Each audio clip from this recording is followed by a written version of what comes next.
Oh, okay. Greetings. Greetings, friend. All of you. What's going on? What's the story today? Oh. Ooh.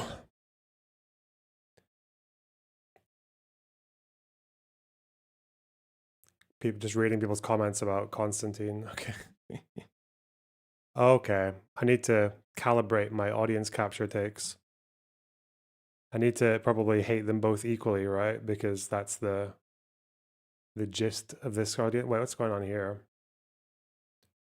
New Statesman. What? Is that is this legitimate?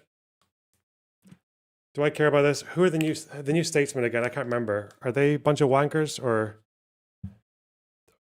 I mean they probably are, but I'm just trying to think of what kind of wankers.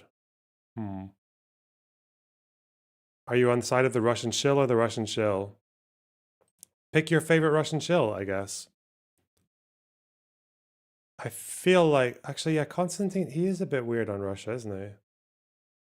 Maybe that's even putting it lightly, but he has said some muggy shit about huh. What would I forget. Whatever. Let's not make too many rash judgments though.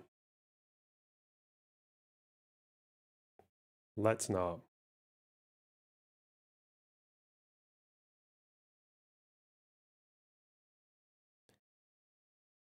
I hate Dave, I don't know Konstantin. We'll see. We'll see. New Statesman is a labor supporting mag. Is it? I didn't even know those existed. What? I thought that was the BB fucking C. I thought that's what that was. Shit.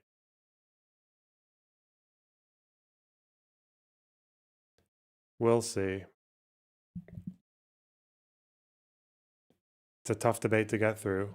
Nah, it'll be fine. It'll be fine. What's this? What's happening to Mr. Cobbin?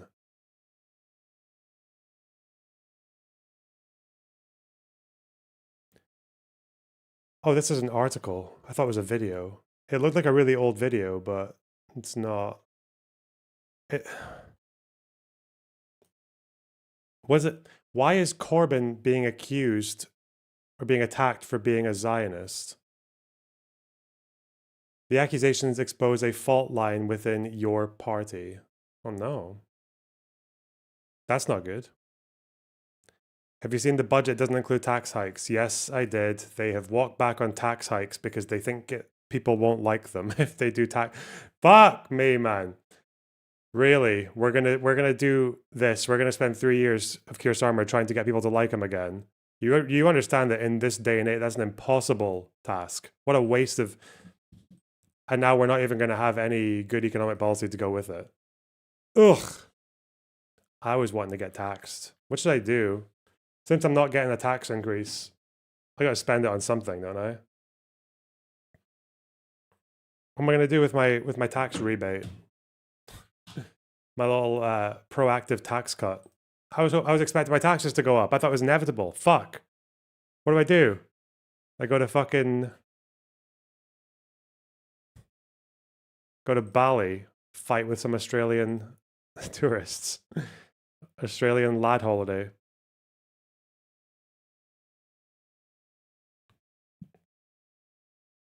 Spend it on a sub to iDubbbz. Yeah, I don't know. That's not really an investment though. That's just kind of like a charitable waste. Come party in Berlin? No. I don't like holidays. Holidays just make me feel on edge. Travel to Australia to get Drew's filings. Should I be one of those journalists that like follows the subject around and grills them when they're doing their shopping?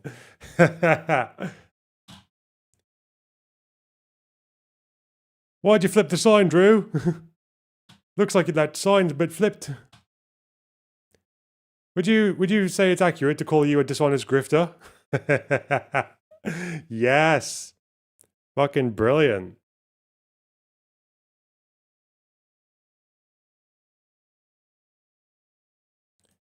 Oh, fuck. I forgot to turn my heating off. That's not good. If you got a license to flip that sign, give me 1 minute. Fuck.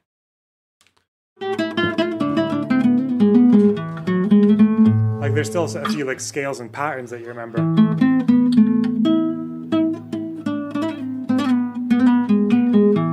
But with the South American stuff, it's just very, very odd. Like, every shape in a tune can be like a new shape that you've never played before.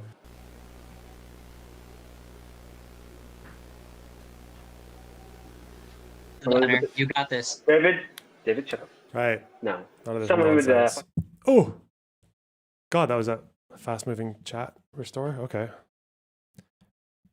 Donate it to me. Tariffs are killing me. Yeah, shall I just, shall I really do that? Shall I just give it to an American tariff victims charity fund? Potentially. It's not the worst thing I've spent my money on.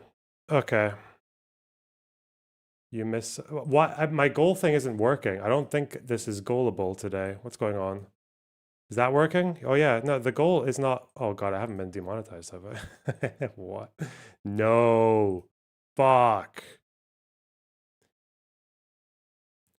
Yeah, I'm trying to set up the goal, but it's just being like...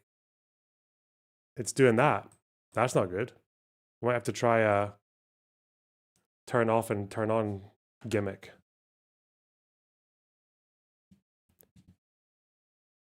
Goal. Nope. Let's see. Let's just start a new tab, a new browser. Weird, Nicholas de Oreo said that last night. What, that the goal wasn't working? What is the worst thing you spent your money on? I don't really spend that much money. I'm quite well behaved. What worst thing I've spent my money on? I don't know. That's a good question. There's probably a bunch of top candidates. Oh yeah, the goal's not working. It's just, I think it's a YouTube failure. Failure on YouTube's end. Fuck. Oh well. The Israel trip. Oh yeah. I mean, that was good. That just wasn't productive, I guess, because I didn't do anything with the footage, or very little. Rip goal. Well, you guys are just gonna have to be intuitive, aren't you?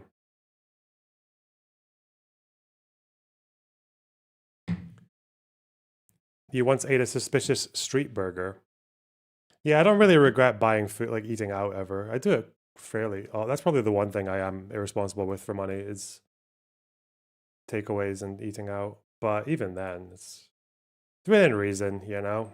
We're not having any issues here. Let me see. What's the thing called? Let's go again. Never mind. Why is Corbyn being called a Zionist? Do I care? Not really. No. Nope. Sorry. Maybe later. I will care eventually. Yes, Chase, I know you really want me to watch Vosh content. Let's do it then. Everyone say thank you, Chase, for the Vosh content. Some dumb guitar stuff that you wanted but didn't need? Not really, no. I've kind of made good use of all my music shit. I guess maybe that 1073 preamp, that probably wasn't worth the cost. I did use it a lot, but it wasn't really... I could have just got a plugin or something, right? Okay, this is very much like a... Oh no, that desk, that little mixer, but that's only £200. But yeah, that was not necessary. Go to 1420. 15 years or so in these emails. I was saying he might just be an Israel conspiracy posting. I don't remember saying it was conspiracy posting. I don't think I've said anything on it. You, on the other hand, keep saying it over and over and over, which is really weird. You know? Bro, he's in Israel. To make your own goals in life, otherwise you are a slave to the passions of others. True. That's good advice. I don't know who it's for, but thank you. Appreciate the $10. I will put it towards my own goals and invest very hard in, do I even know? The fuck? Will I short the BBC? You can't do that, can you? It's Never mind. Why is no one entertaining the thought that he is just in Israel? Well, Epstein. know, Israel is an evil Hitlerite country, and I think it should be treated as such. But when people treat it like it's the secret key to every conspiracy, it does make me like a little suspicious. I don't think that Epstein's alive in Israel because I think that's stupid and unlikely. I think he's dead because he was pressured into suicide, probably because he had other things that he cared about that were threatened. That seems far more likely to me. Yeah. Like why are you what's the obsession? What do you keep look at this, you said it 3 times in a row. What are you talking about, man? Shut the up. Now, these are coming out from the House Oversight Committee. They had issued a bipartisan subpoena to Jeffrey Epstein's estate. He's not over. He's not over. I knew it. He was coming back. He was coming back with more. Everyone's so eager to point out that Epstein had connections to Israel. Yeah, no shit, man. He was evil. All evil people have connections to Israel. Pedophilia is spiritually Israeli. Hello, Pedophilia is spiritually. Whoa. And he was evil. All evil people have connections to Israel. Pedophilia is spiritually Israeli. Hello, I am an Israeli man, and this is my sexual preference. This is my paraphilia. Yeah, I know. Okay, I understand. As you know, earlier this year.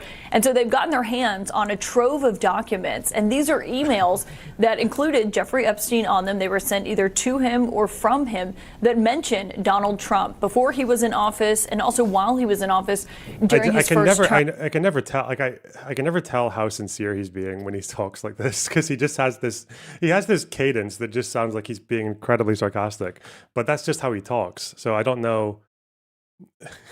I think he means it. And I want to walk you through these emails of what exactly we are reading in Jeffrey Epstein's own words in these emails that have been released by the House Oversight Committee. And in one, it looks really, really, really bad for him. It looks bad enough that he immediately posted to Truth Social, by the way. The Democrats are trying to bring up the Jeffrey There should be no deflections to That was so fucking funny, man. What a pathetic wretch. And any Republicans involved should be focused only on opening up, because he wants to stop Republicans from voting in favor of releasing the files, because the worst thing that can happen is the House and the Senate votes in favor of releasing the files and Trump has to veto, and then it goes back to the Senate for a 2/3 majority.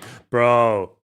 And all the Republicans who don't let it happen will have their name next to it after they spent so fucking long. Release the Epstein files, release them. You gotta release them. Why are you protecting Bill Clinton? What do you have to hide? Oh, wait, maybe it's a bad idea to release them. It's as a nation, we've been through a lot of trauma, and healing is probably the best. We don't want to open old wounds. We want to move on. We want to rebuild. We want to reconcile. Let's have a Jeffrey Epstein Truth and Reconciliation Commission where we forgive everyone who had any connection ever to. That's a good idea, isn't it? That's basically Nelson Mandela, and everyone likes him. So, anyone? And then people are going to watch that and just be like, yes, I believe this now. I am done demanding the release of the Epstein files. Oh, brave leader, peace be upon you.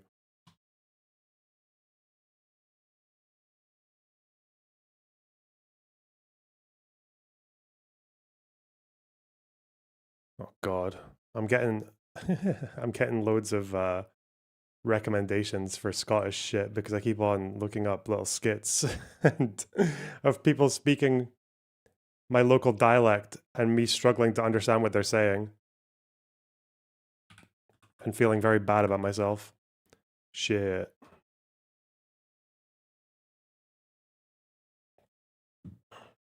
The Voshian Gambit with the Israel connection. It's a strong one. It's a powerful move.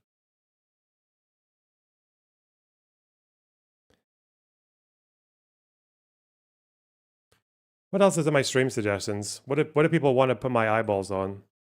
Let's just go one at a time. Times of Israel article. The IDF claims Hezbollah was behind the 2023 death of a Lebanese Christian politician, Elias al-Hasrouni. What? A member of the Lebanese forces. Why would they... Death was initially claimed to have been in a car accident. Oh yeah, the famous Lebanese car accident death, Pepe. Have they only brought this up now? Have they been staying on this information for 2 years and only brought it up today? Why? Because they want to remind the Lebanese government that the Israeli friendship is much required for their survival. Is that it? Is that the gist? Al Jazeera is saying that US forces have deployed to South America. Deployed as in like what? As in like they're moving wankers over to one of the islands, or they're just, I mean, I thought they've been flexing and posturing on South America for a while, as well as actually blowing the fuck out of boats. So the Ela makeup line controversy is infuriating. Yeah, I don't know. I do kind of enjoy some of the H3 drama, but I don't want to get too stuck into it. Little bits at a time. Because I want to spend the weekend. I prefer doing my reading off stream. I want to do my reading on Epstein and on China for the weekend. There's a few China things that I want to learn about, like properly, go into depth, like Belt and Road and shit. No new wars. Concepts of a war, however. Yeah, what is the idea here? That they were just sitting on this information for 2 years and they never told anyone?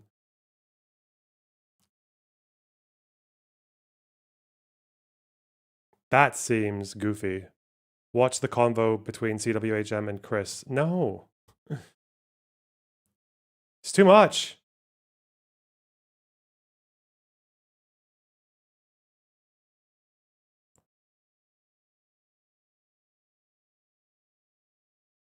Yes, I do think it is likely that if he's going to escalate on Venezuela, it would be because he wants to distract from Epstein. There's no better way to divert public attention than with a good old-fashioned rumble-tumble on the world stage, with a good old military conflict. So this weekend, Trump tried to reason with his base using their shared love language, long, rambling Truth Social posts. In a social media post, the president asked his followers, "What's going on with my boys?" And in some cases, gals. Let me stop you right there. Not to be all woke, but I believe they prefer the terms bros and hoes. Good one. But sorry, go on. You were explaining why it was time to move on from the Epstein case. Why are we giving publicity to files written by Obama, crooked Hillary, Comey, Brennan, and the losers and criminals of the Biden administration who conned the world with the Russia hoax, 51 intelligence agents, the laptop from hell, and more? It's such a fucking cluster bomb, like a defensive cluster bomb. It's just, please, okay, I need to list everything that I can just throw up there as a distraction. So, just to understand this, in a few months' time, we went from the Epstein files will expose the Democrats to the Epstein files were written by the Democrats and therefore can't be trusted, so let's move on. Well, isn't that exactly what they would do, given their pedobotic tendencies? And then Trump brings up Hunter Biden's laptop as a reminder for all of us not to dwell on old conspiracy theories. Hey, good one. What? So this weekend... What else do I have in my recommendations? Let's see what my audience's collective feel is. US designates 4 European anti-fascist groups as terrorist threats. Really? Which ones? This will be like the Southern European, Germany, Italy, Antifa, Ust, like what, East? Is that what that? The Italy-based International Revolutionary Front and 2 orgs in Greece. The Armed Proletarian Justice and Revolutionary Class Self-Defense. I'm guessing these guys are like Golden Dawn counterweights. That's fucking mad though. What are they going to do? Are they going to drone strike fucking Greece to take out the top boys? Or is this just another... Please talk about something else. Stop talking about Epstein. Stop doing it. Stop. Stop talking about Epstein. Stop it, please. Stop. Bzz. Maybe.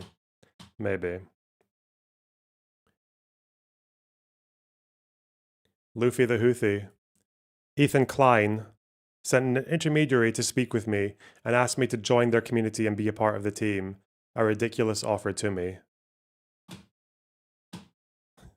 Dude, this guy's a soldier, okay? This guy's a fucking memer. He is a propaganda warrior. Good one. Fuentes. 30% of voters can't name all 3 branches of government. 13% can't name even one. And only 7% know all 5 First Amendment freedoms. 80% can't locate Iraq or Afghanistan on a map. Would you support a modern voter literacy test to incentivize more informed voting? Or any other solutions to incentivize more informed voting? Maybe. Probably not. I don't know. That's just like... I mean, if you're like a fascist or whatever, you probably believe in the virtue of simplicity, right? Like the German fucking... the Germanic peoples with their back to basics lifestyle, you know, their kids became really strong and gave the Romans a run for their money because they would basically just make their kids run around in the mud naked, and that's like the German myth of the fucking... So yes, the dumber the better, basically. Idiotic. You know, thinking the problem is like uninformed people are voting. Uninformed people are the only thing keeping the country going. The 20% of people that could find Iraq on a map are all liberals, okay? The 20%. Yeah. What? That's so funny that he's aware of that. Like, damn, pre-watch. Of informed voters that could find Iraq on a map.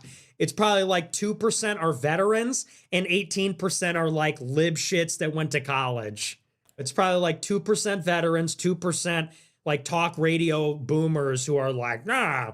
And then the other 16% are liberals that went to college. So no.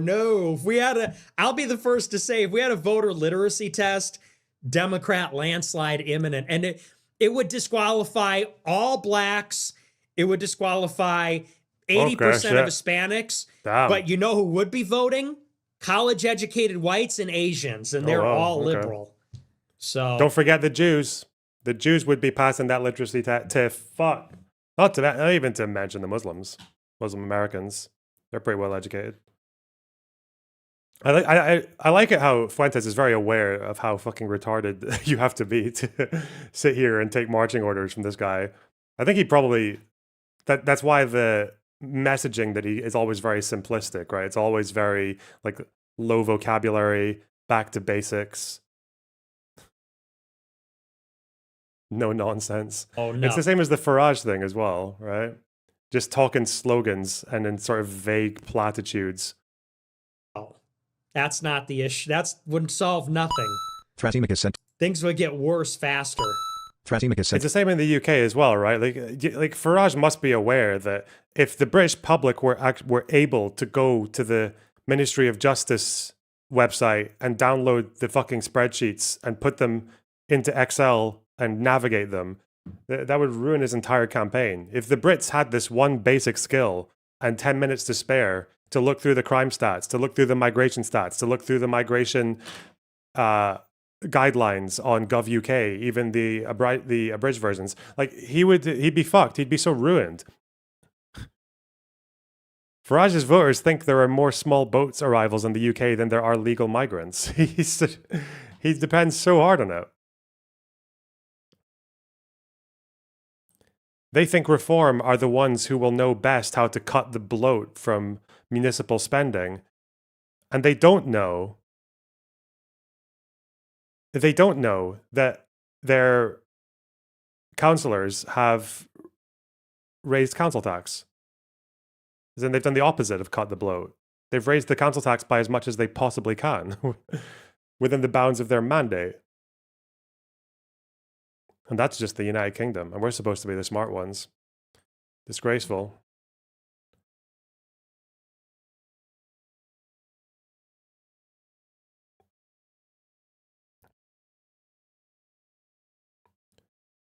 Okay.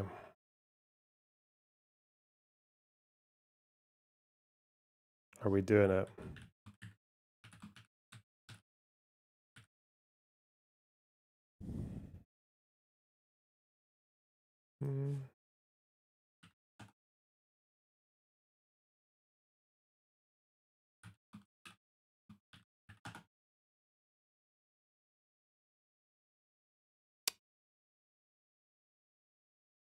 Do I want to watch this?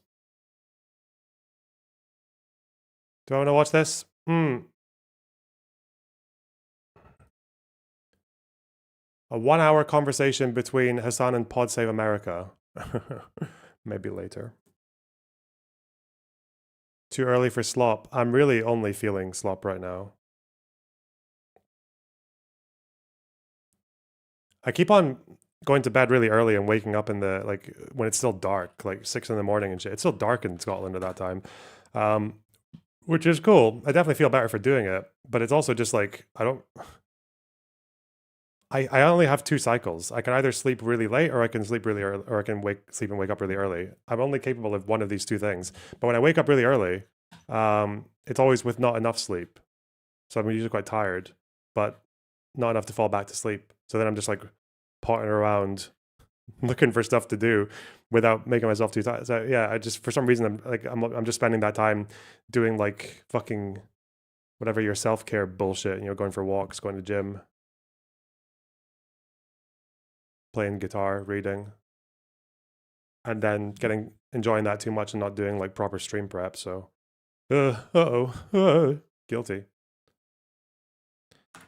But how much stream prep does a motherfucker really need these days when there's this much in the trough?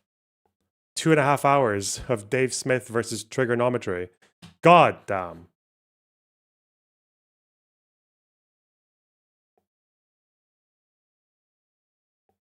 We didn't even finish the Pierce Epstein segment, though. What kind of guitars do you have? I have a Jazzmaster, a little mid-range Tanglewood, a Yamaha FG 180, and an Alhambra Classical. I need a new bass. I got rid of my old bass. I need a good bass. Oh, wait, what? What is this Pierce segment? Charlie Kirk was holding MAGA together. Conservatives war over Fuentes with Dave Rubin. Oh, God. Do I really want to? Oh, my God. It's the fucking Crypt Keeper. It's the Russian Crypt Keeper. Bill O'Reilly. I can't do it, man. I don't want to see Dave Rubin trying to deal with the Fuentes influence in MAGA. That is such a fucked. Slight F. Don't mind the F. Konstantin. Piers Morgan. Pod Save America. What do I want to do?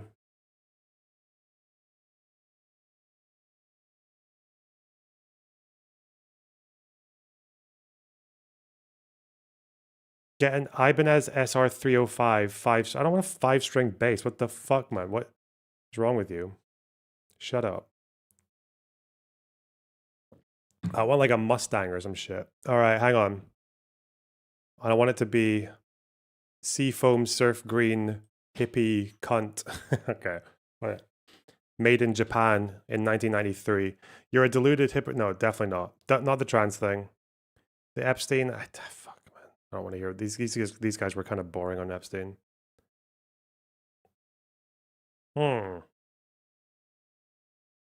This one's shorter. Let's do the Crooked Con. Come on, fuck it. Hi, everybody.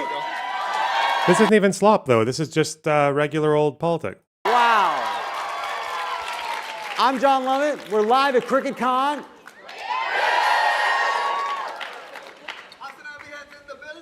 Oh, yes. All right, he's got people. Everybody here has got people everywhere, We're in the Reagan building, baby. I've co-opted your ass.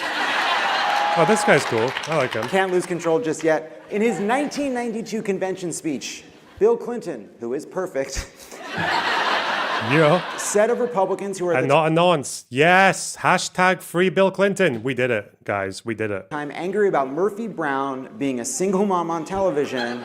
If other politicians make you feel like you are not part of their family, come on and be part of ours. Republicans were the hall monitors. We were welcoming. 3 decades later, Trump found an audience among pretty apolitical comedians and media personalities and their fans who see Democrats as pious and scolding. The Democratic Party is widely reviled. A broad survey of working class voters described Democrats as, quote, woke, weak, and out of touch. Coming out of Tuesday, which was awesome. Semaphores Dave Woke Sharia. What? Yeah. Woke Sharia, baby. We're all living in Momdanistan now. Semaphore's Dave Weigel put it best in summarizing the exit polls. What do you think of the Democrats? They stink. Who did you vote for? As many Democrats as possible. So where do we go from here? Joining me, our streamer and political commentator, Hassan Piker. MS Now's Simone Sanders. The Bulwark's Tim Miller. And the co-host of The Five, Fox News' Jessica Tarlov. Yeah, Fox News. Oh. Tim, I want to start with you, and I want to just concede that this is like a big topic, and it can be hard to tease out style from substance, strategy, ideology. But I want to start with that 2024 dynamic. You have Trump and his allies on Rogan and a whole bunch of apolitical shows and media. She's the token in live on hindsight, Fox. Democrats say, No, we I need didn't know Democrats that can go everywhere. They have to go everywhere just like Trump did. But then we look around and we say, well, who are the Democrats that can do that? And as a former Republican, as a pilgrim in an unholy land, who's gone from viewing Democrats being annoying as an asset to a liability, like, where is your head at? Well, I was happy about the woke Sharia in New York, but you do have to remember that the CIA has taken over in Virginia across the river. So the deep state establishment is also on the rise. Big tent. Big tent. You know what? Love it. You guys Big are tent that I would love to shrink the absolute fuck out of. kind of annoying, and it is something that we're dealing with, and I think that it's important to just accept it and think about it, and the fundamental question that you got to, which was, okay, well, we need a Rogan of our own, or we got to be able to go hang out with these folks. We got to be appealing more to the comedian set, and then it's like, well, who would go on the podcast? And then it's like, well, are you available? Are you? Like the list is kind of short, right? And so, we can't create people from scratch, but I think that it's important, when I look back at the mistakes the Democrats made that got us to this place, it's like, Biden wins in 20 when everybody's inside, right? So you didn't have to be out there. And then in 22, it's like, well, we didn't have a red wave. So it's like things are going pretty well, right? And so I just think that there was a lot of just inertia and status quo happening. And a lot of the problems that were undergirding that, a lot of things people were frustrated with about COVID or about the not as fun parts of woke Sharia, right? There wasn't a lot of reflection on that, and I think that it's good to reflect on it now, and I think that Tuesday was awesome, but just because we did really well on Tuesday, because Trump is fucking everything up, does not mean that we shouldn't also think about how we can continue to kind of expand out and appeal to more people. Simone, it seems like Democrats are often in a trap, which is Trump or one of his acolytes does something genuinely offensive, whether it's attacking or undermining a democratic institution or going after a vulnerable group of people, and Democrats want to defend those people, right? But then at times, sometimes they seem like they're writing their own version of the Federalist Papers, or they are doing what is then described as identity politics. And so how do you fight back against Trump when he's attacking people, when he's making an issue of marginalized groups, without then being seen by a broader group of being focused less on, say, the economy? How do you square that circle? Well, I'm from North Omaha, Nebraska. Shout out to the Midwest people in the room. Yes, there are black people. There are black people in Nebraska all over this country, maybe not North Dakota. And so I say that because earlier this summer, a black man who is a Democrat unseated a 3-term Republican mayor in Omaha, Nebraska. And we can clap for that. His name is John Ewing. And John Ewing, I grew up knowing John Ewing. I know him very well. But in that race, like in many other races across this country that have happened since 2024, one of the issues that the Republican candidate tried to, pull to the forefront were a bathroom. She might be Destiny's sister then. Yeah, I think so. Seems likely. And trans issues. And you know what John Ewing's answer was? Well, first of all, he had an answer. He put up an ad to answer the attacks, which I think is really important. You cannot let attacks go. You cannot allow your opponent, as a former strategist, you cannot have your opponent defining you and you not answering. So that's part of it. I think specifically coming out of 2024, a lot of candidates did not answer the attacks. And some people were just like, oh, no, that's not me. And it's like, well, who are you? But John Ewing put up ads and went out there and did speeches and was on the streets talking to folks during interviews and whatnot and campaigning and saying, she's doing this because she wants to talk about potholes. She doesn't want to talk about the issues that are affecting you. She want to make up this issue that I'm not talking about. She doesn't want to talk about the potholes. And so I think the answer is not to run away from the confrontation. Like, you're not about to make me, I don't know why, whenever it's in my head, when I think about Nebraska, I just imagine like brown.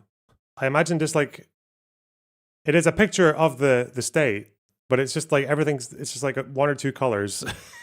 I don't know why. Is it like, where are they? cornfields. Yeah. I'm surprised they have this. There's some green bits here. This doesn't surprise me. It's a little wagon.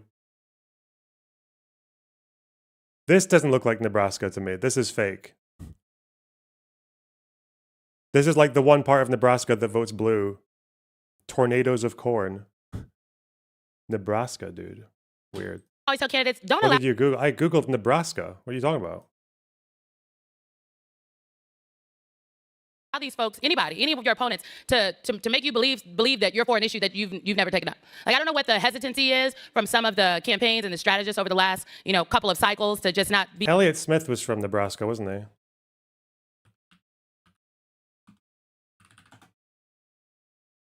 He was a Nebraska dude. Was he? Yeah. Born in Omaha. But mostly raised in Texas. Okay. Do you think that explains why he was so... Connor Oberst as well? Yeah, it's like... that explains why they're so sad. So was Joseph Stalin. Okay. Be clear about what folks are for and what they're not for, because in 2024 that they them ad was seen everywhere, and black people in Philadelphia told me, the organizers in Philadelphia said that everybody had saw that ad and there was no counter, and they believed it. So I do think that, I don't think Democrats need to do a wholesale, like, you need a full brand rebrand, because I think frankly the Democratic Party brand, it might never be popular. But what may be, and that's okay, because what you need are candidates who people like and they want to vote for and who they believe in. And if the brand is popular or not, I think the Democrats need to be less concerned about rehabilitating the brand of the Democratic Party apparatus and more concerned about running candidates that are close to the issues in the districts and places that they're trying to win. Oh, yeah. Tim don't agree. Tim don't agree. I know. I mean, the brand is boned. I agree with that. The brand was poo-poo and people voted for Democrats anyway. So to me, that says people are willing to support candidates even if they think your brand is shitty. Well, I think that's an important part of what I think the dynamic we see, right? Which is, there was just a report that came out that said, here's a set of policies that are broadly popular that Democrats should embrace going into the midterms, and they're pretty moderate and sort of. Oh, a bunch of these people that lost some races and had one recently put this report out. Yeah, it was shocking. I for one was shocked when I saw that report. I was like, wow. So do the exact same thing that the Democrats have been doing that caused them a sequence of failures. That's good. I like that. I knew there was no way. Moderate enough. That was what the issue was. There was no way I was going to get to the end of that sentence. I don't even know why I. Allow me to shit in the day. Okay. It's starting it, but good start. Taken. But when I hear what you're saying there, when I see a report like that, I see a group of people struggling against a brand that is in the toilet, and a bunch of people trying to win despite that, which is another way of saying we're in a ravine. Let's find the highest spot we can here in this trench that we're stuck in. But there's the reason I think this question is important, even if you're right, like people win despite disliking the Democratic Party, people hate Congress like their congressperson. I do think it's worth asking to what it's like to imagine a world in which Democrats are broadly popular. So, how many gummies you take before coming out here? So, which brings me to Jessica. So I'll reveal something to all of you, which is John, Tommy, and I share an office perfectly. And we often, if not more often than not now, switch over to Fox News during the day. And we do because we want to see what's happening over there. But it's entertaining. It is. They're having fun over there. True story. And Jessica, I want you to talk about... Yeah, but when you say they're having fun, so for one, Fox are having fun about half the time, usually at someone else's expense, but Fox News are also furious most of the time. But I guess it's like they're furious, but in like a fun way. Is that what he's getting at when they're because obviously when they have an issue like Antifa or woke people, they have fun in the sense that they editorialize it and they turn it into some massive fucking like action drama series where there are Antifa mobs violently plotting the overthrow of the United States everywhere, and there are terrorist cells pottering about fucking Portland, ready to destroy at your local car dealership. I mean, I guess that's fun. They do make every issue that they care about sound fun. They make trans issues, I guess it's fun in a sense that it's massively fucking overblown, and if you're not trans, and if you care about trans people, it's fun otherwise, despite if you're not that.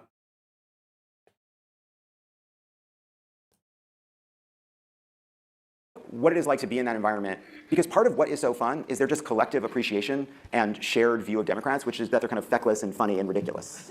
They definitely enjoy that part of it, and I'm so glad that this conference is this week and not last week, because we'd all just be sitting around crying and looking at that memo and saying, well, this is 57% popular, so I think we should go with that. But now we have some wins, and we have this diverse set of wins, so I have had a way better couple of days. They didn't have Blue wave. Oh, Blue yeah, wave. I mean, sometimes they got a little rowdy too, but you can't dispute results like that. You can't dispute a Mamdani win and a Spanberger win and whatever happened in the Mississippi State House. And I'm obsessed with whatever a public commissioner is in Georgia. That, I still when don't know, nobody shows up to vote, we win. It's important to remember. But the joy is important to the formula that makes Fox so appealing as a set of programs to watch. And I think about it in context of the joy campaign of 2024 that was not, right? We were being told all the time, like, you're having so much fun. Like, Brat's summer feels great. And I did feel great at the DNC because I thought that was the moment of, like, maybe we have a chance. But it was fleeting. And it's always on our side. I think since the 2016 election, it feels like it's forced upon us versus it's coming from within. There may be individual candidates that we're into. I've gotten super excited about people, down ballot all over the place, or, I love Ruben Gallego. Like, that's always fun for me to talk about. But because we have this kind of uniform policy of stay in line, it's joyless because you can't feel free to criticize somebody that you disagree with, or you're going to get scolded by this person and that person. And the Republicans, generally speaking, live free of that amongst themselves. I mean, criticizing Trump is a whole other thing, but they go about their business in a way that we don't, and that I think that we're adapting to at least based on these election results. And Fox captures that there are people who have kind of like a shared core set of values maybe, but they're not taking themselves that seriously. They're not scolding each other. Like, it also matters in the quality of the programming. It looks great. Our graphics are beautiful. Our lighting is fantastic. Are you making a face? Look, I'm your Fedayeen. I'm your biggest diehard fan. Okay, Oh my but no, I God. don't think the Fox News graphics are beautiful. Look, I respect what you do, especially because if I had to sit next to Jesse Waters and It's like Greg you're trying to bring in these fucking. Why do you always bring in your own fucking personal references that these people don't give a fuck about? We had Sharia. Okay, people know what Sharia is, but Fedayeen, like, you're expecting a bunch of fucking libs to be in on this kind of humor. Oh God. Gutfeld the entire time, I would kill myself. And the fact that you have been able to successfully sit in that room every day and just white knuckle through Jesse Waters' snide-ass remarks is impressive. It is. Concur. Thank you. And it is nice to be amongst my people, which I'm usually not, like, cautiously weaving through here. But my point in bringing it up, and you don't have to love our graphics, even though they're copied in every movie and things like that. It's like the official look of it. But even when... The PR people love Jessica. She is a favorite of the Fox PR folks. But nothing is taken that seriously. And that's not the case in liberal media. And that doesn't mean you're not talking about serious things. But there's this feeling like it is not the end of the world in every topic that you're discussing. Listen, what you do is really brave. Okay, it takes a lot of courage with the Fox News, circle jerk. You're like our Layla Khalid, eh? Am I right, boys? Am I right, eh? she's like our Layla Khalid. She's like our PFLP girl boss. Yeah. Is that more your language? PFLP girl boss. You guys like girl bosses? Just imagine that, but terrorist. Okay. And this idea that we can just go and show up in conservative spaces or come for an hour and you have to be open to those kinds of things, like, doesn't capture how hard it is for people who vote like me and some of the things that I think to genuinely form bonds and interact on an ongoing basis with people who you disagree with. An hour, 2 hours, 3 hours is not getting to know the other side. Living amongst them and spending time with them is. And I think that's why I'm able to do my job and have a reasonable therapy bill, like, not insane, but, we know each other like the family that it looks like, which is dysfunctional, but it's still a family. And people who watch the show, we have 20% Democratic viewership, like, still get that. I'm sorry, I know it's not maybe not the answer you guys wanted, but You're not getting a lot of claps because you're defending Fox News in this room. Well, I think, let me speak. I want to talk to Hassan about what you just said. But before, I heard something from the crowd, and I think it reflects what they're feeling, which is, well, they're not taking it seriously because these are people that aren't appreciating the consequences or are ignoring or telling themselves a story about the consequences. And I know you know that. But that's a challenge for the left. I think sometimes we are seen as upset or scolding because we're motivated by, like, a deep set of values. And when you watch Fox, there's a frivolousness to it, but maybe that's a kind of carelessness about what's happening to the country. I totally agree with you about certain issues, absolutely, and I make that very clear, and they can make fun of me or whatever, but elections have consequences. We saw on Tuesday night that the American public sees through it. That's the point. Like, people get all hot and bothered about how conservatives are reacting to certain things and that they're being dismissive, but they are the ones that think the American public is stupid, and we're the ones who know that they can see what's going on. So whether you get 90 seconds of talk time or you get to talk for hours a day on your podcast or on your live stream, all the things for Hassan, like, they're the ones that are doubting people's capacity to understand. And so I get what you're saying, and I feel it. And sometimes I don't like being made fun of sometimes for being upset about American citizens taken into ICE detention and not getting to call their loved ones. But Tuesday night, people showed up all over the country and said, fuck off. That is unacceptable. This episode is brought to you by Blinds.com. Whoa. The holidays come fast. You're decorating, you're shopping, you're trying to keep up, and somewhere in the middle of it all, you realize those blinds could really use an upgrade. But who has time to deal with Yeah, I suppose I do. When you use Crooked at checkout, ZBiotics is backed with a 100% money-back guarantee. So if you're unsatisfied for any reason, they'll refund your money, no questions asked. Remember to head to zbiotics.com/crooked and use the code Crooked at checkout for 15% off. Hassan. I got to pause. Hassan hasn't gone 17 minutes without talking since 2014. The stage, about to have is anxiety vibrating, and I'm sorry it took this long to get to the fact that what we saw in New York on Tuesday, in many ways, feels like an antidote to some of this problem. Zohran Mamdani is having fun out there, and he's also representing a incredibly enthusiastic base of people who are finding community in being part of politics, and that does seem like something now that is more easily formed on the left. I can think of all the candidates and campaigns that have been left-driven, that have built that energy and enthusiasm and sense of fun. Brad Summer was an exception. There was a moment where we can all look back and be like, I went full Brad. I mean, I was there. We were, yeah.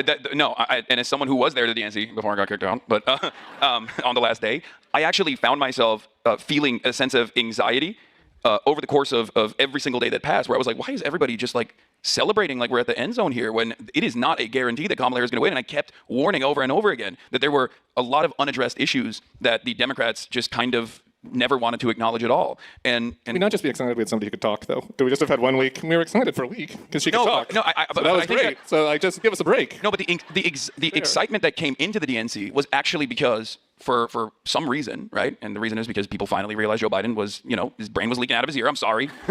and for that reason, I know there's probably a lot of Democratic Party staffers in here that are going to get really pissed off for me for saying this, but it almost felt like we had a competent party for once, and they were responsive to the people's needs. And that's the reason why everyone was excited. I was excited. When I saw Kamala Harris choose Tim Walz, when she could have just as easily gone with Josh Shapiro, for example, I was like, oh my God, is this happening? Is there like an actual progressive momentum backing this candidacy, backing this campaign? And then they backpocketed him. And Kamala Harris went from saying that she go to the DNC and just fucking whine the entire time. I remember he went out with the fucking protesters.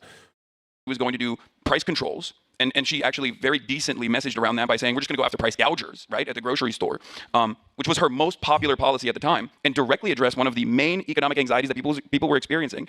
And then, lo and behold, her brother-in-law, who's head of legal at Uber, came on and was like, cut this economic populism shit out. And then you had $50,000 in tax credits for small business owners, and that was not addressing the problems that people were experiencing. And I think that we have to do the honest autopsy of this campaign and realize that maybe people were excited for the progressive momentum that they perceived the campaign actually was going to have, and the responsiveness that the party finally had to the people's desires, to the base of voters' desires. But then they kind of just threw that into the wind and just kept pumping Liz Cheney and refused to talk about. Sorry for wanting to help. Poor Liz Cheney. Liz Cheney, can I just do one thing on the honest autopsy though? Because here, I actually we can find some common ground on the economic populism stuff. I think that Kamala should have probably, in retrospect, obviously, had a more tangible message on economic populism. My problem with the Walz thing though is that relates to the topic of this panel is that I think if we're having an honest autopsy and looking back at the campaign, there were a lot of liberals that live on the coast that were like, whoa, this dude can change a carburetor, and I can put on a camo hat. Like, he's going to really, that guy is really going to connect with rural America, because he seems like a guy that really connects with rural America.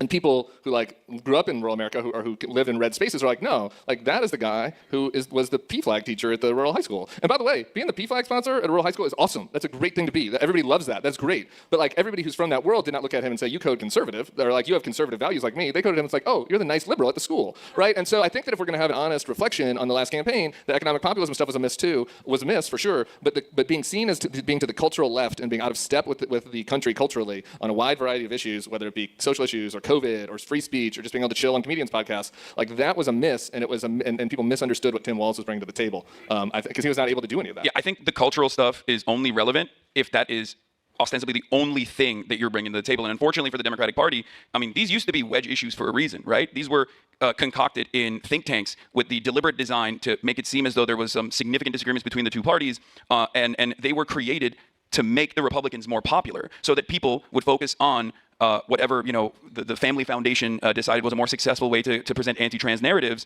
after focus testing their message.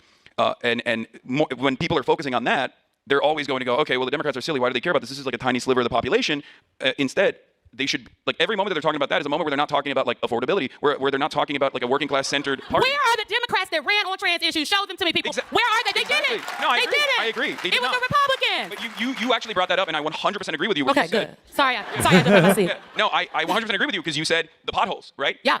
if you're talking about the potholes and your opponent is constantly being like, but what about trans people? Then they look insincere and they look silly. And there is no reason to betray marginalized groups and decide that we're going to actively write them out of the equation because they're working class as well. And this is something that I have never compromised on, and yet seemingly I've been able to find like a very populist and robust movement in my own audience that does not compromise on these issues, but also is always in the affirmative, making the argument that we have to focus on kitchen table issues, if you want to use that kind of language around it, but like center the working class. And fucking, you made the entire election about Gaza. Why are you pretending that there was that it was all about economic populism and fucking kitchen table issues? What is this retroactive fucking shifting that he? But I guess that's what he's the best at. I was just telling Kamala to focus more on the working class.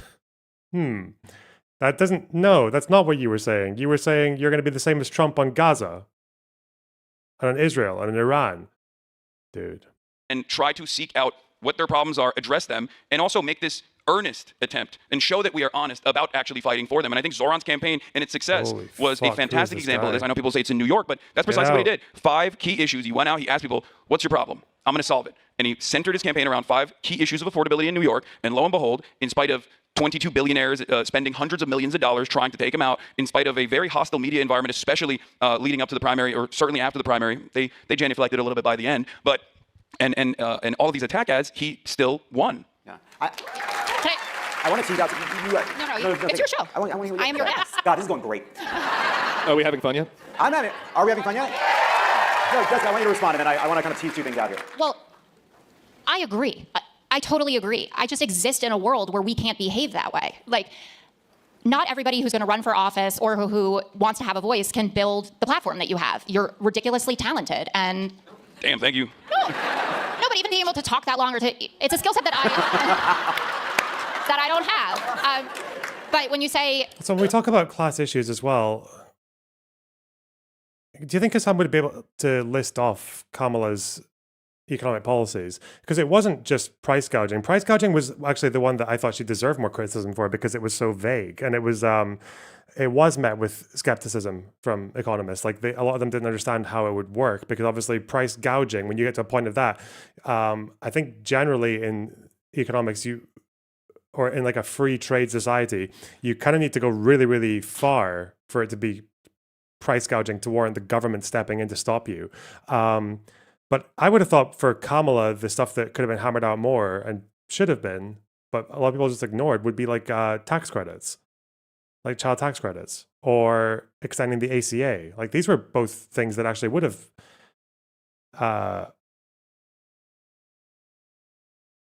could have easily been spun as economic populists. Like, but the policies were there. They were there. Who knows though? Shit. we don't need to deal with this. And I agree with you about the ad, and I remember when that happened. There are people who are running in races where you need to do more than that. Like we were talking earlier, I was over doing Tim's pod with him. We're talking about Jared Golden not running in Maine. And Jared Golden can't afford to not talk about the issues that his constituents genuinely care about because they also vote for Donald Trump. And for some of them, they just want to hear someone say, listen, I want to protect everybody. I'm an inclusive guy, but whatever happened with Leah Thomas, or that's always like the lightning rod, trans athlete issue. I understand your concern about, trans women in women's sports. That doesn't mean Jared Golden needs to say, I want to ban on this. It means Jared Golden says, like the head of the NCAA did when they testified, this is, we're talking about 10 athletes out of 500,000. So it is a small fraction of the population, but I'm not going to dismiss your concerns. And this big tent and a winning coalition across this country has to be compromising about what people need to do to win their races. I'm not talking about being bigoted. I'm not talking about being nasty, but the country operates differently in different places. And I feel like we give lip service to that, but don't always behave that way.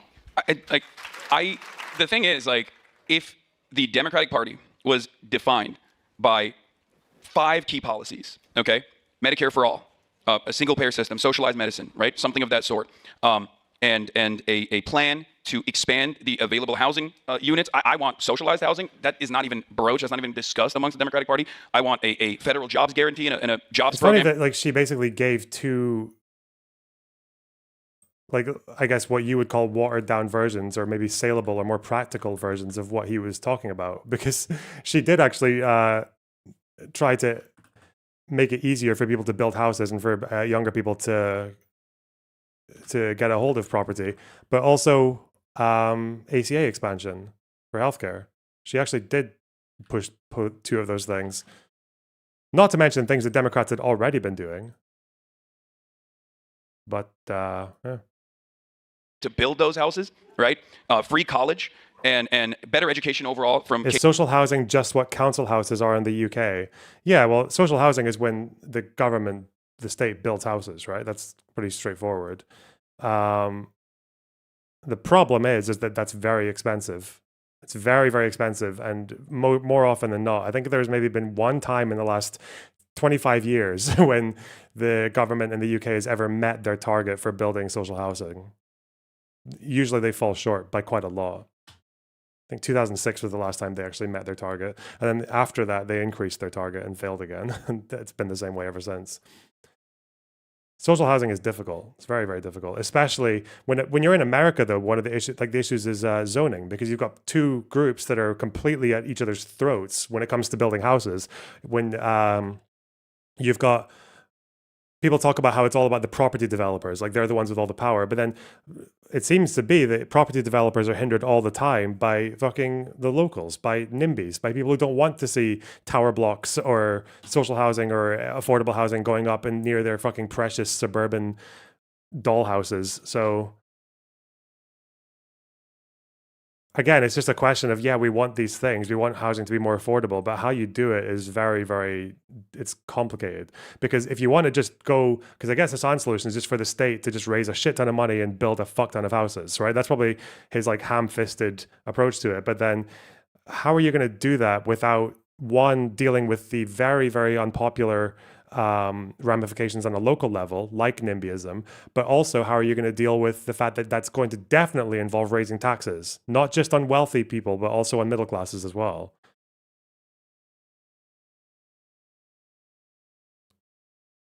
That's not even to mention what you'd have to do to get Medicare for all in America.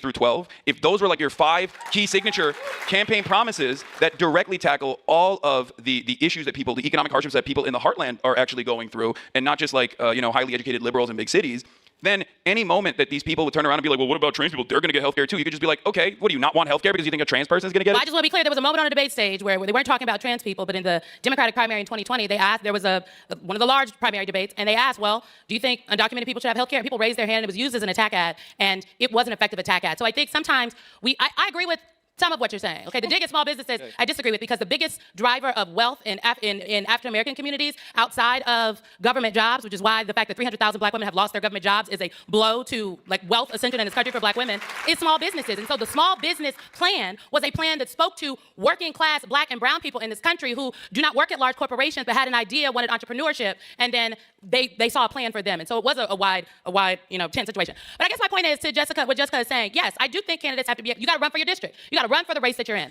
Man, I'm just looking at the list of things that I got when I was going to Ohio. I was looking at a big list of things that Biden had already achieved and that we're going to continue to go through under Democrats if they had another term, because obviously some of these policies need to go into 2 terms.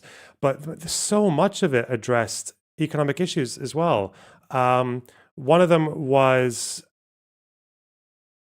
expanding lowering the threshold for workers who would be entitled to time and a half for overtime pay by extending it. Because I think under Biden's policy, I think 3.6 million more workers became eligible for time and a half, because I think there's a certain threshold you have to be at before you can get it. Not to mention like over-the-counter birth control, which is a big thing for women, and like CVS and Walgreens were pledging to carry that through, especially after Roe v. Wade. That would be a big thing. Not to mention like the environmental projects that Trump had often left dormant, like renewable power for electricity, preventing discrimination in mortgage lending, because there are some ways that banks can kind of skirt around the is it the Civil Rights Act, or it's the Civil Rights Act from '68, which was to do with housing, and then from the '70s as well. No, 77. Because that was before online banking, and online banking allowed banks to actually bring back a sort of degree of redlining even that Democrats were dealing with, and Republicans aren't. Incentivizing farms to go green. Not to mention the CHIPS Act. Like, there was so many things. Union busting getting much more difficult as well. Like, there were so many things that they did. The infrastructure bill, which created like over 500,000 new jobs in construction. Fuck me, man. It's just really. But there's just so much that kind of just went under the radar. People didn't really speak about it. As a, I'm a black woman from the Midwest every day, everywhere I go. Okay, I live in Washington D.C., but I'm black and I'm bald. So there are some things I think I hear when these conversations come up, and I've said in strategist rooms when they've come up on campaigns I've worked on, and I hear them on the sets in the commercial breaks when we have some of these candidates on our show. It feels like to some people that look like me that the people within the party apparatus want folks to compromise on issues that for me are uncompromisable. When folks say that, and so like I do think that if the party is like, look, people need to. I think the answer is people need to run for the race that they're in. Okay, well, what does that mean? Does that mean because let's be very clear, Donald Trump and the Republicans, they aren't looking for a big tent. They're like mass deportation, F you, look at my one good black person, shithole countries in Africa, all the brown people need to be deported. Women got blood coming down their eyes, but like, yay, we're going back to a meritocracy and that means only white men. Like, hold on, what? But they were winning. And so they didn't win because they opened up the aperture and let people do what they need to do. They won because they tripled down on what they believe, even if what they believe. Right. That's just not. I'm sorry. That sounds good, and I like it. I want it to be right. It's just not right. They didn't win because they tripled down on what they believe. No, they did triple down on what they believe. Yes, they tripled down on racism. Yeah. It was populism, but populism is a thin ideology mixed with a thick ideology, according to Cass Mudd. His populism had a lot of things in it. Was an economic populist, but populism had a little white supremacy in it, a little racism. Like Bernie Sanders is a populist in a different way than Donald Trump. Yeah. Here's the thing. So I don't understand. Here's the thing. Though. Can I just say really quick though? Here's the thing. Like, yeah, he doubled down on a bunch of terrible shit that they believe that's extreme. No doubt. He also was seen as left of Kamala on foreign policy. He was seen as an anti-war candidate. He was seen as anti the Republican establishment of war. He cut to the middle on that. Yeah, he lied about that for sure. He's a liar. He lied. Yeah. He lied. But then maybe our guy should lie about some things that are popular too. Okay, I don't know. Now you sound like me during the campaign where I was like, what the fuck are you guys doing when you're not like addressing this stuff where Donald Trump can present himself as the peace candidate? That was insane to me. But obviously, sending Bill Clinton... And you fucking helped him, you stupid retard. You kept on saying that Kamala would be 1-to-1. You ignored every fucking substantial difference between Democrats and Republicans when it came to Israel and Gaza. You ignored all of it. You ignored the fact that Trump was poised to appoint a bunch of people who wanted to bomb Iran, who were chomping at the bit to do it for fucking decades, okay? You ignored the fact that Trump had been, even before October 7th, had been cutting in his first term funding to the PA, whether it was UNRWA or other American funds, that Biden had to reinstate. You were ignoring the fact that Trump tried to basically turn West Bank into an actual Bantustan, where he wanted to strip like 250,000 Palestinian Israelis of their citizenship and send them over into fucking Palestine. You ignored so much. Fuck, you ignored him recognizing the Golan Heights, the first world leader to do that. You ignored him moving the embassy to Jerusalem, a move that actually sparked quite a bit of violence in that region. And remember, Operation Al-Aqsa Flood, they poked the bear pretty fucking hard, it seemed. God damn it. Anyway. Airborne to talk about Judea and Samaria, as most people were seeing. All right. Most people were seeing. I want to bring us back. Bill Clinton, what did Bill Clinton try to do with Judea and Samaria again? What did he try to do? Oh yeah, he tried to offer it into a Palestinian state. Meanwhile. Wow. Hassan is on a panel of liberals pretending he too is one of them. Trump wanted to do this. When realize there are ants in the kitchen. Clean your damn house, damn staffers. Also, full happy image. Friday boxers. Smiley face emoji. Thanks for the $10. His plan for Jerusalem was basically just to can all of it, give it to Israel, and turn Abu Dis into Jerusalem, this little suburb. Fucking look at it. The blue is the Palestinian state. Are you fucking mental? And you're annoyed because Bill Clinton calls it Judea and Samaria in a fucking speech. Like what a succinct way of exposing the fact that you only see politics as a series of fucking memes and aesthetic prompts. That's not pretend like they didn't moderate on things. That's all I'm saying. I'm having so much fun. No, I'm sorry. You cannot have a convention where you have signs that say mass deportation now. I'm not saying he wasn't a moderate. I'm saying he moderated on things. Ethnocentric nationalist version of this country and say that he moderated. What he did is say, people in Gaza, you should vote for me because Joe Biden ain't doing what you want. That's not a moderation. He had good rhetoric, but his policy was consistent. And the vice president on that debate stage said all of the things that he was saying that he would do, and he has outdone them. He said he was going to send the military into the streets. He was saying it on the campaign. That's not moderation. That's fascism. He said he was going to deport all of these people in this country. That is what he said. That it's not just the criminals. He's coming for anybody that is in this country who is undocumented. So I can't get with the Donald Trump didn't moderate a bit. No, they tripled down on the bad stuff and had nice graphics and good and smiled through it. So I want to bring us back. Simone? All right, Hassan, quick, and then I want to bring us back. Simone is absolutely right, 100%. And these were things that I was screaming about nonstop. You but said there was you agreed also with me that he ran to the left of Kamala on foreign policy. On foreign That's policy. moderating. He on foreign policy. He didn't run on the unpopular Republican views on foreign policy. He ran to the left on foreign policy only because the Democrats came out. No, he didn't, though. Where did he ever run to the left on foreign policy? It doesn't make any sense. It's so stupid. He spent the entire fucking 2 years of Gaza West Bank saying, we need to, let them finish the job. Let them finish their war. You got to let them finish that's what he was constantly saying. It's your fucking fault for allowing him to get away with pretending to be the peace candidate or whatever the fuck.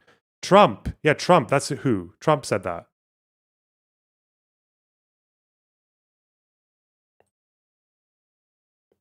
And said, I'm going to have the most lethal military because unfortunately I mean this sincerely, I don't think everyone talks about how they're going to make America the biggest, baddest military or whatever the fuck. We're going to keep on top. There's nothing exceptional about saying the most lethal military. What the fuck does he think that means? It's just memes. But he's playing. But the problem is that if you wanted to make this criticism, you could say Trump's rhetoric made him look all pro-peace and all that shit, despite the fact that he wasn't. And Kamala would speak about the most lethal military when she was clearly more committed to humanitarian measures and ceasefire or whatever else than Trump was, and wouldn't have at all embraced any of the kind of fucking jingoism that Trump gets involved in. You think Kamala will be bombing fucking boats outside Venezuela? Obviously not. But that would be a much more valid criticism if it was about the rhetoric, if you didn't play into it for the entire fucking time. Because you did play into it. Hassan probably thinks, because I know that his followers say this all the time, he thinks that Trump actually gets more of the credit for the ceasefire that happened in January. He probably thinks that. the Democrats actually saw the threat of Donald Trump as a significant enough threat, because if they were, they would have locked in and had better messaging overall and tried to at least establish a base of support with counter narrative, with counter messaging leading up to the election, not in the aftermath or not during the election, but leading up to the election. Because Republicans, they act as though there is an election every single day. They are constantly on message. They're constantly creating an alternative reality with lies, saying that undocumented migrants are actually responsible for a metric ton of the crimes that are taking place in American cities, when that is an abject lie, okay? And when I talk to congresspersons, whether it be at the DNC or even before, even after, and I tell them, why the fuck aren't you guys counter-messaging against this? We are a nation of immigrants. America is the most diverse nation on the fucking planet. It is literally the reason why we are such a domineering force beyond all these other, beyond all the other, violent reasons. But like that is one of the most redeemable aspects of America that I personally love, that the Democrats completely dropped because they were scared. They saw that one poll from the Pew Center of Research that said that 66% of Americans want mass deportations. That exact same poll also showed that if given two options, mass deportation and mass amnesty, that the majority... God, remember this fucking thing, and then remember this. Democrats, if they were in charge right now, would be doing 100% the exact same thing. You don't get to say it was just Trump being better at rhetoric than Harris. You don't get to say that. You don't get to say it was just rhetoric. If Trump lied about being a peace candidate or whatever the fuck, you helped him do it by saying the Democrats would have been the same. 1-to-1. Make no fucking mistake. Anyone who tries to tell you that Kamala Harris will be different is a fucking delusional moron, dude. And then it's on day one almost, or in the first week, because I posted this, because his whole cope here is that, no, this is just about Gaza and fucking Israel and Iran or whatever the fuck. But again, there were so many people in here who were trying to defend it, like trying to say that actually, the greater Israel thing, I wonder where you got that from. Or trying to talk about how there's not really an argument, or Biden fully supported the genocide and Kamala made it clear she could be a continuation. These people try to give Trump credit for the ceasefire that happened before he was even inaugurated, because Witkoff went over and had a word. But then I'm just thinking, what did Trump do when he was inaugurated within the first week? You know what he did? He undid Biden's sanctions on the settlers and on the militias in the West Bank that were committing crimes. You know that. Trump did that on the first week. That fucking ginger beardy terrorist guy who detained me and Steven and Corey, that guy was sanctioned by Biden. Trump undid all the sanctions on settlers on the first week. He undid it. He cut them off. Remember, you should have known that he was going to do that, because Trump is the first president, I think, in decades who thinks the settlements are not illegal. Of course he would take sanctions off of them. He also, remember that shipment of 2,000-pound bombs that Biden froze? That people like Hassan would say, oh, it was only one shipment, though. A shipment of 1,800 2,000-pound bombs, by the way. Not to mention a few thousand fucking 500-pound bombs. Trump renewed that shipment. He lifted the freeze on that shipment in the first week. That's two things. What do you think Witkoff said that made that ceasefire go through just before Trump's inauguration? Do you think they threatened them? With what? What do you think they threatened Israel with? Or do you think maybe, like many Israeli leaders have done in the past, is that Netanyahu waited out the ceasefire so that it could look like it was Trump's gain so he could help Trump and by extension help himself? Where was the threat? People assumed that Trump just came in and bulled and threw his weight around for his ratings or whatever to go and get the ceasefire passed in January. No, he didn't. If anything, he rewarded Israel for the ceasefire and for them timing it. Biden's ceasefire plan, by the way, the one that he was pushing for months.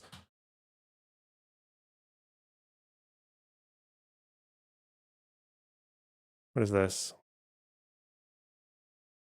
Is this relevant? Is this timestamped? This it's not epic timestamped. ceasefire agreement could only have happened as a result of our historic victory in November, as it signaled to the entire world that my administration would seek peace and negotiate deals to ensure the safety of all Americans and our allies. I am thrilled American and Israeli hostages will be returned. Didn't you say you'd praise Trump if he had a hand in this? I did. I gave him I wore the Trump hat. Everyone got mad at me. Yes, I said that. I also said that Donald Trump is not going to end the apartheid.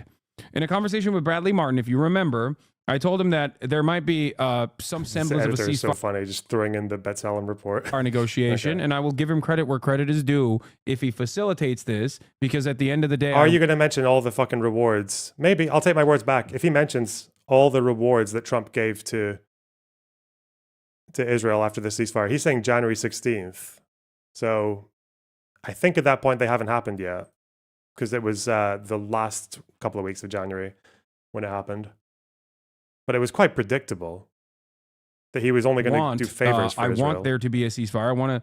I want the Palestinians to no longer be murdered in the way that they have been for the past 15 months, and that I will give credit where credit is due. Having said that, however, I don't think Trump is going to end the apartheid, and he certainly will not. If you think that he will, well, you know, you're delusional. Turning home to be reunited with their families and loved ones. With this deal in place, my national security team, through the efforts of Special Envoy to the Middle East, Steve Witkoff, will continue to work closely with Israel and our allies to make sure Gaza never, all caps, again becomes a terrorist safe haven. We will continue promoting, again... Remember when Israel blocked aid for 2 months after breaking that ceasefire? And Trump took, I think, maybe 1 month and 3 weeks to start saying, this is bad, we need to let aid in. Do you remember that? Remember when that happened? Contrast. Remember in 2024, at the end of Biden's presidency, just before the election, remember when the IDF was blocking aid into northern Gaza, a small part of northern Gaza, for 2 weeks? And the Americans sent them a warning saying they were going to reconsider arms sales or reconsider policy if this didn't change. 2 weeks in a small part of Gaza, a very small part of Gaza at this time in terms of population. Most people have gone south by this point. Harris comes and says, no food has entered northern Gaza in nearly 2 weeks. Israel must urgently do more to facilitate the flow of aid to those in need. And they made warnings with this as well. They warned policy reviews if this didn't change. That's October 13th. October 14th, Kogat. Yeah, we're don't worry, we're sending aid into the north of Gaza. Come on, man. The fuck?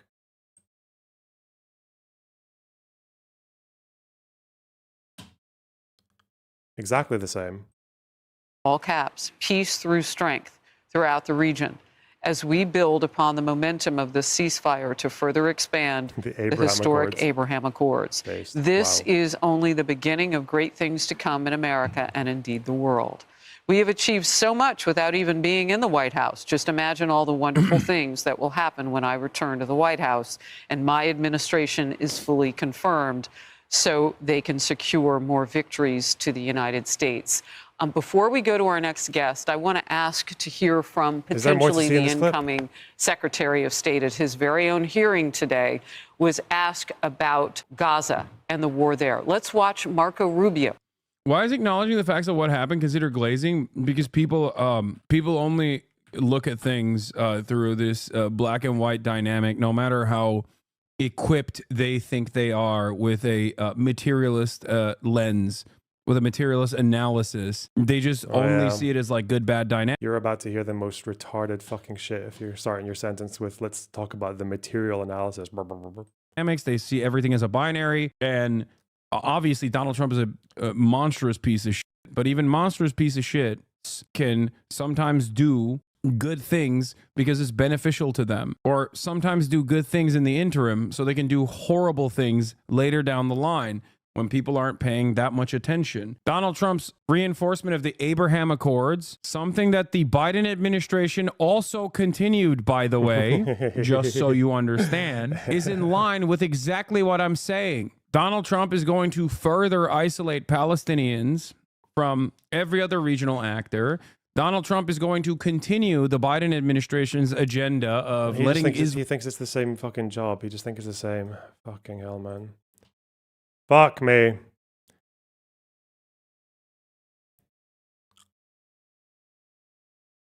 Always chose mass amnesty. So why is that never communicated? Because Americans, sure, the median voter, trying to understand where the median voter is coming from is impossible, okay? You will kill yourself if you try to understand what these people are thinking. You just lost me, Hassan. I was with you halfway through that, but you lost me. But I'm with you. But what I'm trying to say is this, okay? There are Trump supporters out there, okay, that have been deluded into thinking that Donald Trump represented a change. And obviously, we saw that buyer's remorse this past Tuesday, right? Especially in Hispanic communities where they were like, oh, I can't believe that he is actually doing mass deportation. And it's you know, we're in D.C., this is a fairly liberal crowd, and we laugh at those people, but like I talk to those people every day, and there were people that genuinely thought, they genuinely believed that Donald Trump was actually excising the violent criminals. And the only reason why people are led to believe this lie, aside from the faucet of misinformation that comes from independent outlets on the right and also Fox News as well, is because there is no robust response from the Democratic Party that says, that's a fucking lie. That's a lie. Undocumented migrants in this country are responsible for a lower rate of per capita crime than natural-born U.S. citizens are. If you pair that up with documented migrants, it's negligible. It is marginal. And they're hyper-focusing on it specifically because this is a vulnerable population that is easy to target and it's easy to ridicule, and there is not enough of a robust defense mechanism out there. And that's the reason why people end up believing this bullshit, and then they get shocked when it's actually implemented. So I think that's a good point. And I think I sort of agree with Tim and with Simone about this. Impossible. Fundamental rift. Because one of Trump's gifts is I think he convinced a lot of people he was going to go after criminals, but he also said at the convention. What were the effects of the sanctions on settlers? Well, because of America's position in international trade and currency and whatever the fuck else, it meant they were locked out of things like SWIFT, and their finances were damaged by it, which means, you know, like, this is money that these settler organizations, what do they spend it on? They spend it on settling. They spend it on paving roads and attaching themselves to electrical supplies and things like that. Like, it was only a small series of sanctions, but he kept on amping them up, and they didn't really get an opportunity to see what they'd be like in the long term. But they, these settlers are not like detached from society. They would lose things, like their finances were hurt by it. And you can, it made Israel really fucking angry as well.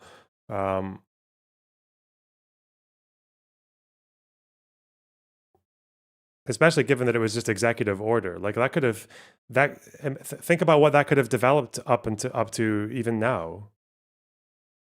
Because my understanding is that he did this in like, was it 2 or 3 waves of sanctions on settlers, to the point that I think there was one military unit that had to disband. There was one unit in the West Bank that had to disband because of sanctions.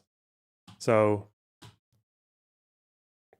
if that was continued as the norm, if America was actually putting their foot down and actually breaking like quite a long taboo in American politics or in Congress, and actually normalizing the idea of punishing not just the settlers, but also even the state of Israel to a degree, like, or the IDF for allowing these projects to continue, and maybe even implying some kind of like soft reward for getting rid of them, some of them, or stopping them or slowing them down or dealing with the violence, then who knows where we'd be now. But, you know, it's all gone. That whole experiment was a very short-lived, quite minimal endeavor, and now it's done. Did they disband because of those sanctions? Well, I'm pretty sure one of them did disband around the same time as the sanctions, because I think that's how it was publicized, wasn't it? Might be wrong. But in any case, if that's not exactly how it went down, then maybe I'm misremembering. But as far as their finances go, that does stand. That's still true. Anyway. That they were going to do mass deportations. And I think how to bring it back is that is possible because of a big void. So Trump has room to operate, to maneuver. Why? Because he has built an authentic connection with millions of people who believe him, who have his back, who think, yeah, he'll compromise. It is inconceivable that Kamala Harris would appoint Mike Pence to be Secretary of Health and Human Services. Inconceivable. We wouldn't live in that world. But Trump can appoint a Kennedy to run the health department. Why? Because he has built such a credible, loyal following. That because of the authentic way in which you don't agree with that. Cult. No, I was just cult. Well, yes, it has certainly become a cult, right? And then you look at our side, and you find the politicians that have that kind of authentic connection to the voters. You look at the list of leadership of the Democratic Party. How far down do you go before you have somebody that can fill an arena? You have to get to Bernie Sanders. You go to Barack Obama. You go to Zohran Mamdani. You go to AOC. It is largely on the left. That is the truth of this moment. But it wasn't always true. Barack Obama didn't run from the left. He ran against Washington. Bill Clinton had that kind of momentum. He actually ran from the right. But right now, that energy and connection is coming from the left. And so Hassan lays out a group of policies that are from the left. Like, I'm not for socialized housing. I'm for building a ton of housing. Boo. That's okay. But it is a void that the left is currently filling, that the leadership of the Democratic Party is not. How does Trump get away with all this? Has America done like, I mean, maybe New Deal time they might have. I'm just trying to think if there's actually even any proposal in terms of practicality of this, of like including in the federal budget a nationwide social housing project. Let's have a look. I'm very curious. I feel like that would, if the UK struggles with it, I don't even know how you would do it in America with a federal budget, but Section 8 housing.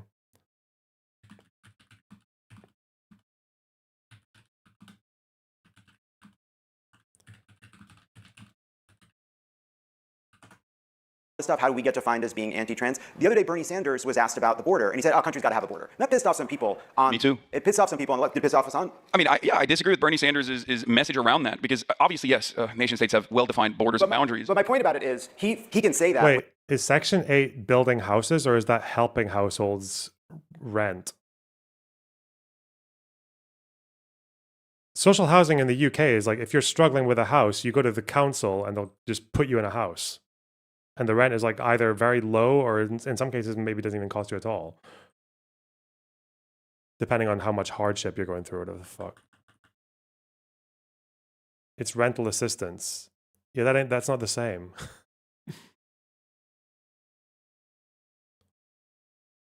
With confidence, because everyone knows what Bernie Sanders stands for. Yes. And so when he is asked about trans issues, when he is asked about issues in which Democrats are not at 55-45, but at 30-70, whatever it may be, he can either say, you know what, I don't care about that, I'm not talking about that, or he can answer in a way that maybe riles some of the base, but you trust him.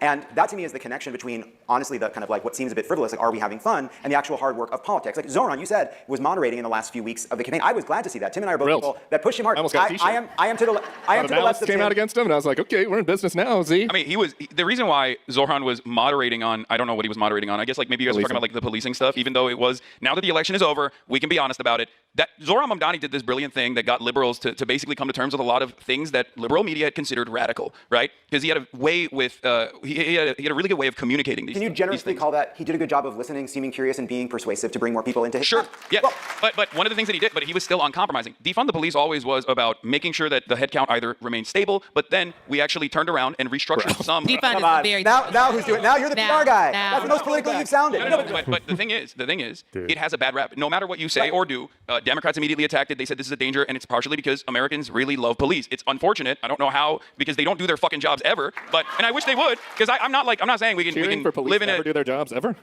I want to be able to call the police. I just don't want them to think I'm a suspect when they show up. Exactly. We want a presence of law and order, and unfortunately, in many communities, police's presence. Yeah, like in China, right? That's what we'd rather. Is lawlessness and disorder. Now, having said that, he wanted to not reduce the headcount necessarily, but at least like bring in social workers to take away some of the bandwidth, some of the workload from the police, and that was a message that resonated with even Tim Miller. It seems. He liked it. It was. You want defund the police now? No. This episode is brought to you by Walmart. At Walmart, more than 75% of managers began as hourly associates. Walmart's $1 billion investment in career-driven training programs gives associates Defund is a really bad slogan, especially when, God, I remember, was it fucking Lance or some shit, Lance from the Serfs, talking about defund the police and then getting asked about saying what the issue was. And one of the things he rattled off was that American police have fuck all training compared to European. And then they were like, wait, wouldn't you need to fund them more to train them more? Oh, God. .com/crooked, code crooked at checkout. Can I just really quick? Because I think, like Simone, I'm like, you're talking, I'm like, yeah. And then you say something like, dude, bro. Here's I think what Zoran did well that kind of combines part of what you're talking about with what maybe I think I'm happy he didn't take your advice on part of his campaign. But what he did well are we having fun yet? Zoran was happy. He was having a good fucking time. He was a fun hang. He on my pod. We had a great time. He had a couple specific things. Yeah, dude, cooked him on globalized intifada. Well, that wasn't his best answer. That wasn't his best answer. But we were vibing though, and people listening to the pod liked it. He had 4 issues, like you mentioned. Like it's kind of hard to know what Kamala's issues were. I think if you quizzed all of us on here, everybody would say different things. Everybody knew what Zoran's issues were. That was good. He was good on that. He could go on a pod with me or somebody else. He could have gone on Rogan for 3 hours and hung out and had a good time. So he could communicate. He's happy. He had 3 issues, 3 or 4 issues. But he also just did like making the practical decision to say he was going to keep the police chief rather than doubling down on the tweets that he sent in 2019 was smart, practical politics. Like you can I agree. You can have clear left-wing policy issues that people understand. You can be positive and optimistic, and you can also be practical. He did all of that like quite well, actually. I'll give you. I agree with that. I think his messaging was good on that, and that's precisely what I was talking about. Like for example, okay, especially not in like the broader population's understanding of this issue, but like in mainstream media and in American politics, there's a major division between how the population is receiving what Israel is doing and how our politicians are responding to it, right? And how the media even responds to it. Anti-Zionism is like a scary term or a scary word for a lot of media professionals in a way that like, being anti-Israel is not necessarily scary at all for the average person. As a matter of fact, they are very anti-Israel now, and there's polling to reflect on that reality. Now, what Zoran did so perfectly was to communicate his position in a way that liberals understand it. He turned around and said, yeah, Israel has a right to exist as a nation state that has equal rights and representation for all people. That is identifying that Israel has a Jewish ethno-state project. The one that is the least popular option for both groups in the territory. Yes, great. It's a fucking meaningless platitude that has no bearing on anything that's ever going to fucking happen in the conflict anytime soon. Okay. Project, right? That is identifying that Israel has an exterminationist policy on the Palestinians and incredibly repressive policies on Is that true for Qatar too? Does Qatar have a right to exist only if everybody has equal rights for all religions? Is that true for Qatar? I don't. Or just Israel? No, I don't. Oh shit. Oh no. He should just name every country in the world that doesn't have equal rights. Just keep asking the same question. Uh-oh. Yeah, why is a New York mayor out here? This is why, by the way, a lot of Israeli Jews in general, actually, this is why you think, like, why they are so sharp to call things anti-Semitic, even if it seems inoffensive. I remember, was it fucking, I got clipped in it was a Queeman conversation, I think, when I was clipped for saying that, oh yeah, if someone wants like equal rights for everyone from the river to the sea tomorrow, would that be anti-Semitic? And this, like, I'm like, not inherently. I don't ever think it was inherently, but kind of, in the sense that for 2 reasons. One, because obviously forcing Jews to live as a minority in the Middle East today is probably going to fuck them easily. But the other thing is as well, is like, no one says this about any other country. People like Zoran are like an American politician out here wagging their fucking fingers at other countries and saying, yeah, you don't really deserve to exist unless you become equal, or you don't deserve to exist if you've done genocide, or even that. Some people would I think would rightly consider to be anti-Semitic, because they would think, why? We don't do this to any other country. We don't tell other countries that they stop existing because they've committed crimes, or because they've done anything, like because they've done anything, or even to the worst crime, even genocide. Like countries, plenty of countries have committed genocide, or maybe some are doing right now, but we don't say the country deserves to stop existing. It's like it's a double standard. And then that's where the people clip what I just said and say, oh, you think it's anti-Semitic to stop genocide? Yes, I do, actually. The more you're pro-genocide, the more you love Jews, actually.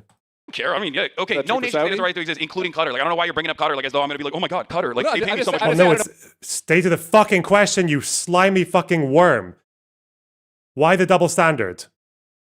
Why is it not normal? Why is it not that we have politicians saying to other random countries in the world that they have a right to exist as long as they give equal rights, and until then they don't? Why? Why that's only if everybody has equal rights for all religions? Is that true for Qatar? Or just Israel? No, I don't care. I mean, yeah, okay, That's no true for nation has Saudi? the right to exist, including Qatar. Like, I don't know why you're bringing up Qatar, like as though I'm going to be like, oh my God. Why is it such a emphasis on one country then? Joseph Hosey, thanks for the $20. Appreciate it. God, Qatar, like No, they pay I me so much just say I don't know why that's the only country that don't. Did I not go back? Hang on.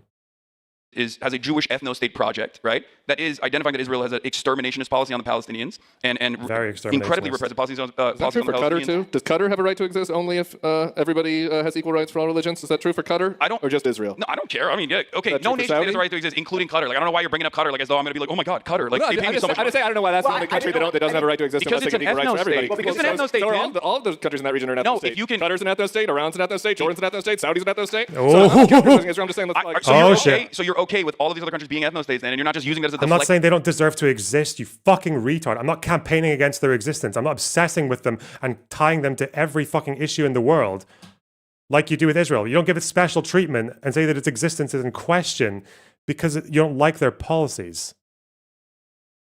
mechanism to move the attention away from Israel, a country that literally receives more aid and more Yeah. political support than from the United States of America than anyone else. He's not engaging with the thought. It's just like, okay, let's just keep on rattling off propaganda points. Let's go. As a matter of fact, a lot of people actually get mad about Qatar because now the Gulf leaders have realized, oh, if we give this Get guy mad at. Why don't they say that their right to exist is contingent on whether or not they change those policies? Why are they just getting mad? Do you see how they get different treatment?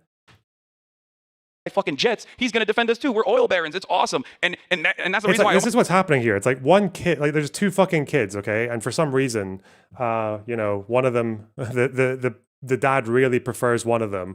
And like, let's say they both steal. They both steal some fucking money from, or like some shit from a shop. And then like one kid gets kicked out of the fucking house. And then the other one gets a telling off.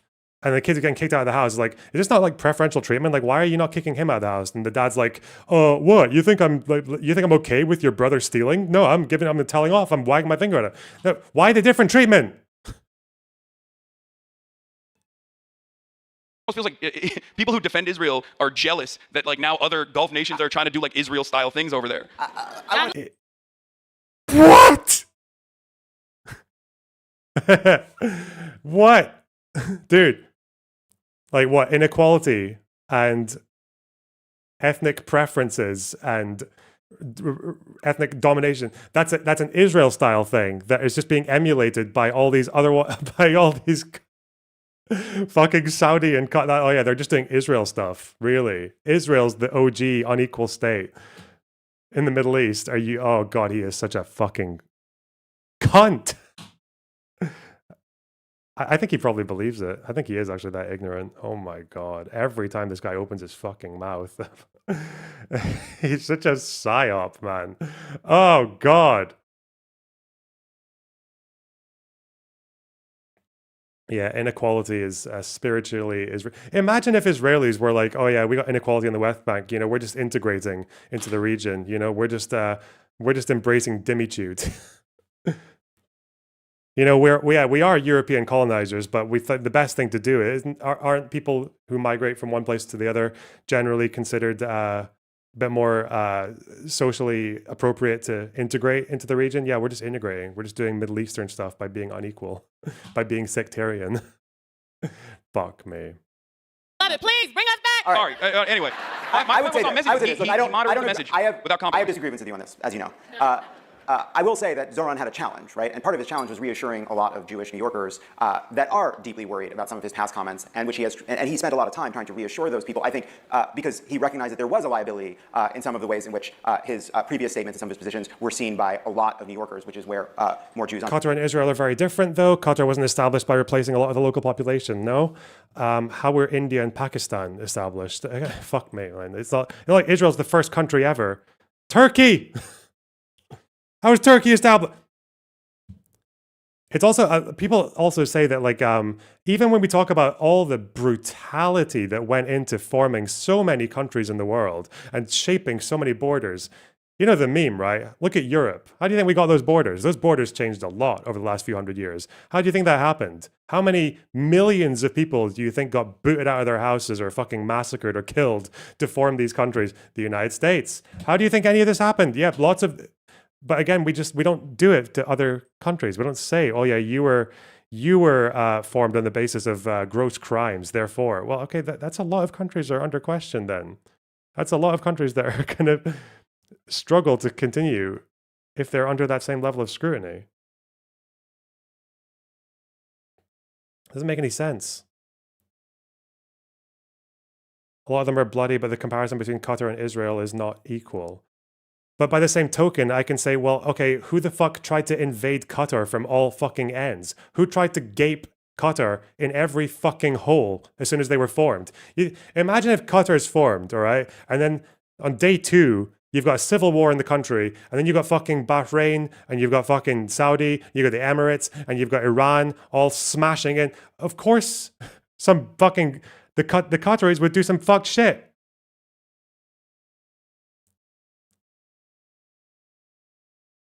Man.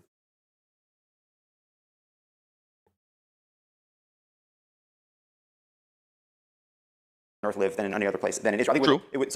And he sought to address it. Now, without getting into the details of where I think he had to do that because he's Muslim. I'm gonna be honest. I think it was racism, straight up. He had never said a single thing that was remotely anti-Semitic, and yet the media constantly kept needling him on that. It's definitely not because he took a special interest in Israel and saying dumb shit about Israel as a attempted New York mayor. It's definitely not that. Is that why the Jews, the otherwise progressive New York Jews, still went for Cuomo? Are they Islamophobic? Are most New York Jews just like they hate Muslims? Because they're racist. Okay. And I don't agree with that because it's honestly impossible to know because it's overdetermined. Right? Do I think there's Islamophobia in the reaction to Zoran? Of course there is. Do I think there's genuine concerns about some of the things he said? Of course there is. You can't tease it out. What was concerned? Well, he got elected, so does that argument really matter? He is now the mayor-elect of New York City. So whatever he did worked. So the reason I don't want to stay on it is because I think there's a lot we can say about it. But what I'm trying to say is he had people that were really glad to see someone who had taken his views run for mayor and succeed. He also had people he needed to reassure who had disagreements. But he recognized that he was in coalition with a lot of people who had different views, including he was asked about Abigail Spanberger and he was asked about Mikey Sherrill, and he said that this is a party that has room for everybody, not just people who look like me. And I think that to me is what I hate Republicans. If you can unseat a Republican, it's good. It's good in my book. And that was my anger and resentment with like. I don't know if you're just being obtuse. I don't understand like why you think the Qatar comparison isn't good. He literally said it was because of Israel's ethnocentric policies. It was because of their apartheid or discriminatory policies. That's why he said that. I understand this, like what? Because like ethnic displacement or ethnic cleansing, whatever the fuck you want to call it. If ethnic cleansing that's the line, that's the specific problem with Israel, but fucking slavery isn't. Like what the fuck, man? Like why? Why do you only? I don't know. Silly. We're just a lot more interested in 80-year-old ethnic cleansing than we are slavery. That's happening right now. Oh, fuck me. Way that the Democrats were representing themselves during that campaign where it kind of felt like they didn't hate Republicans too much. Whenever I hear Nancy Pelosi say, oh, we need a strong Republican Party, I'm like, no, we don't need a Republican Party. We want to run this country in every seat and be so successful that you have a weak and feckless and ineffective Republican Party that cannot undermine the agenda that centers the working class. That's what I want. And so here's what I want to come back to. Talking about the overlap of the ways in which Zoran built a big enthusiastic base of support, talking about the ways in which Democrats have a void of people not really knowing what they stand for, which lets them be buffeted by issues where they're kind of, whether it's trans issues or other kind of issues where they feel like they're on their heels, and there's this debate about throwing people under the bus. What are the lessons that you think Democrats should be taking from the success on Tuesday? You know, Chuck Schumer was afraid to. So this is now going to be the third time Chuck Schumer has been booed at a Democratic event I've been at in 48 hours. Hey, fucking Chuck Schumer. You ready? The former Republican's going to praise Chuck Schumer right now. The shutdown strategy's worked pretty good. We're doing great on the giving him a little claps. Shutdown strategy turned out to work pretty good. Everybody's like, oh, yeah. Chuck. Yeah, we had to drag him to finally do that. He had an opportunity to do it earlier. At least he's there. Yeah, no, what is Jessica Simone, you were going to leave the You Democratic. know Israel does the same passport labor system as Gulf nations, right? If you're going to sit here and compare the conditions of migrant labor in the Emirates or Qatar to Israel, like you're fucking delusional. I don't know why you would even attempt to make that to act as if this is at a comparable scale. Oh my God, whatever. Party in March. Well, you know, about every 6 months I got to do a gut check. Every member of the 92%, that's how we sustain ourselves. So it's like renewing your vows. Yeah, very much so. Very happy to be with my husband. So Chuck Schumer is being afraid of Democrats being tied to Zoran. He is less afraid, it seems to me, about the young people and people that support Zoran not seeing Schumer on their side. And so, Jessica, how do Democrats confidently assert that we are a big tent that includes everyone from Mikey Sherrill and Abigail Spanberger and Tim Miller and Hassan and Zoran without ignoring the genuine and real politics of moderates not wanting to be tagged as New York or San Francisco socialists, which is real and we can't ignore. Yeah. Well, I think so. I just want to say, since I've been looking and reading Are We Having Fun Yet? The last 10 minutes were the opposite of fun. And I think that, no, but it's important for our electoral strategy because that fight is the opposite of fun. It doesn't mean that it shouldn't happen, but when you are the party that is being represented by that kind of screaming back and forth versus saying the stuff that we agree upon, that we're like, all of the candidates that won were affordability candidates. It sounded different out of Abigail Spanberger's mouth and what she was talking about than out of Zoran's mouth, but we all got to the place where they thought the Democrats want us to have more housing and more money in our pockets, and the Republicans have been dicking us over with their policies. And so that's where we have to be. I was so excited by Zoran's campaign in that it finally felt to me like there was some Obama energy back. And as an elder millennial who spends a lot of time with Gen Zs, I'm sad for them that they don't know what hope and change felt like. They don't know, what it meant to watch him from the DNC convention through, when he left. Tim's like, it was terrible. But it was fine. He was good. I got some goosebumps every now and then. No, I hated the DNC for sure. Like I'll stand on that. Yeah, but people finding community, people combating loneliness, people having shared purpose, getting outside, touching grass, all of that. That's what politics means to me. And you want a great policy agenda, of course, but you really want to feel common cause with people. And you can have disagreements about, various issues. But that is the path forward for me. And that's not going to come from Chuck Schumer. I think Chuck Schumer is, passes sell by date in terms of leading the party this way. But Chuck Schumer, I think that he was right to recruit Roy Cooper and Sherrod Brown to be running for those Senate seats. And I hope that they're going to win. And I feel good about that. And I think that, his Mamdani stuff is about himself, and he's, he voted in the election. He's a Jewish New Yorker in Brooklyn there, and Mamdani got 30% of the Jewish vote, which is very low. He has work to do with the community. I hope that he will do that work. But I don't think focusing on Chuck Schumer is the answer to it. It's the energy, and that there was energy across. I hope he does that work. I hope he does that work and helps those Jews stop being such Muslim haters. New Jersey, and there's energy in Virginia, and there's energy in New York, and that's the kind of organizing. It's not, big Democratic energy. It's individual candidates that have this affordability message and are communicating as a naval pilot, as a CIA officer, or a community organizer. And this could be for everybody. So Trump is also now giving us a pretty big opportunity. On the one hand, he's been going after comedians, and he's trying to get Kimmel canceled. He's angry about Seth Meyers every other day. He's tearing down parts of the White House, which was a strange choice, which I tried to walk to see sometimes I look at people in chat, and I just wonder if they're doing it on purpose or if they actually are just like missing parts of their brain and their soul. Why would you respond to me saying, why would you compare the conditions for migrant workers in Israel to Emirates or Qatar? The implication clearly being that the conditions in Israel, though not good, are not the same, are nowhere near as bad as the Emirates and Qatar. And you respond by sending me a report to say, oh, Israel's conditions are bad. How does that work? I'm saying one is worse, clearly. And you say, oh, but this one's bad. Okay. Yes, I think being tortured for 20 days is worse than being tortured for 1 day, all else equal. And you say, you're telling me you'd like to get tortured for 1 day? No, you fucking retard. Bro, I can't do it, man. I don't know. Just say you've got a fucking boner for bad Jews. I don't understand. And they built giant walls so that we don't see the construction site. Okay, you actually don't deserve to live. Get the fuck out of my community. What a fucking brain-rotted fucking sentence. Oh my God. Jesus Christ. Yes, I am saying that because the UAE is worse, that means Israel's exploitation of migrant labor is awesome. Yes, that's exactly what I said. You got me. Oh my fucking God. Fix your fucking brain. Jesus. And, Trump is not doing as many rallies as he used to do. He's really kind of ensconced now in Mar-a-Lago in the White House at his Great Gatsby parties. He's tweeting out photos of marble bathrooms. Even some of his top staff now are living on military bases. They've isolated themselves in a lot of ways. Like, do we now have the opportunity to say, hey, they're the hall monitors and out-of-touch scolds.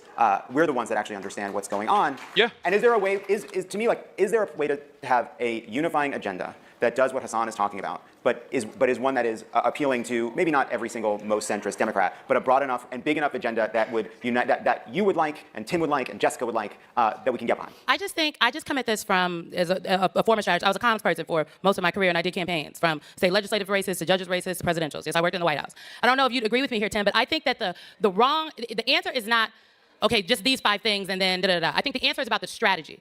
And what things you put under your strategy depends on what candidate you are and where you are running. Because coming up in 2026, there are gubernatorial races, there are state legislative races. Like 2026 and frankly 2027 are really about 2028 and then 2030. And you have to win state legislative seats. You have to win the governor's races, but you also, you should want to take back the House and the Senate. Okay, and how do you do that? It is not by saying, we only do these 5 things right here. No, it is about what is the strategy. And the strategy does have to be touch grass, talk to people. What are you need to understand your constituents and your community. So whether it's Abigail Spanberger, Mikey Sherrill, or Zohran Mamdani, the thing, to Jessica's point, that they all did well is they understood what the people. By the way, last year, Israeli courts decreed that migrant workers have to be paid the same minimum wage as locals. Yeah, but do you not understand that there have been complaints that this minimum wage is not always enforced? Did you know that? How dare you?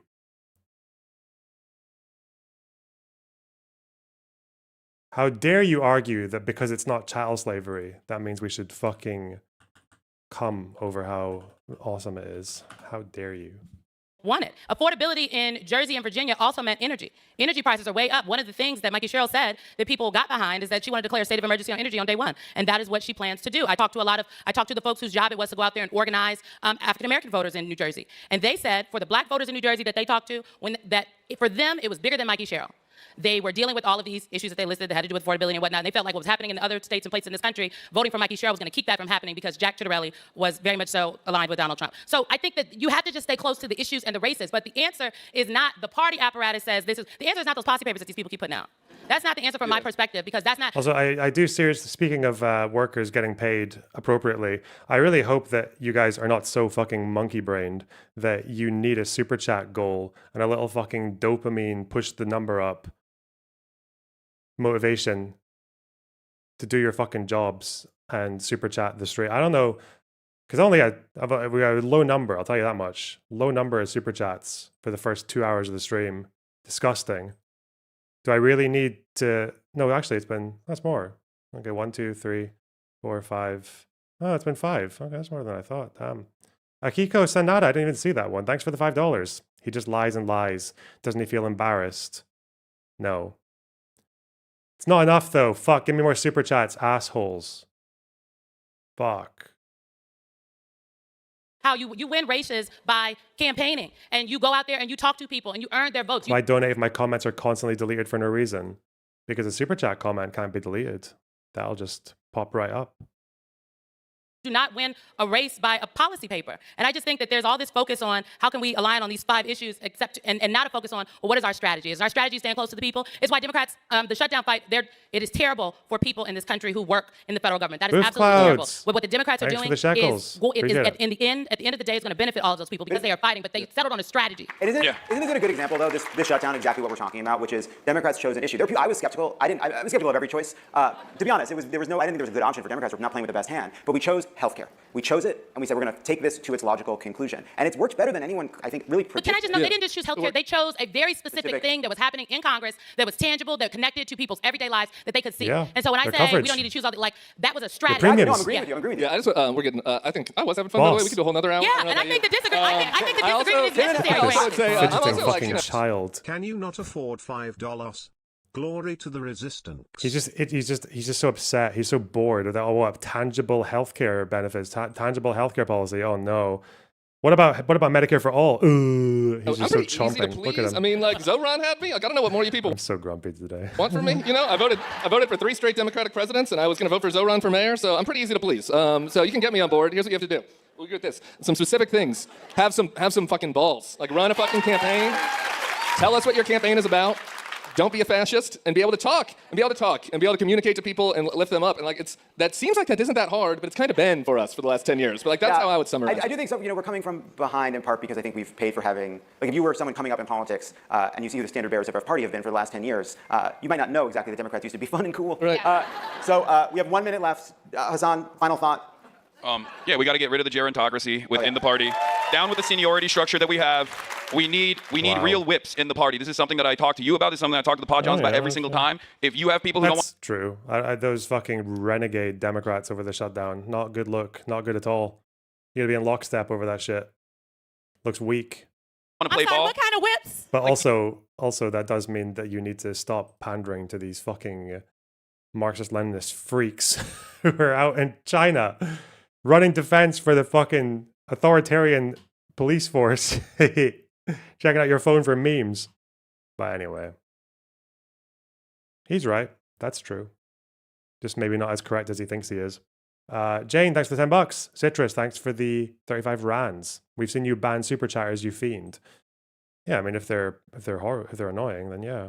But it seems like this person is just getting their messages auto-modded because YouTube is weird and does that sometimes. That's it. Oh my God. Alita, thank you so much. Wow.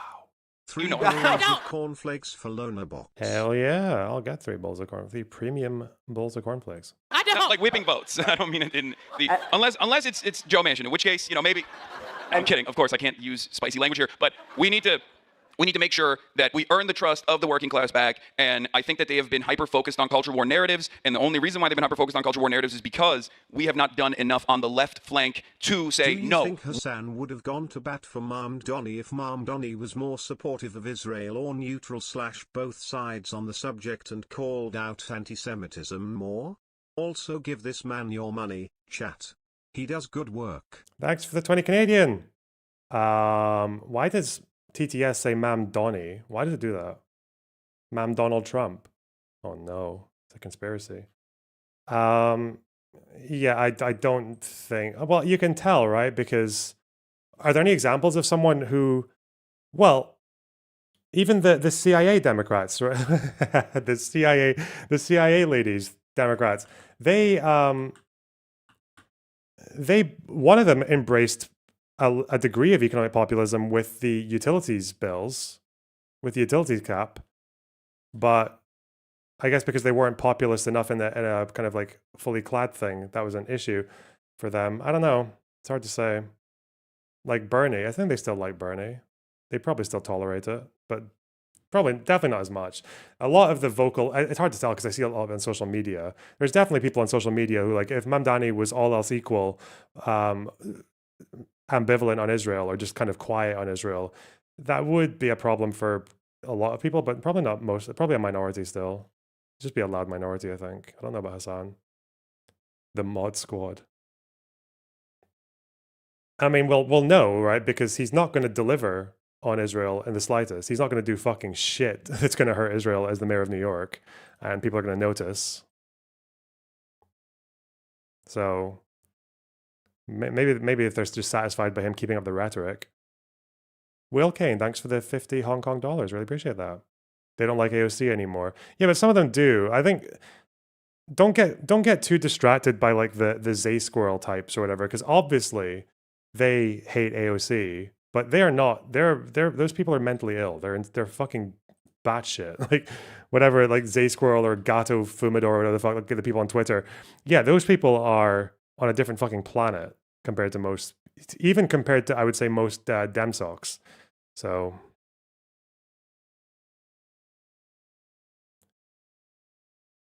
the impact that they might have is that they'll take people like that and like smear them in the eyes of more regular people, but I don't know.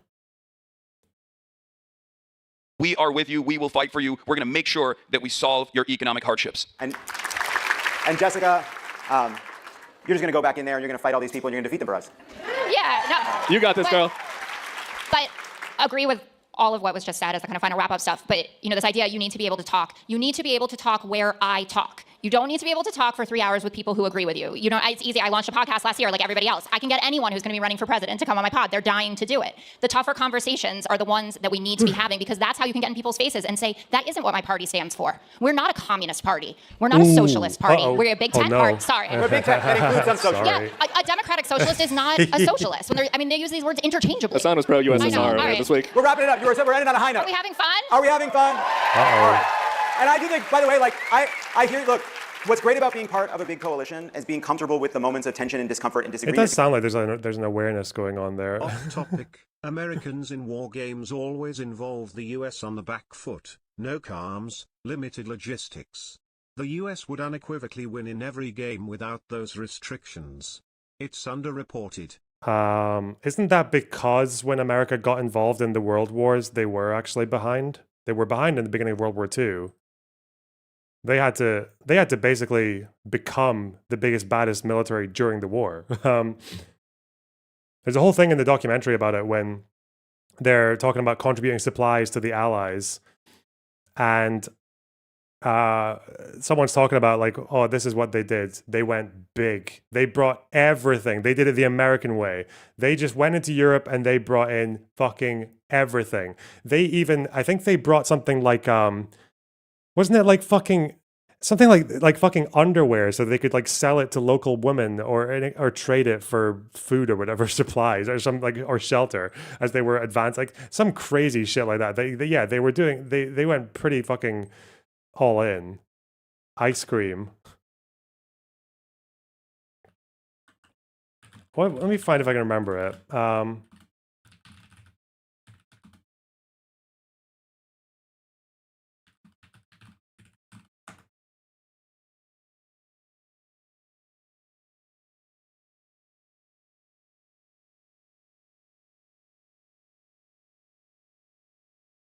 Let me see.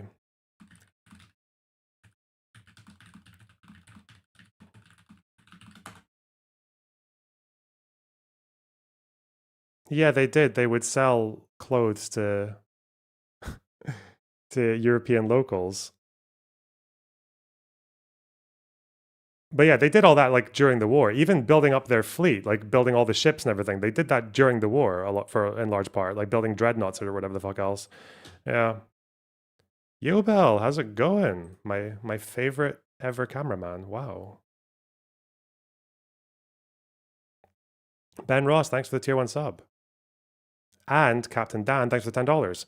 Off topic, Americans in war games always involve the US on the back foot. No comms, limited logistics. The US would unequivocally win. Oh yeah, I just did that. Jesus Christ. Losing my fucking mind. Fuck! Did my concurrent viewers just absolutely plummet, or did YouTube do a weird thing? Did I just get banned? What's going on? Never mind. Because Republicans can't, Whatever. You're right, they've been a little less scoldy, but they also are running to squash dissent because they're not comfortable with discomfort. They're trying to tell people that He did not look like he was happy with that comment on the USSR, did he? USSR earlier this week. We're wrapping it up. We're ending on a high note. Are we having fun? Are we having fun? All right. And I do think, by the way, like I hear, look, what's great about being part of a big coalition is being comfortable with the moments. Oh no. Of tension and discomfort and disagreement, because Republicans can't, you're right, they've been a little less scoldy, but they also are running to squash dissent because they're not comfortable Not in China anymore, Dorothy. with discomfort. They're trying to tell people that politics is easy and there's never any time where you need to feel conflicted or bad or that anything is hard. That's a kind of part of the appeal of fascism. Democratic politics can be tough. Democracy can be tough. But we are part of a big coalition, and I just think we can all have fun together. Yeah. All right. Thanks, everybody. Thanks for coming to this. And thank you to Jessica Tarlov, Tim Miller, Hassan Piker, and Simone Sanders. Yeah. Good show, good show. I made sure to like the stream and turn on the alert bell doing my part. What a strong soldier. See, that was okay to watch. That was okay. That was reasonable. That was fun. God, when he gets pushed back, it's so funny. He cannot cope. He can never engage. He just gets fucking it's like, it's so soft as well. It's not like they grill him on it or anything. It's not like they go into a fucking answer the question. I'm just going to ask you the question again. It's like he even has to deal with all that stuff. He just has to, he gets all the space to respond or to pivot or whatever the fuck, and it's just, it's so obvious. Anyway. When was that filmed? I don't know. Democrat soul searching.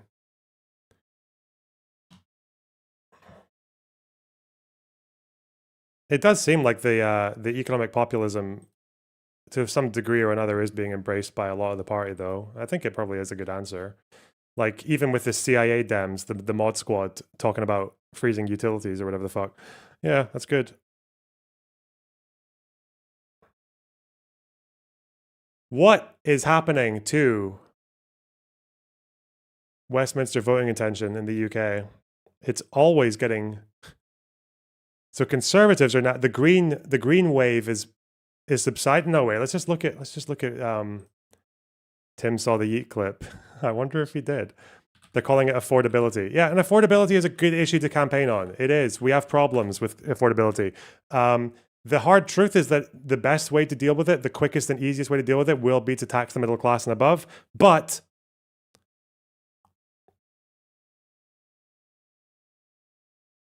it's good. Let's do it. YouGov, Westminster voting. Are you a Lib Dem or a Labour voter usually? Usually SNP. I tend to tactically vote. I'm a tactical voter. So I'd have to, now that I've moved, I'd have to look at my constituency and just see who's the top candidate that's not Reform or the Tories. That's how we do it. United Kingdom. I think I probably identified more with the Lib Dem manifesto than the Labour one, because the Lib Dem one was a bit to the left. But Labour were obviously going to win that election. They were going to tank it. What's going on here? Can I not? Let's get S&P is always 3%. That's normal. Let's see what happens if you get. Where's the fucking green vote, bitch? What the fuck? 12? Are they at like? I just want the green number, please. God, you piece of shit. Fucking hell. What is it?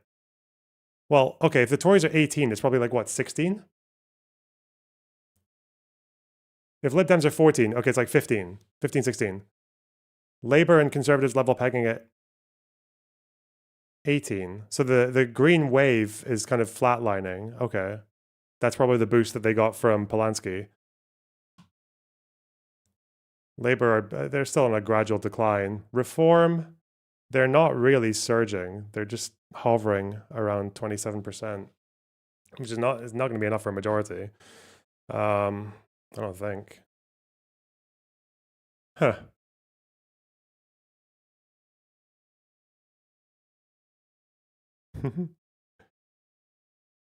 Labour in July, eh?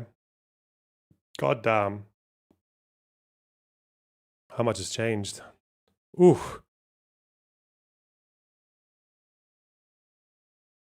Spider sold me rocks.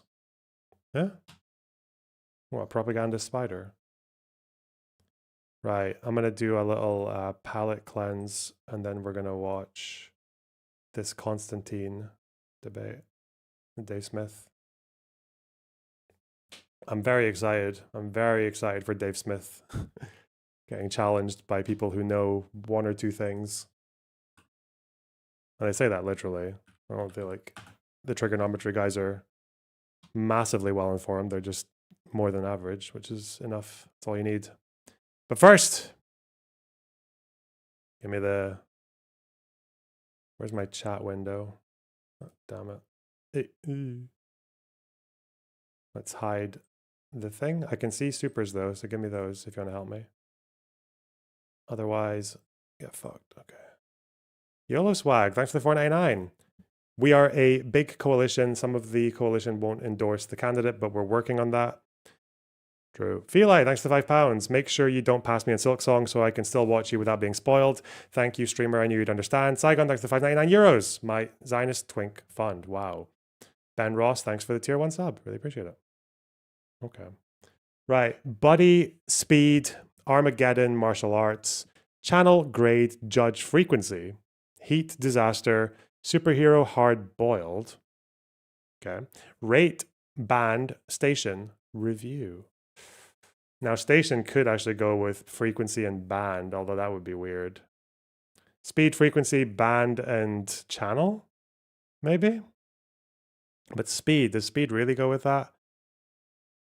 Rate, Heat. How about Heat? Maybe. Not sure. That's a slightly awkward one. Armageddon. Superhero. Hard boiled. Okay.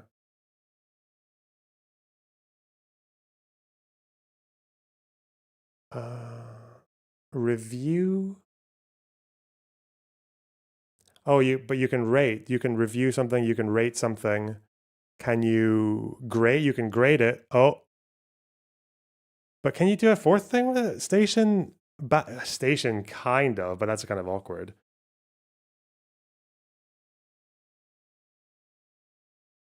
I don't know. Oh, judge. Okay, so it's not. So what frequency, band, station, and channel might be a radio setting thing, right? Hey! Disaster. Is this going to be like some fucking films thing? Buddy. Buddy Holly? Buddy Guy?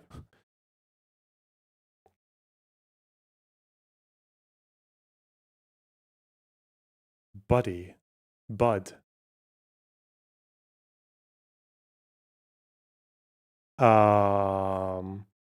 Natural disaster. Top speed, heat. Speed, heat. Martial arts, hard boiled? What the fuck? That's awkward. That's very awkward. Armageddon. Arm. Wait. Arm. No, nothing else. Fuck! I was thinking it might be body parts, but there's only really one. Maybe bud. Spee. Sup. Disaster relief. Heat stroke. Heat.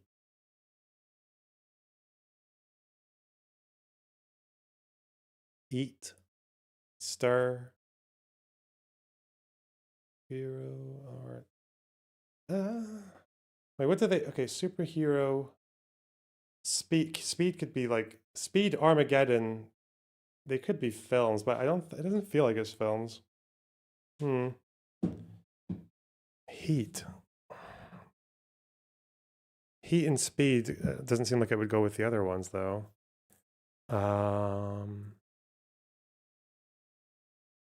Hard boiled. Does it have to do with egg? But why? What would...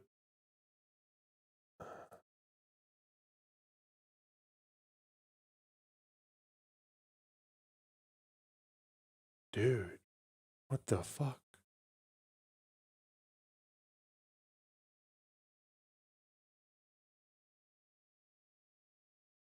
Hard boiled? What the fuck, man? The hard boiled thing is fucking my head. Oiled? I'm trying to think of any split words, but it's not. It doesn't seem like it's split words.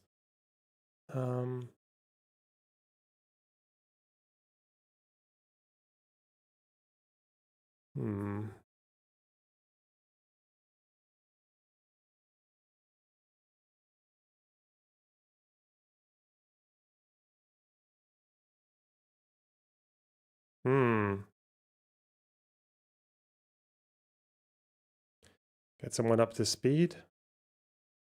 Well, oh, it could be genres. Like, but even then, it's kind of like superhero is a genre. Martial arts is a genre. Disaster. Is Armageddon a genre? Really? Is it going to be 3 out of 4? Fuck! Is it speed? Would you call it speed or heat? Is hard boiled a genre? There's no fucking way. Fuck you, man. There's no way hard boiled. Wait, why? Armageddon, speed, heat, buddy.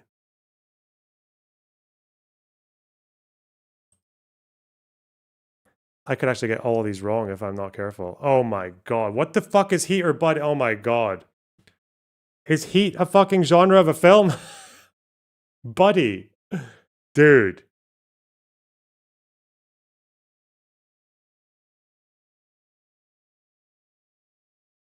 I don't get it. I don't.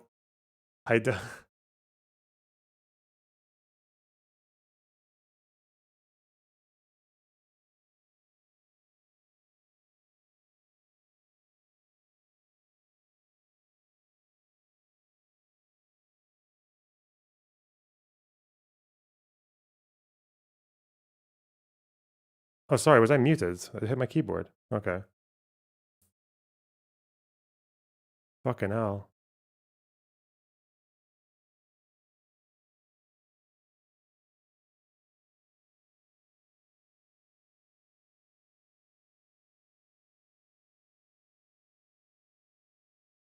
I just saw the thing went gray. The fuck? Armageddon, speed, hard boiled, and heat.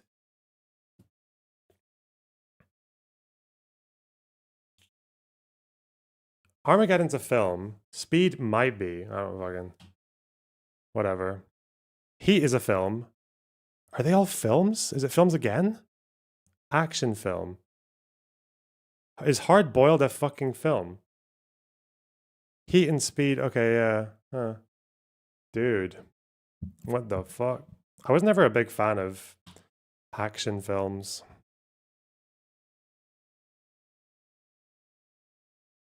Egg.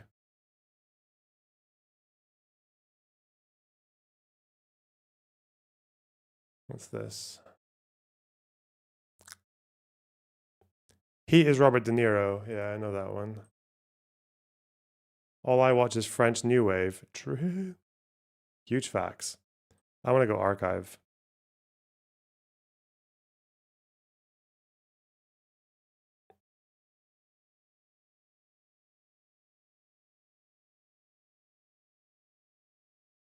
Okay, bye-bye chat. Adieu? That means a goodbye in French, wow. Audio. Program, cooking. Schedule, news, temps, fortune teller. Slate, airplane, fan, bell, bill, pain, games, crane. Ooh. Ooh, wait. I was thinking, Pam, belle, adieu. These are French words, but a lot of people wouldn't think pain au chocolat. But what's the other fucking French word? What's the other? Never mind. Let's go that later. Maybe crane? I don't know. Okay, cooking, news, games. Okay. Well, there's a bill, a program, a schedule, and a fucking slate. Let's go. Get fucked. There's games show. There's cooking show. There's a news show. Is there a fortune teller show? Shut up.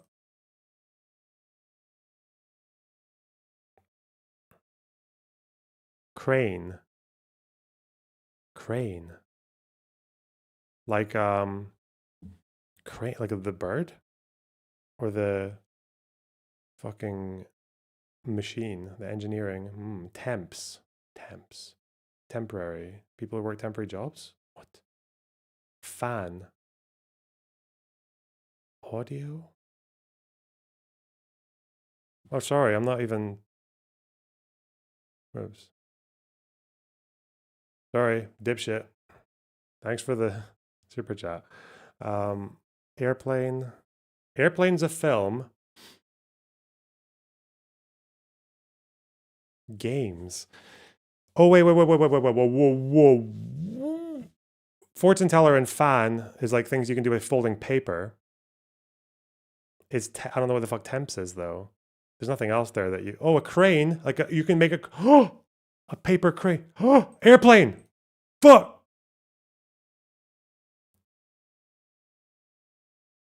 The fuck is temps, man? Is this the French word?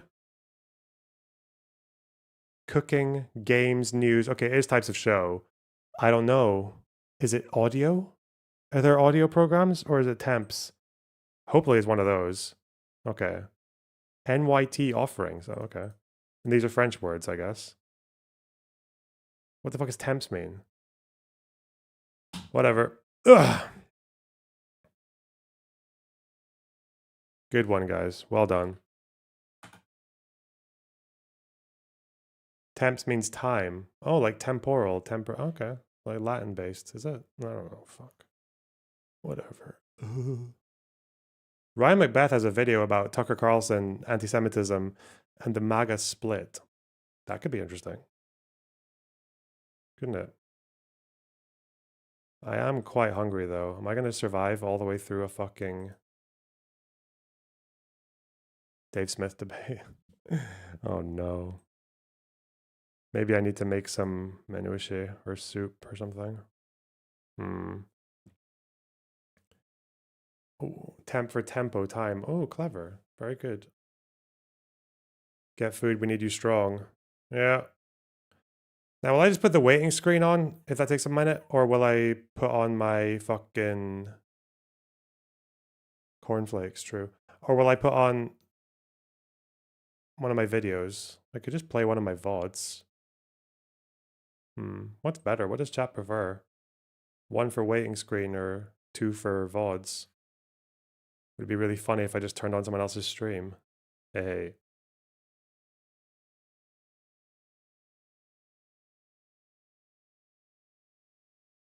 can't remember what I said. Did I say 1 for Waiting Screen and 2 for VODs?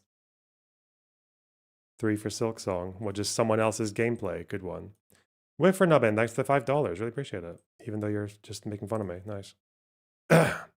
You want to come in and entertain them? Okay, yeah, you can do that too. If you've got, I mean, you've got the power to bring people into the call as well, so you can just have a little fucking group session. Why not? Okay. Let's do that.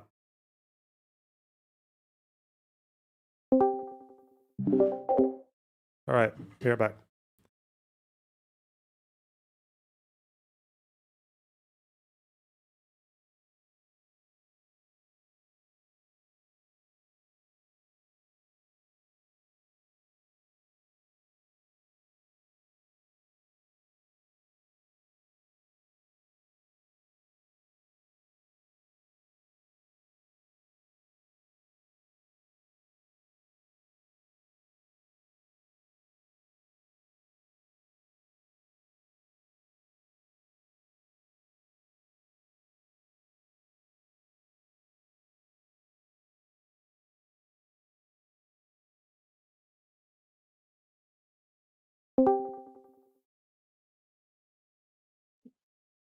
Hello.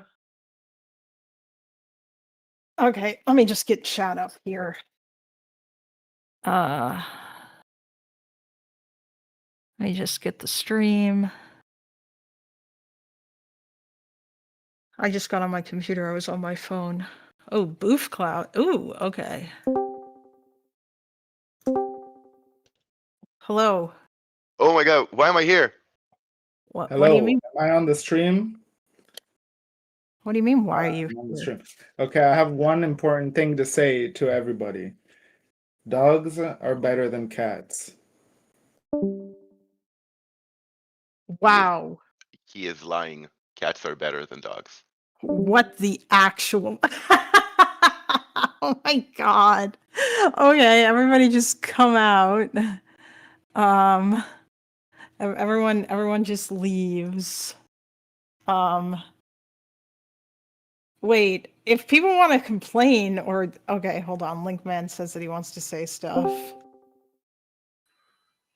What have you got? Yes, it was Boof, Trans Rights Crab. It was Boof. Boof came in to say some dumb shit about how cats are better than dogs. This is absolutely slander, and I reject this.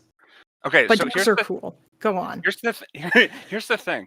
So no pizza places, like Canadian bacon is a different cut than ham. And also it's like cut like a round cut. It's like little round discs, right? But for the past few years, pizza places all over the place have been switching to like ham cubes from like salads and then just calling it Canadian bacon. And it's like, what's going on here? And the one place I've been able to get Canadian bacon pizza is Casey's Pizza. It's a gas station that's sort of regional.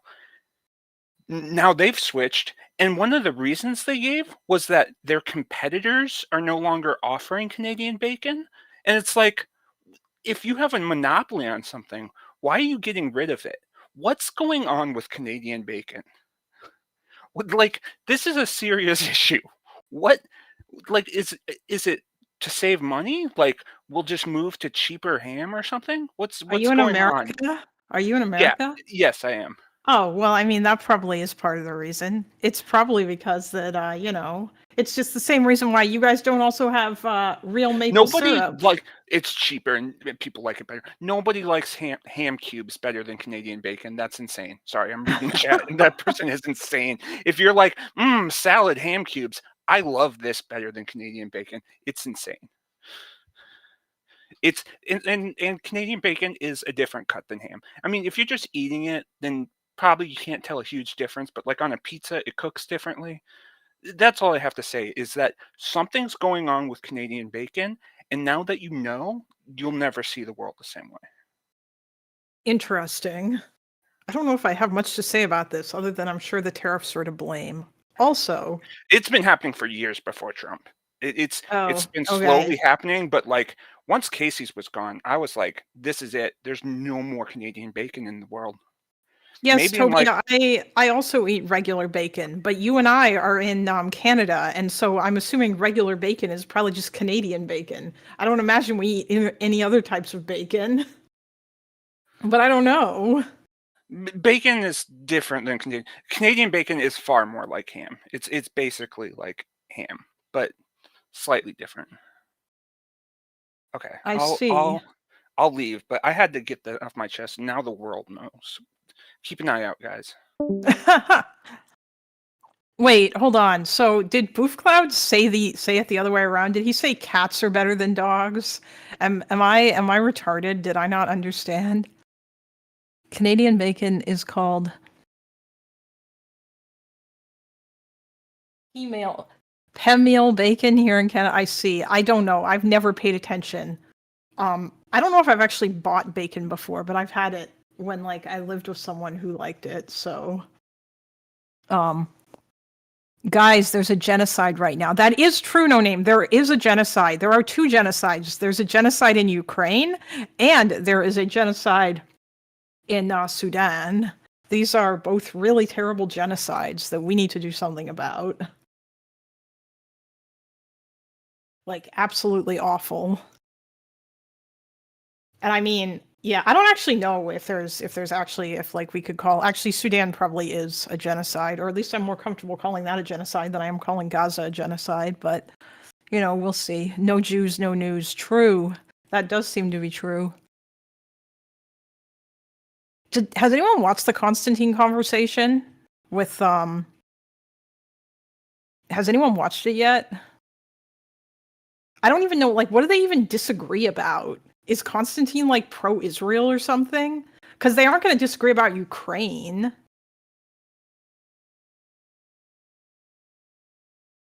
What about the genocide in South Africa? Kill the boy. That was so funny. They're doing fire alarm testing here. I hate everything. I finally get to come on Lonerbox's stream. Konstantin loves Israel. Oh, so that's mainly what they're going to argue about, probably. Okay.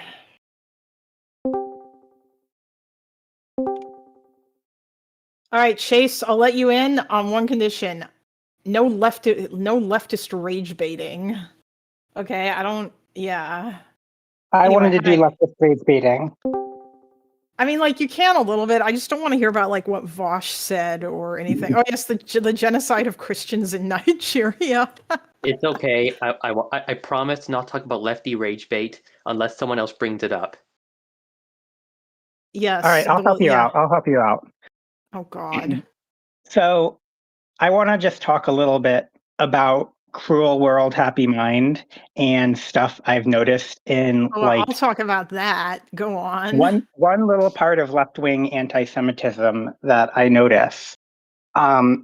She went on to talk about how she was like raised by wolves or whatever without any religion. And she's like, I was raised without religion. So I didn't know it. She didn't say I didn't know I could be anti-Semitic, but she sort of implied that. She's like, I didn't know I was being anti-Semitic. But then she goes on to talk about how she knows nothing about Jews, but then was this when she was talking to Ethan? I didn't actually watch Loner's entire convo with that entire thing with that conversation. Okay, I forget if this was when she was talking to Ethan or if she put this in the original video. I feel like it was probably when she was talking to Ethan, because that she went, like, she definitely went kind of a bit crazy with, or like she did like an insane amount of walk back, and then I'm assuming that when she talked to Chris Cutler, she turned around and walked it back again, and then like basically apologized for anything that she said. Jane is talking about Cruel World, Happy Mind, Insomniac, who is she's like a drama YouTuber who basically she made a video about Ethan. She had to apologize to Badam Panah and Hassan by name because they were harassing her. Oh yeah, and also that because she didn't call it a genocide in her original video, I think. But yeah, she was just I will say, I will credit Gila. Gila really held her feet to the fire way more than Ethan did in that debate. Maybe because Gila's actually Israeli or something. I don't know. Yeah, probably. Well, I mean, I think Gila is probably just going to be more like, yeah, I don't know. It might have been, Ethan may have been disarmed by the fact that this girl was like, she didn't know anything. And then like later on she cried and she was being very conciliatory. So like she seems like that. I want to see if I can talk to her. I think it would be really funny, but I don't think that she would ever talk to me. But like the fact that I have a small she will stream, just agree with everything you're saying. yeah, that's the thing that's annoying though, right? Like it's so Dante in chat is calling for his freedom. I assume he means in Discord. Listen, Dante, I'm sorry, but I don't think that you're going to get unbanned because you said some shit that a lot of people thought were really yikesy. YouTube chat is a little bit more Wild West, but you know what? Maybe when Lerner comes back, I'll ask him about it. But it would surprise me if that happened because, yeah. Can I? You are never going to be free. Chase. Yes, Jane, go ahead. So I want to sort of like pick on this little strand of this. It's not the biggest form of left-wing anti-Semitism I see, but I noticed it a lot in like college-age people. Maybe Actually, my age.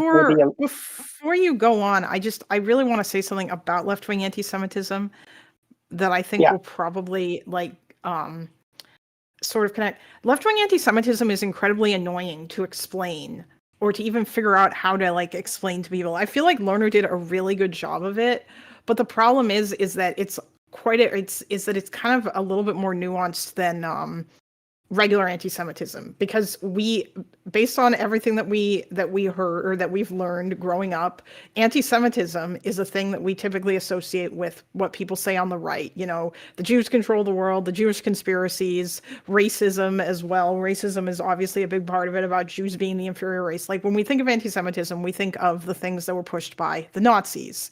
And because that people who are anti-Israel don't call out Jews directly, it's much harder for people to connect. Like you saw this when what's his name? When Ken Klippenstein released that video of the or made that blog post about the embassy, the museum shooter. Yeah, about what's his name? Elias Rodriguez. And how he didn't talk about Jews. And so that was enough for Ken Klippenstein to say, well, he's not anti-Semitic because he's not specifically talking about Jews. And like, I feel like the easiest place to make that argument is when these people start talking about AIPAC, because they are clearly like, when you start saying shit about how Israel is influencing everything or has an outsized influence, and like all of these people who are Zionists or what have you, if you start appealing to the dual loyalty trope, then it's very easy to say, okay, that's anti-Semitic. But people being obsessed with Israel and giving other countries to do the same shit or worse shit a pass and exaggerating all of Israel's like things, it's harder to get people to accept that like, yeah, you're probably being anti-Semitic if your only issue is with the one Jewish state. Like people don't necessarily connect those dots. Wasn't Ken Klippenstein also one of the people who was promoting all those conspiracy theories about Chorus? Maybe, I don't know. He's kind of like, I feel like he manages to get stuff because he got all those logs and stuff, but otherwise I don't know. Anyway, Jane Socks, you were gonna say stuff. Go ahead. I hope I didn't steal any of your thunder.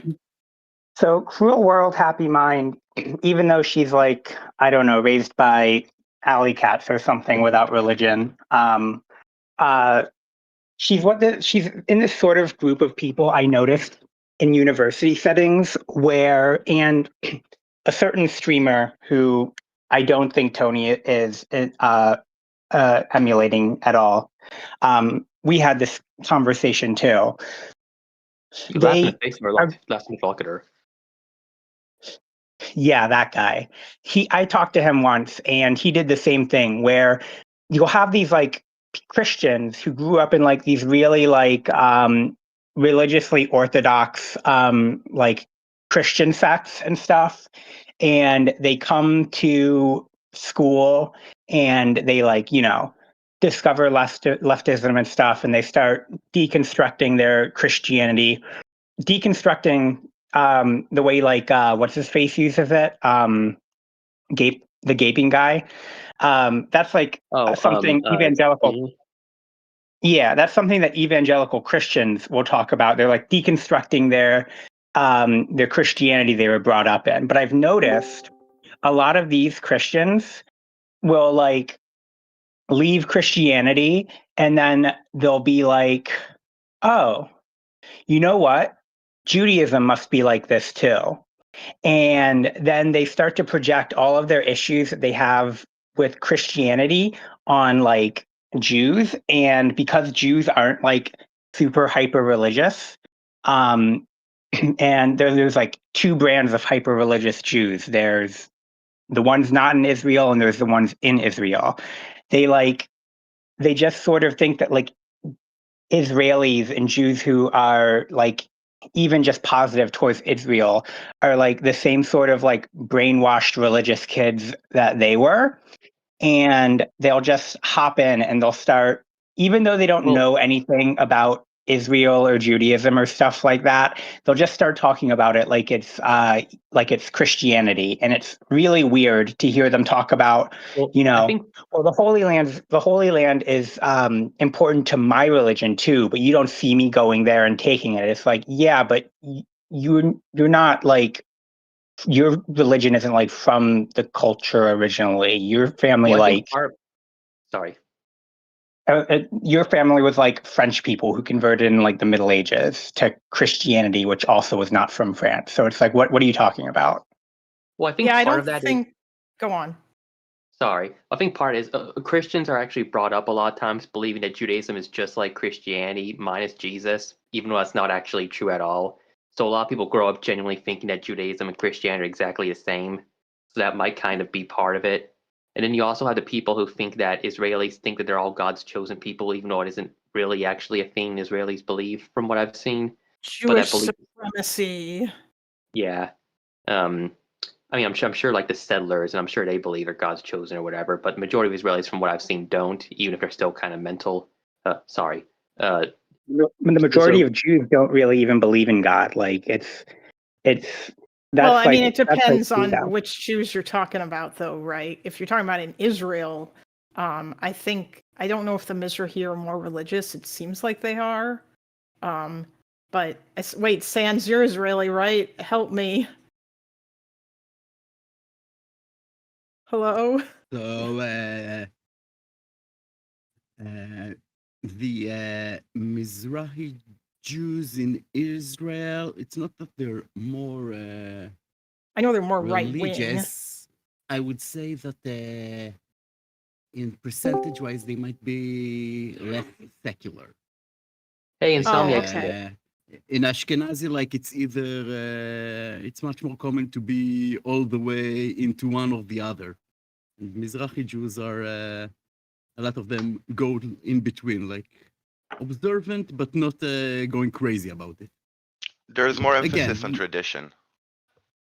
Yeah, that's what I thought about Mizrahi Jews. That it was more tradition than like believing in God, like wholeheartedly. They're like the Catholics who don't necessarily care that much about their religion, but who keep going to church because they like all the rituals and the traditions behind it. Yes and no. Like yes, but you won't find a lot of Mizrahis who say that they don't believe in God. But the belief in God doesn't necessarily conform to the Orthodox like belief. It's not necessarily the same thing of like, oh, I'm like less of a Jew because I'm not as Orthodox. I'm just a Jewish. I'm just a different type. I'm a traditionalist Jewish, instead of Orthodox or like very religious person. Okay, Scarlett is screaming in chat that the majority of Israelis are secular. Secular, yes. Thank you, Scarlett, for admitting that an American Jew knows something about Jews in general. Okay, that makes sense. I wasn't too sure about that. It's more that the Mizrahi are. I shouldn't be confusing right wing with religious. I keep thinking that because I don't even know how religious Netanyahu is. I know that like Smotrich and Ben-Gvir are, but that's. I don't think Netanyahu's religious at all. I think he's pretty secular. He is a nihilist. Oh yeah, Netanyahu is like he's got that very I mean, going off of what the Likud party based itself on, he's very like secular in like I don't know. Ignore me. Sorry. He likes to appeal. People talk about him like he's for Judaism, but like like a lot of like things that try to criticize him can post like pictures that he was taking like in restaurants abroad, like eating shrimps and pork and stuff like that. So it's all an act. A lot of the most of the first few prime ministers of Israel were very non-religious, like Ben Gurion. Wasn't he a pretty hardcore secularist? Oh yeah, he was, absolutely. I think he bragged about not going to a synagogue when he was in Israel or something like that, or I forget the context of that story. Or when the only time he went to a synagogue was when he was visiting a different country, or how he liked eating pork sometimes. Well, the labor Zionists weren't particularly religious anyway, so like like not. Probably not the way. Netanyahu does believe in God, because it's impossible to not believe in God when you're working for Satan. Vanna Loven said best in chat. That's part of the reason why describing Jews as a religious group tends to create more problems than helps. That's true, because Jews aren't just a religious group; they're also an ethnic group. They aren't just a religious thing the way Christians or Muslims are. Yeah, that's true. It's kind of an interesting thing regarding that. But I mean, Israel positions itself as a Jewish state. Period, and not just from an ethnic point of view, correct? Yeah, they do. They are religious. Their flag has the Star of David. Like they are by and large considered to be a Jewish state, and so that.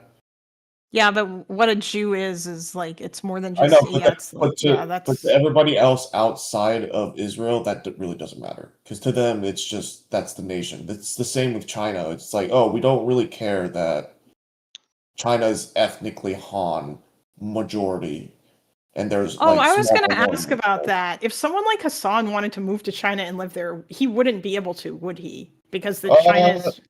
There are visas.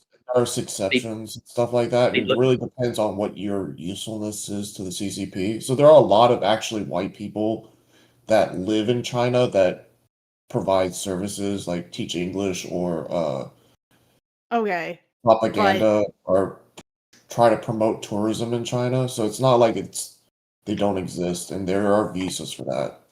All right, but he couldn't move there and become a citizen, though, right? No, you have to be ethnically Chinese, and there is like a movement in China where they try to convince American-born Chinese that they can come back and take or like remove their citizenship from U.S. and become like a Chinese. That's very funny. I feel like Hassan would have no soul for this whatsoever. Are you talking about the skier? Yeah.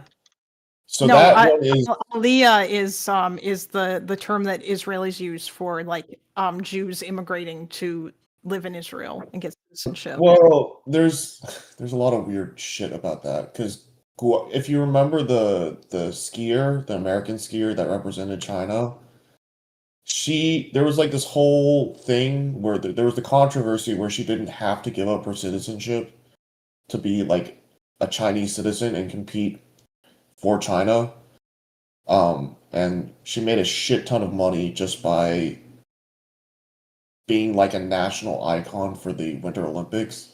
But then like after that, she fucked off and went back to America and went to school and everything and did Victoria's Secret, and like she basically took the CCP for a ride on the propaganda standpoint, but then like she became instantly unpopular because they're like, oh, well, this woman, she's supposed to be Chinese, but she doesn't have any of the Chinese values, or she doesn't believe in like any of our policies or our culture or like any of that. So it just turned into like at the moment. If you ever watched the Winter Olympics from the Chinese standpoint, you could not miss. Her face was everywhere in every single commercial, like in between matches and stuff, and she had like huge amounts of sponsorships and like from every brand conceivable in China. Interesting. I will say, in the case of Hassan, if Hassan ever tried to immigrate, they'd see his uncle's last name and he'd be detained and thrown in a camp. So I don't actually. So it's more a pragmatic standpoint for Chinese people, because they're not going to look at Hassan and be like, oh, fuck the Cenk Uyghurs and stuff like that, because to them it's just like, oh, this is a Western American person that loves China over America. They are going to actually uplift this guy because it's like, oh, look to the Chinese or to the CCP. This is a perfect example of like an American showing that China is better, and they're going to absolutely. He probably would be a good propaganda vessel for them. Like, I think it would be funny if he were to like move there and live there on a visa or whatever and do streams there. It would just be very funny to see how long he could go before he like starts realizing, oh shit, I can't criticize anything about this country, because I imagine I don't actually think he cares if he can or can't criticize China, because to him it's not I don't really think Hassan is ideologically that. Oh, you don't think he actually? I don't think he's that anchored to the idea of the West is shitty. He's anchored to the idea that my voice is getting money. I think that's really all that is to him. Because if like Carlson. Yeah. I don't even a part of me doesn't know. I don't even know if that's true. I feel like there are so many things that he has done, but maybe it's just because that he's so scared of his audience getting angry with him, and that he will sacrifice things, but I don't want to like turn this into a big Hassan thing too much. I just thought that would have been funny. Have to. I kind of see something similar with Tucker Carlson, because like I don't get the vibe Tucker Carlson authentically believes anything he says either, but he just gravitates towards whatever's popular in like the right wing populist space. So if that means being anti-Semitic, he'll go there. If that means being pro-Russian, he'll go there. I don't think he's trying to be anti-Semitic more than he's trying to court those ideas because they're more popular now, because of how Nick Fuentes has managed to take the resentment towards Israel and turned it into something that even normal people can digest. And yeah, maybe. Problem is his chat is anti-Semitic and he doesn't really care that much.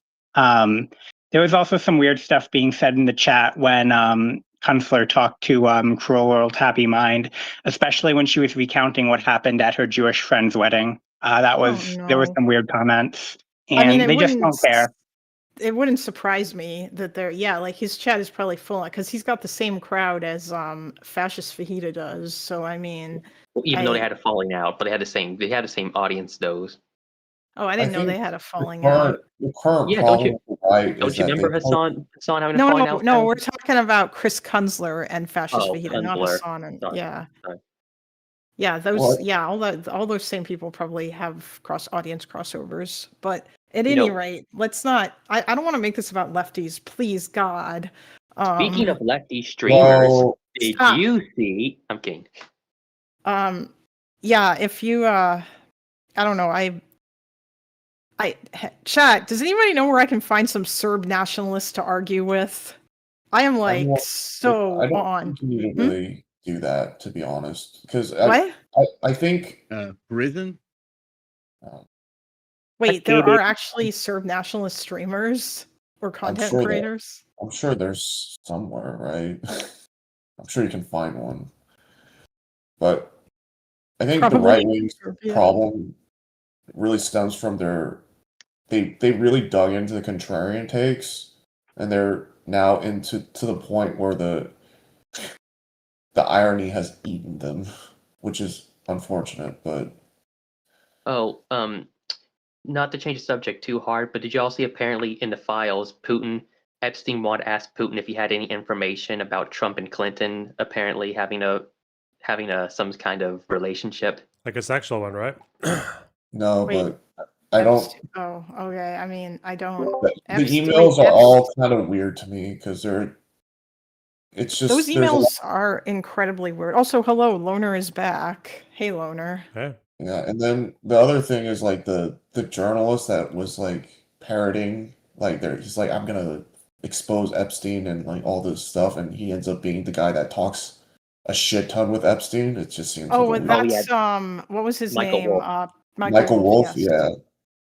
Yeah, that that guy seems gives me huge. that That seems guy gives me. exceptionally weird to me, and that That guy seems gives like me huge. That guy gives me huge. I just want to get the story for myself, and I don't care how long. I don't care if it covers up other. no. That guy gives me huge. I am trying to show like it's like one of those like anti-gay Christians where they're like, oh, I'm totally not gay. Look at me. I'm I totally mean, against the I gay. don't, I have no idea, but because I haven't really gotten that. Like, I looked at some of the emails. The emails are, it's all like, there's so much random shit in there. I guess like they just got every email that Epstein ever sent and then dumped all of them. Because it's like, or every email that was ever sent to him, because like there was an email in there of somebody talking about the Iran nuclear deal, which I thought was really funny. It was in like What? I think 2013 or something. Yeah, like freaking out about it, and like he was one of the people that this email got sent to, and it was like, share this video with your friends. This is incredibly concerning. You know, like I guess. I did see that. Also, for those of you who are wondering what Clinton I'm referring to, it was Bill Clinton. So Yeah, supposedly, that's so what we figured. Maybe Bill Clinton and Trump had a secret relationship. Who knows? Maybe that's why he hates Hillary. She stole his lover from him. I don't know. I mean, maybe it was just something. Maybe Epstein just wanted dirt on Trump. I don't know. Wait, so Rootsy is saying that Kessel thinks teachers should be forced to out gay kids to their parents. Wait, what? Oh no, you're reading stream chat. Don't do that when you're in VC. What? That's probably not a smart idea, I know. But wait, Kessel, do you actually think that? Hold on. No, if we're gonna start talking about what community members said, yeah, I'm gonna head out. Yeah, I I'll think talk to you guys later. Jen Fox thing was more interesting. Yeah, I don't want to. I was actually going to ask Loner about Dante, just because that Dante has been continuously poking me, and I was just going to ask about it. So, and I think, yeah. I haven't even. If what was said about him is true, it's he probably has been a bit too close to the sun. But we'll have to have a look. I mean, if you want, I can explain it to you. But yeah, because I think I have a fairly yes, I know, and I've talked to him about it personally too, because he and I had a conversation on my stream where I regrettably I kind of pushed back, but I don't know. I think unfortunately, even though Dante, I'm sorry Dante, you're probably gonna hate me, but I think Dante DM'd you actually, because he wants a trial.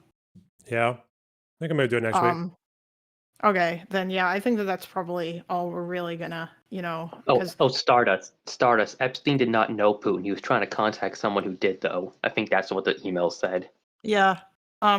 Anyway, as far as other stuff goes, Loner, if you want to learn about Yugoslavia, or if anyone else in chat does, the BBC documentary, The Death of Yugoslavia, is amazing, and I highly recommend it. I think it's like 6 episodes, and they go and they talk to, it was filmed a year after the Bosnian War ended, so they got interviews with all the people that were involved, all the presidents of the different Yugoslav republics, even Milosevic, by the way, and people like Radovan Karadzic and Ratko Mladic, whose names I'm probably like butchering, Mladic, but like the fucking genocide, Mladic, the genocide heir. Yes. The actual. Karadzic had a Hitler prophecy speech moment where he went and talked to the Bosnian parliament, and he said, like, if you try to get us independence, you will drag Bosnia down to hell. And he predicted that the Muslims would like die. It was so like on the nose. And then later he ordered the shooting of protesters outside of a Holiday Inn in Sarajevo that he was staying at. There's so much. It was so good. I'm like so on this now. Wasn't there recently an expose that tourists were going to Sarajevo to pay to shoot people? There was. Italians. Yeah, that was. It wasn't mentioned that tourists were doing it in the documentary, I don't think, but they did mention that people would pay the Serbs money to like shoot snipers at civilians in Sarajevo. We also have a radio broadcast of Mladic basically ordering them to target Muslim neighborhoods because fewer Serbs live there, and he said like some really haunting shit about how they were going to make it like a nightmare there in order to terrorize the people, to like bring their spirits down and whatnot. I know before Srebrenica, he also said something about how it's time to take revenge on the Turks in this region or something like that, because they call Muslims Turks as a way to like. Because Yeah, because the Albanians were, I think they were part of the Ottoman Empire when it was the Ottoman Empire that came in. But Bosnians too. They use that term in Bosnia. Yeah. Well, I mean, any of the Muslims there, they would have considered them like descendants of the Ottomans or what have you, and that was where that came from. It's so interesting though. They also called Croatians Ustaše. Yes. Wow. Well, I mean, yeah. I mean, they weren't, but Well, like although the the guy from Croatians did some Naruto. real bad Never mind. shit too. What'd you say? I said like the guy from Loner? Naruto. It's a joke. Oh, yeah. Wait, you know about Naruto, but you didn't even know about Dragon Ball I have Z. my friends growing up were weebs, so I absorbed some of the names or the sounds of see. names. Wait, I see. Dante is saying that he freed Zip 2 times, so he keeps reoffending. I'm not going to talk about Zip here. Never mind. Yeah, I disavow. Yeah, forget about. We'll figure that out when we do the trial. Dante can make his arguments then. But yeah, and then after the death of Yugoslavia, I haven't finished watching it yet. I think I'm like a little bit into the first episode. There's another BBC documentary called The Fall of Milosevic, which talks about the stuff that happens after the Bosnian War, and then that talks about Kosovo and how Milosevic is like the first leader to be indicted by like the International Criminal Court. Yeah. Even though I found out like they couldn't get him on the charge of genocide. I didn't know that for the longest time. I thought that they did. Milosevic. Yeah. He died while waiting trial. Yeah, but I think that there was a posthumous verdict where they came to the decisions, but they got him for like war crimes and other such things because he wasn't really. I mean, he did a lot of wheeling and dealing behind the scenes to try and get his the Serb leaders in Bosnia to like go along with things that the Americans proposed and whatnot, because I guess he was a manipulative bastard who was really good at well, I don't think it's basically moving the levers of power and stuff to get the things that he wanted. I don't think there's any evidence that Milosevic was aware of or supporting a full genocide in Bosnia, but he definitely didn't care if he did find out. I think he was probably aware of it. There's no way that he didn't know about all the shit that they were doing. I mean, the whole world was aware of it. Or if you're talking about like in Srebrenica specifically, but no, like because everybody was finding out about that. It was just whether or not it was genocide. It was whether or not he had the intent to have that happen is the question.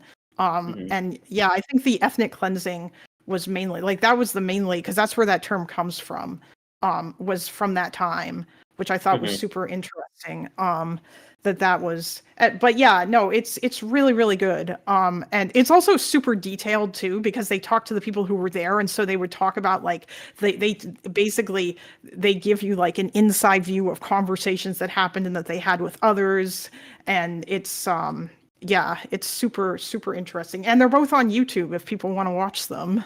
Well, I know War Fronts or War Graphics used to be, they did really good documentary video on the Yugoslav wars too.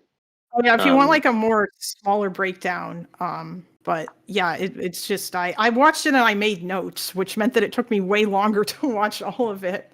But yeah, Milosevic basically did what Putin did, where Putin supports various breakaway ethnic Russian rebels in various regions and supports them. Milosevic basically did it for Serbs. Yeah, he did. Yeah, he did do that. Yeah, exactly. That was like he wanted a unified, Republika Srpska. Yeah, like he wanted to unify all the Serb regions, and that meant kicking out all the people from different parts that were living in places. And it meant cutting off a part of Croatia to make their own little like little Serb republic and stuff. And he was also friends with Gaddafi, and surprisingly enough, when NATO bombed Yugoslavia, Ariel Sharon of Israel tried to defend him, not militarily, but like he criticized I'm not it. Terribly surprised by that, but they have similar interests. Like, yeah, exactly.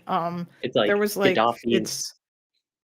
Gaddafi and Sharon holding hands to defend Lobo. But don't get it twisted, chat. The Serbs did a lot of bad shit, but like a lot of the other people in that war did a lot of bad shit too. Like the Croats, when they turned on the Muslims in Bosnia and they put them in camps. And when the president at like really brutal camps, and the president of Croatia, when he was confronted about this by other people in his cabinet, his response was basically, yeah, but everybody else has camps. Everybody's doing it, guys. Why can't we have camps too? Like he kind of just shrugged it off and didn't care. So Now, yeah, that's how you they destroy- all That's how you win argument of facts and logic right there. they all did. Yeah, everyone was massacring civilians. Yeah, and at the end of the war, when the Croats came back during the War of Independence, and they won against like the Serbs, they ethnically cleansed them. They kicked them out. Mhm. Like Also, and they killed all the old people that stayed behind too. So yeah, wasn't everyone was Slovenia's- doing some bad shit, except Wasn't Slovenia. Slovenia's war with Serbia was only like a week long or something. Yeah, it was because there were no Serbs living in Slovenia, and so Milosevic and co didn't care about it. Slovenia didn't really. That was kind of I actually forgot about Slovenia until you brought it up. I guess Slovenia didn't really do anything bad, and they Where kind of Zizek just is got it from. over You know, with. Zizek supported Yugoslav intervention, by the way, so based. Yes, absolutely based. I don't know that much about Zizek. Everybody likes him though. But yeah, Well, I mean- once I finish learning about Kosovo, I want to go back and listen to that debate that Vosh had with that Serb nationalist years ago that you reacted to, Loner. Oh, yeah. Oh god. That's how I where got I into that's how I got into Loner's community, was that reaction. Where I think he didn't know anything. Do you remember that, Loner? That debate that Vosh had with the Serb nationalist guy? Yeah, it was rough. I spoke to him as well afterwards, but I think it was on Twitch and the video got taken down. Damn. Yeah. Oh, you spoke to the Serb nationalist guy. Damn it. I would have been. Wasn't his name like Rat King or something? No, Maybe, Rat I King need to was find the that. guy, the normal Serb. He was a viewer. He was a regular viewer. Ooh, So I need to saying he was insane, which makes sense. Yeah, I All I need to know- find this guy. He was I mean, I think part of the problem, at least that I detected from early on in that debate, is that Vosh was not or like Vosh didn't know anything about the breakup of Yugoslavia, and so he didn't realize that genocide was what happened in Bosnia, not in Kosovo. Although He in was Kosovo, there also was he was ethnic naming a cleansing. bunch of massacres, but half of the ones he was naming were ones that were done by the KLA. So, Oh, no. yeah, I think he Also, maybe yeah. didn't realize that there was a lot of atrocities committed on all sides. In those Yeah, the wars. KLA was real bad too, and they wanted to do the same shit that the Serbs did. Well, I mean, also, weren't there fears? Wasn't there fears though that if Serbia went into Kosovo full on, there might be another genocide or something? I mean, it's possible that it could have ended that way, absolutely. Especially if I don't know if Mladic and I wouldn't speak well because actually because Mladic was in Croatia and he and I think and the Tigers, Arkan's Tigers, those guys were responsible for massacres in Croatia, and then Milosevic sent Mladic to Bosnia. And so if he was involved in any way in Kosovo, I mean, and I'm sure that there were obviously there were other really bad people there too. So yeah, it's possible that it could have gone that way. But yeah, I see like that Dev was a here, little more. Dev. Hello, Dev. Hey, did you guys finish talking about Nick Fuentes? Wait, we were talking Yeah, about Nick Fuentes. What? We were kind of You guys were. were We were talking about Vosh. Which, speaking of Vosh, I'm just kidding. Please stop. You need Did you have something to add about Nick Fuentes? Yeah, I'm very obsessed with this. So I'm just like watching everyone's take on this and like understanding what's going on in the dissident right. Yeah. I mean, I think it's very funny. Most of the dissident right, like apart from Fuentes, has like given up on Trump. If you listen to like people like Richard Spencer, right? Didn't Fuentes give up on Trump too? He's constantly like bad mouthing him. He did, but he hasn't like disavowed Trump like other people in the dissident right have. I'm talking about like Israel that he's condemning Trump for. I think Fuentes is probably because he probably thinks he's trying to be clever. It's also there. I mean, if you look at the recent like I'm sorry if you guys didn't want to talk about this, I can shut up if you do. It's okay. But if you look at what's happening with immigration, right? They've literally blocked every single legal immigration channel in the US. But they're still extremely pissed off with Trump because Trump says in one interview that, hey, listen, we might have to bring in people to work, work in advanced chip manufacturing, right? They're still angry with him on that. Oh yeah, there's If also you, that. Yeah.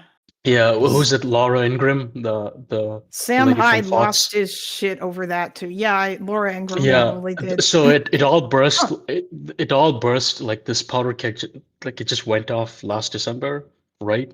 But recently, right, Trump said something to the effect of like, I mean, the H-1B visas, it's gone because you have like $100,000 penalty on that visa, right? Like it's not. I'm not talking about the salary. It's like on top of that, you have to like pay $100,000 as a penalty, right? So no one's going to do You that. mean to But immigrate? Oh no, it's the companies that are hiring them. it's a Yeah. work visa. It's a work visa, and People even will do it, but Trump it's like very few. saying, yeah, even Trump saying that like, listen, we might, even though I'm like I've completely made sure it's impractical to hire people in this visa, we might need people. They're still angry at Trump at this. So Well, they yeah. essentially want the admin to be more explicitly ethnocentric, in their tone. They're also mad Yeah. over the Israel stuff too, like especially Yeah, the that's what I younger said. people. Yeah, it's mostly It seems Israel that weird they're to angry about. me. I don't know why they should be angry about the Israel stuff if like Because they think that Trump is he's meeting with controlled by the Syria truth. and Qatar. Yeah, like, because they're of all exactly. people. Yeah, for sure. Yeah, exactly. I mean, that's initially why I wanted to jump into this chat to talk about anti-Semitism.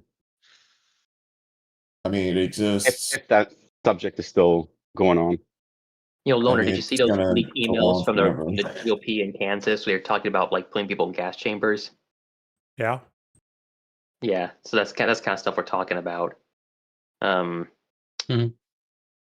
So Yeah, I was interested in what Kalina was talking about before about what makes somebody's opinion anti-Semitic. Because, like, I mean, you were mentioning before, and that's where the conversation kind of ended about people's comments directed at the only Jewish state. Stuff like, why should we give Israel money? And they're not, commenting on all the other countries that America gives money to. Or I mean, I think a lot of these people don't want to give America to give money to any people, and they always make the dumb argument about look at For the sure. terrible state of our roads and our bridges. All that Yeah, money if could have that's been the case, spent that's not here, even though that's the not. case, that's not anti-Semitic. Yeah, if Well, if with they're directly Fuentes, it other countries. obviously is, but yeah. Well, yeah, no, anything Fuentes says is Well, anti-Semitic. that's But I'm saying that if somebody's comments are directed at other countries as well, then that's not anti-Semitic. If it's only directed at Israel, then that's anti-Semitic. Okay, hold on. Sorry, I want to go back to something, and I guess like Maruzzi said something in the chat earlier. She called you out, Kessel, about how you were saying bad shit in the like in VC. How do you respond to these allegations? Something about teachers being forced to out their parents.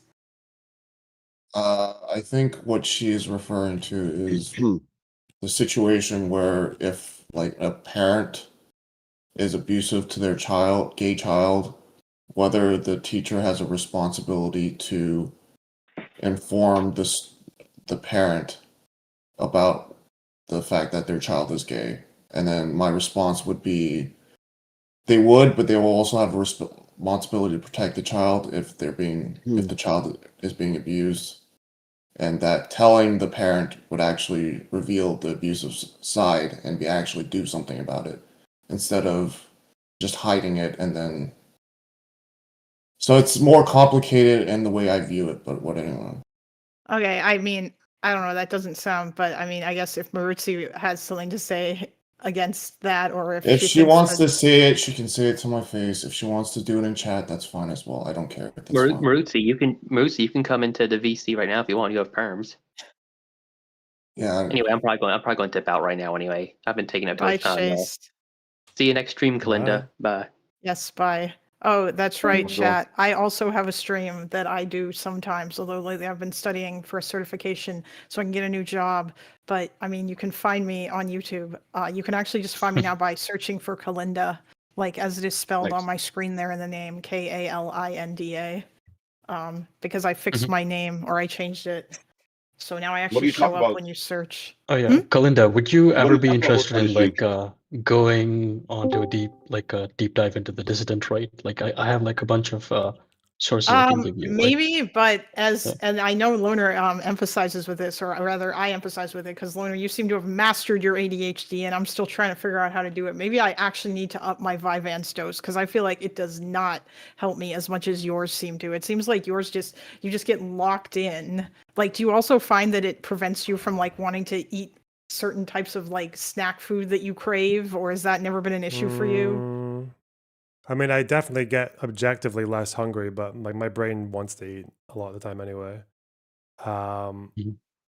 As for what locking in on research, Yes, or being able to sit and read for several hours, things like, history books, because I feel like I haven't been able to do that since university, and it's annoying.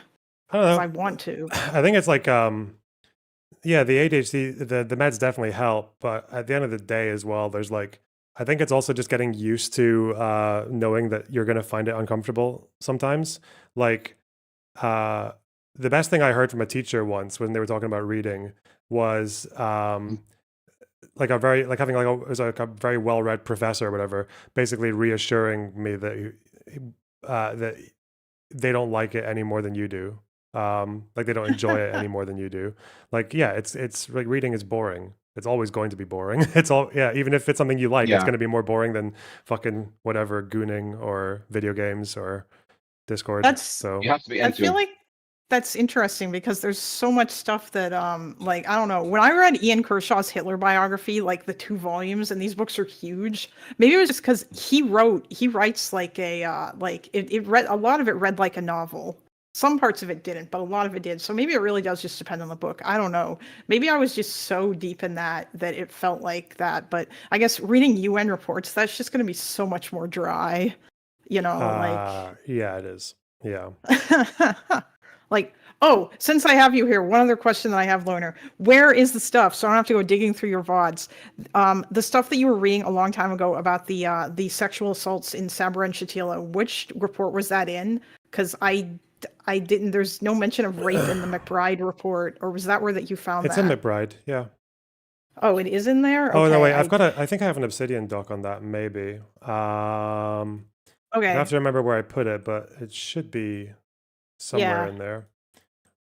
What about, so yeah, McBride has some of it, but obviously a lot of it is actually just from, there's one which is witness testimony.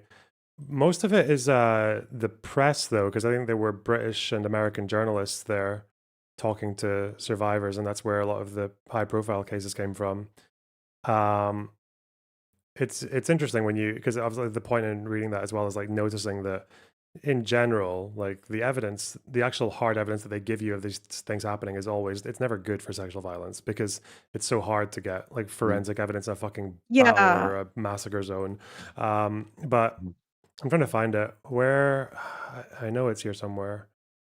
Okay. But I wanted to do a deep dive. I had an idea. I have like some ideas for different videos and stuff, and this one seemed like one that I could probably do if I just get my shit together and like read through some of this stuff. But it seems like I wanted to point out that like I think probably almost every other wartime massacre or every other case of wartime sexual assault, mostly like even in court, the things that we rely on are witness testimony. Like they actually found that genocidal rape was a thing. You talked about this the other day, and I think the first time that it was in Rwanda that was something, and then they used the precedent that was established there in at Srebrenica as well for like the genocidal rape stuff. But it seemed like all the evidence that they presented, it was all just witness testimony. And so the people who claim that that's not good enough for October 7th, it's so infuriating and annoying. And so I wanted to kind of like make a deep dive that just said like, so it seems like we've got a double standard here, and it seems like the only reason why you care is now because it's Israel that's saying it,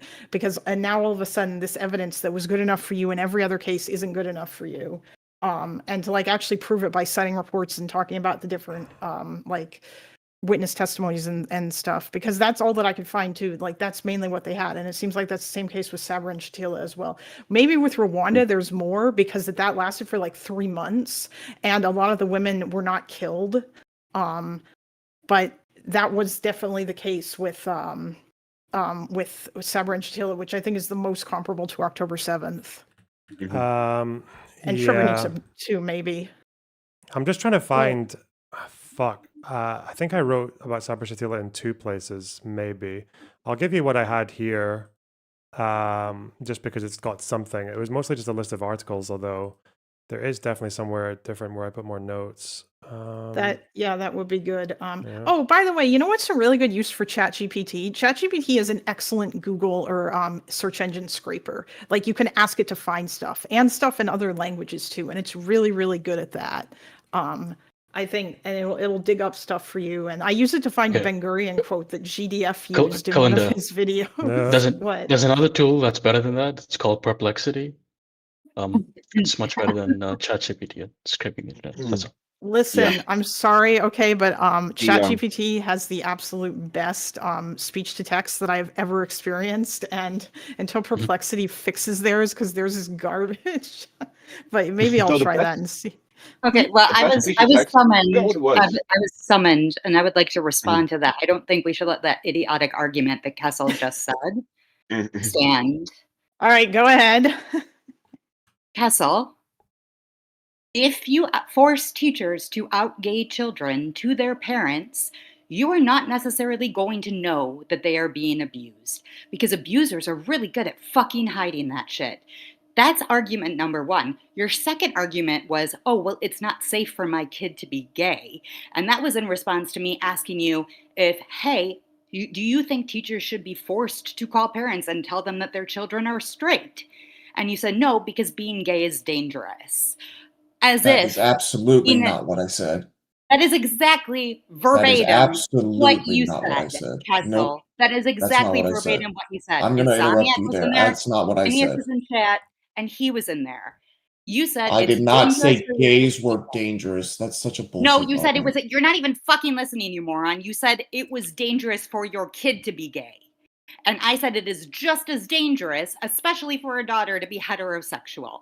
And you completely ignored that. And then that Yeah, and went if back my to all of daughter them. was being Oh, well, how abused, else are I we would going to know they're also being need abused? to know First that of they're all, being teachers abused. are already mandatory reporters. If kids are being abused, teachers already have to mandatorily report that to CPS, regardless of the reason they're being abused. All you're going to do, because you're ashamed that your kid might be gay, is add a chance of a gay kid being extra abused by their homophobic family, or a kid who wasn't being abused now also being abused. The abuse you may never see evidence of. So fuck your stupid retarded argument. I'm sorry that you're ashamed if your kid is going to be gay, but that's a you problem. That's not a kid problem. Oh my god. Why did you even bring that? How Because dare that's you? exactly, that is the only Like, explanation as to why no, that is think, as to why you think you if need to you need teachers no. to Okay, stop.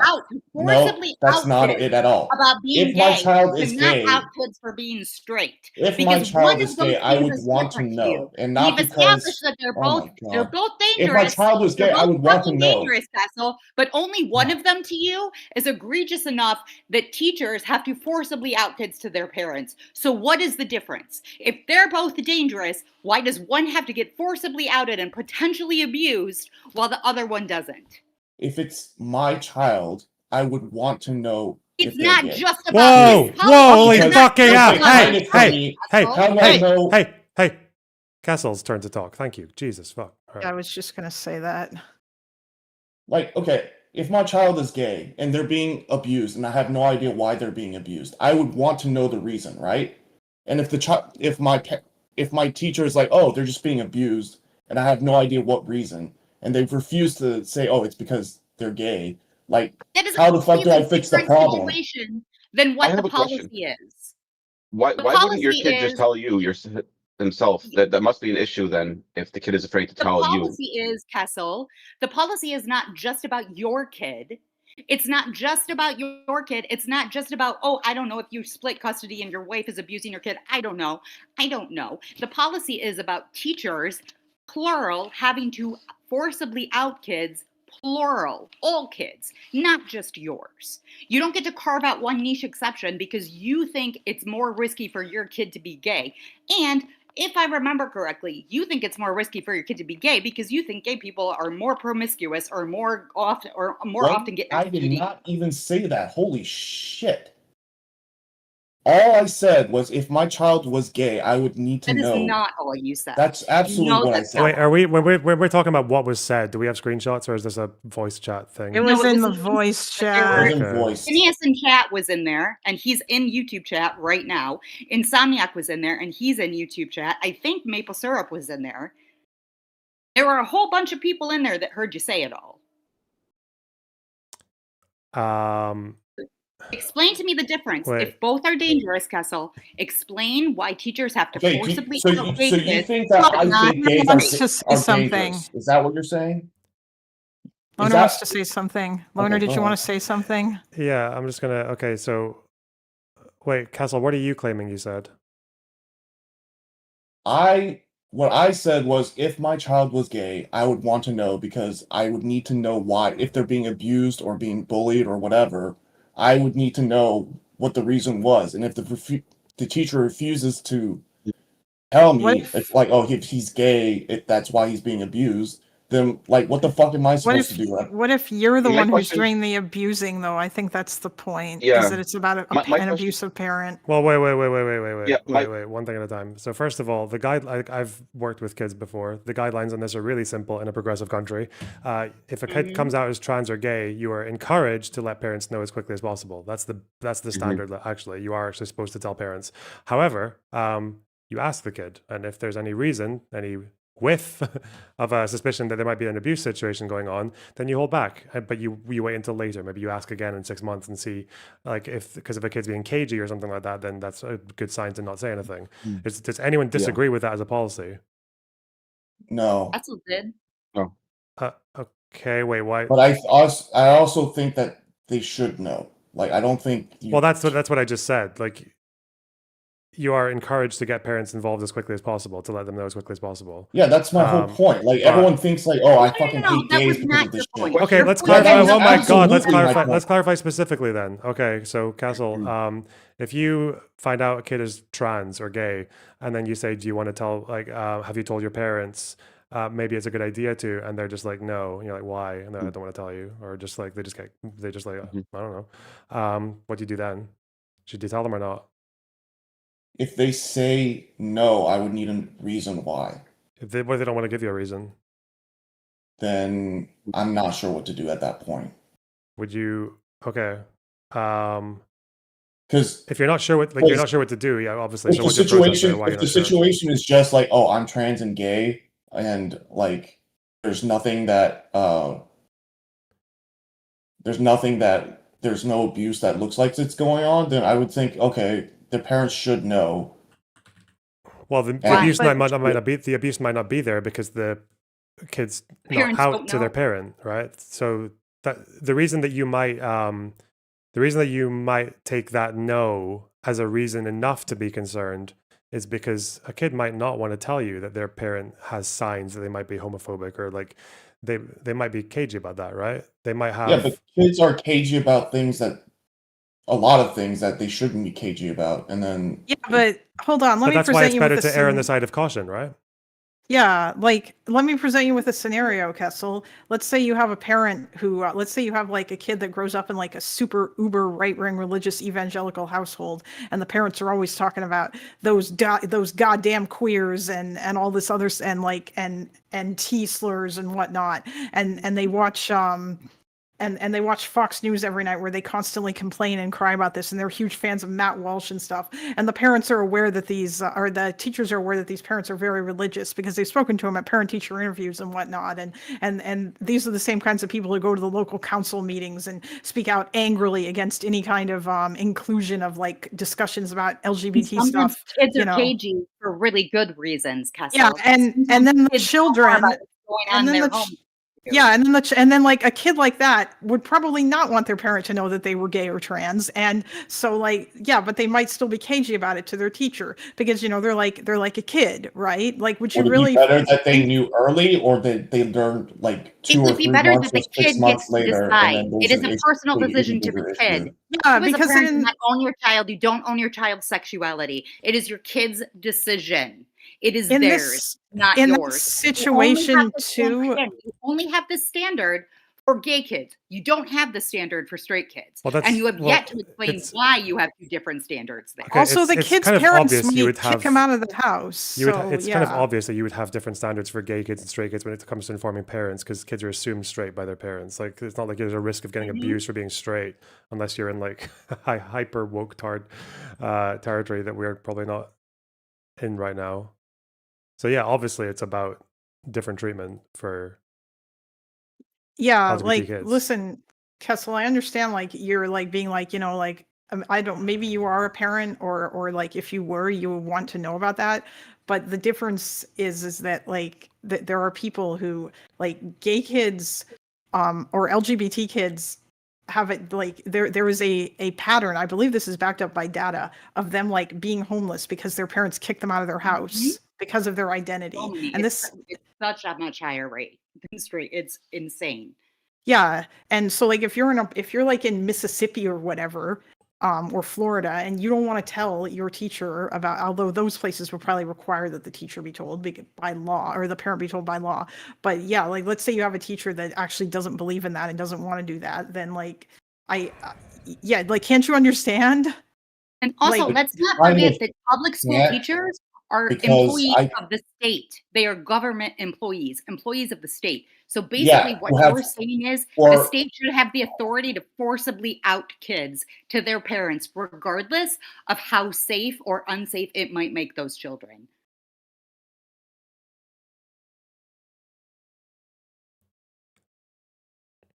So the government is more trustworthy with my kids than I am with my kids. Is that what That's you're saying? your argument, Kessel. No, That's your that's- argument. I think your kids you should have enough trust in your kids to out themselves when they are ready to be outed. You should not invest that authority into the state apparatus, into state public education, which is oftentimes great, but also oftentimes very shitty, and then potentially open up those children to abuse because you think the state should have the authority to forcibly out those kids. Yeah, I totally agree with that. Isn't that the reverse then? Like, doesn't the reverse logic also apply? it's about what's protecting the kids. Sorry, go on, Mina. Mina would like to say things. Yeah, since I think I'm the only one in this chat with an actual child. I have children too. You have children too. Okay, then that makes I understand where you're coming from, right? I understand that you'd be concerned for your child, for example, if they were bullied in school or things like that. Wouldn't you rather want your child to come to you to tell you these things out of their own free will rather than being told by others? Because I would feel like that would be also a breach of trust, right? If you have to snoop and like try to figure out from other people if your child is gay or not.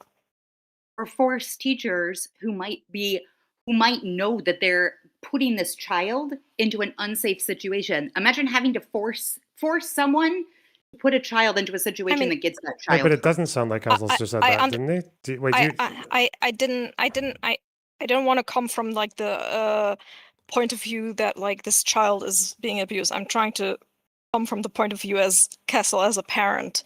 That as a parent, I would want my child to tell me these things out of like usually, you know, as a parent, you would already get vibes because you know the child is fucking bad at hiding things usually. Like you would know, you would maybe guess, right?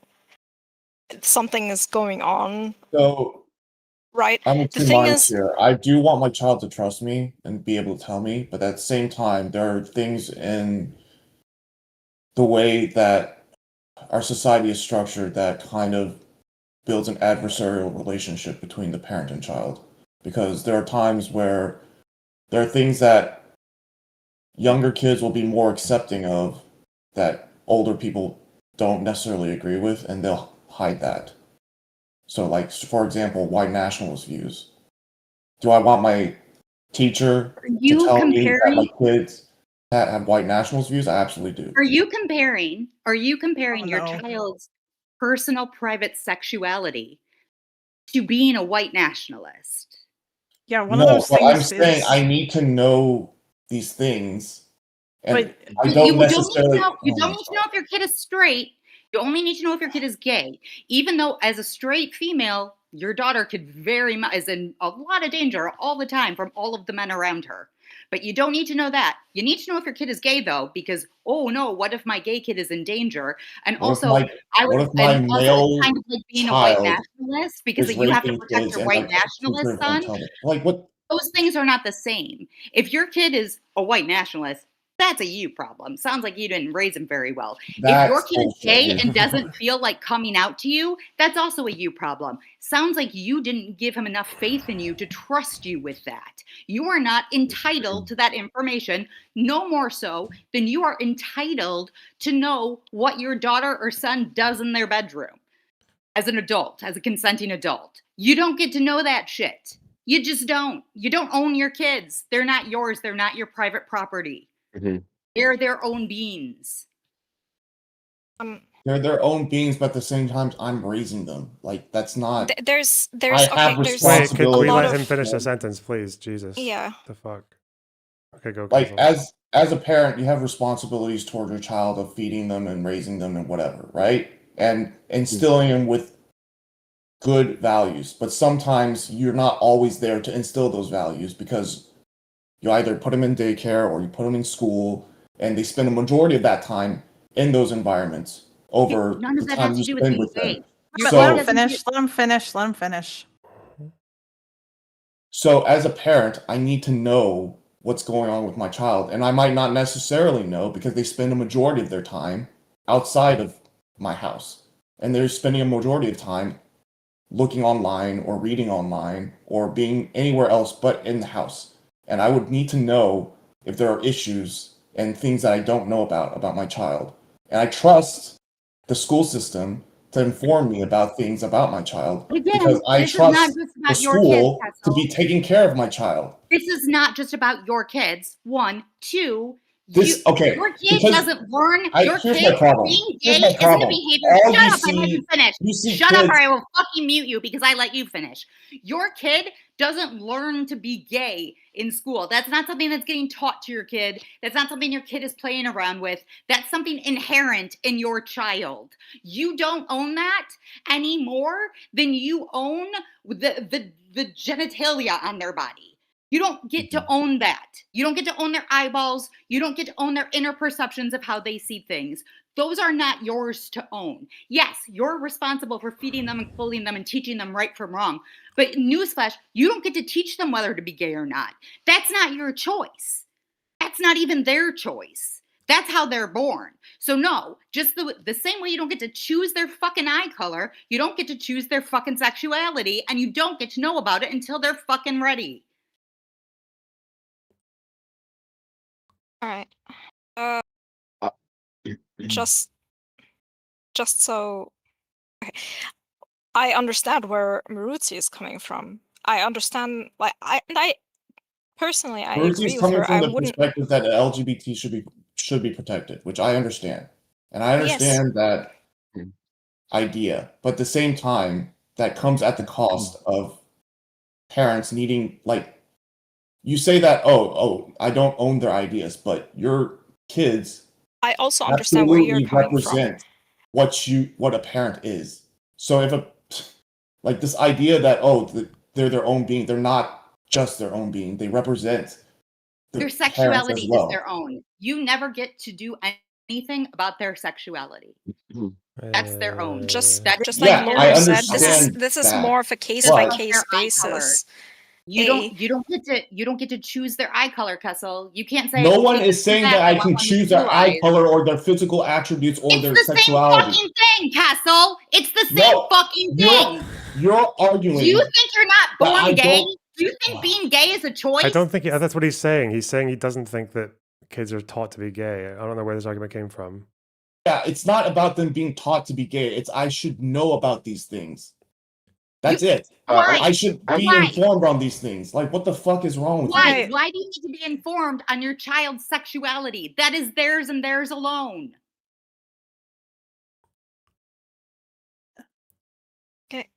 Can I Go ahead, finish what I Mina. wanted to say? Okay. Like, for example, I understand where you're coming from, Kessel. Like, when you have like parent-teacher conferences and whatever the fuck, right? And they tell you about their life in school or their life in kindergarten or whatever. The thing I have is that I'm gonna talk to my child, first of all. I'm gonna try, like, if I feel like, I don't know, maybe they feel more sad or unhappy, or maybe even if they want certain things that I think are different than what their usual behavior is like, then I'll talk to them openly. I'll tell them, like, I'll try to affirm their identity, obviously, whatever it is. And I'll tell them, like, sure, I can get you these things. Do you want this too? Do you want to talk about what kind of things you want? And I'm sure you can, if you have a good relationship with your child, you can surely figure those things out without having to go to a teacher or having a teacher tell you specifically like these things. I think that, especially, like, I'm assuming you're from the US, and in the US it seems like the culture there is a bit different when it comes to like these LGBTQ problems, like in the South. Well, I don't want to call it, like, obviously the LGBTQ is not a problem. I'm In talking about red like states. how The people response react to to LGBTQ are the people. problem. Yeah, that's Yes. what I'm trying to say. I can see how that is like an issue for example, Maruzia, or like people in general, saying that like they don't want teachers to out students to their parents because Or that to be allowed. can become a Not even be allowed. problem. Sorry, I mean, just Yeah. let me add this. Not even be allowed to use their discretion as to whether it's safe or whether it's appropriate, but to have to, the second the teacher knows, inform the parent. You're taking even the discretion away from the teacher in that scenario. I have a question.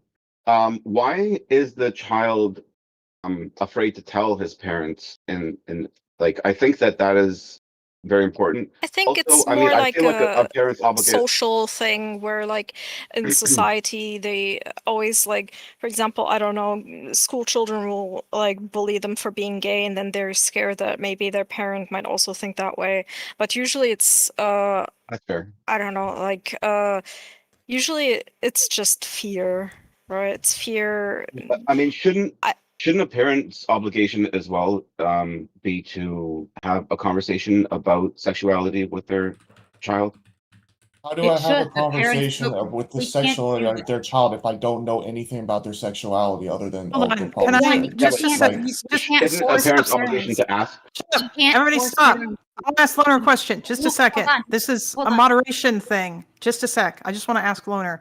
Loner, I don't know how long you want this to go on for. Lawson Harrison is in the waiting room. I feel like he probably wants to give I Kessel just some banned help. him. Because No, he only gets to come on if he can present evidence that J-Stock and Queeman actually doxed people. I don't think he ever already said he didn't have evidence. He just said he heard. Yeah, he he's never heard it somewhere. said that. but- He just said he heard he it. probably should not come on. No, he's not. But he never stated that like affirmatively and confidently. He He said, did state affirmative and confidently that J-Stock and Queeman were doxing people. He When absolutely did he do that in that convo with Tony? Because I never heard him say that. I heard him Yes. say it He very absolutely- tentatively. No. He definitely did it because he used Dan's reasoning or somebody's reasoning as to why he could state that with no evidence. Because he said, "Oh well, Destiny told me, so that's all the evidence I need." Or something. I don't like that. think that He he didn't definitely say that. affirmatively stated that. He did. Okay, so he's not allowed to, because I feel like Kessel probably, we're all ganging up on him in here, and if Loner wants this conversation to continue, I don't want to gang up on him. I I know, slightly agree with like where he's coming from. Yeah, that like some things, like, obviously you can't mind read Right. You Listen, can't, like, I'm just trying to add exactly more tell. content, okay? And I Yeah. imagine that would be content if Loner wants this to continue and if he doesn't want to go watch Konstantin versus Dave Yeah, Smith. I don't think that's a good enough reason to not let someone into my stream. That's fine. You I can come mean, in. But that's all I'm going to. All right. You may all continue screaming at each other now, as long as we can all hear what you're saying, so don't talk over each other too much.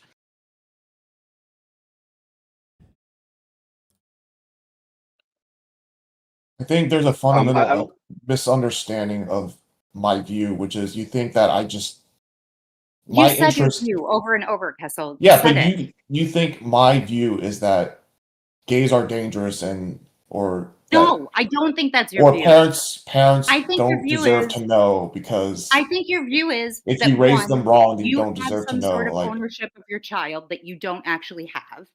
I think two, you have a disrespect for your child and their ability to trust you Okay. and know when to come out to you and when not to. And three, I think you have a complete disregard for all of the other children in the world or in the country that are probably going to get hurt by this policy. okay, Hold on. Let me unfortunately, just as a a sec. parent, Let me ask a question. Let's just cut to the heart of this, okay? Kessel, okay? I'm a teacher and I find out that a kid at the school that I'm teaching at is gay, okay?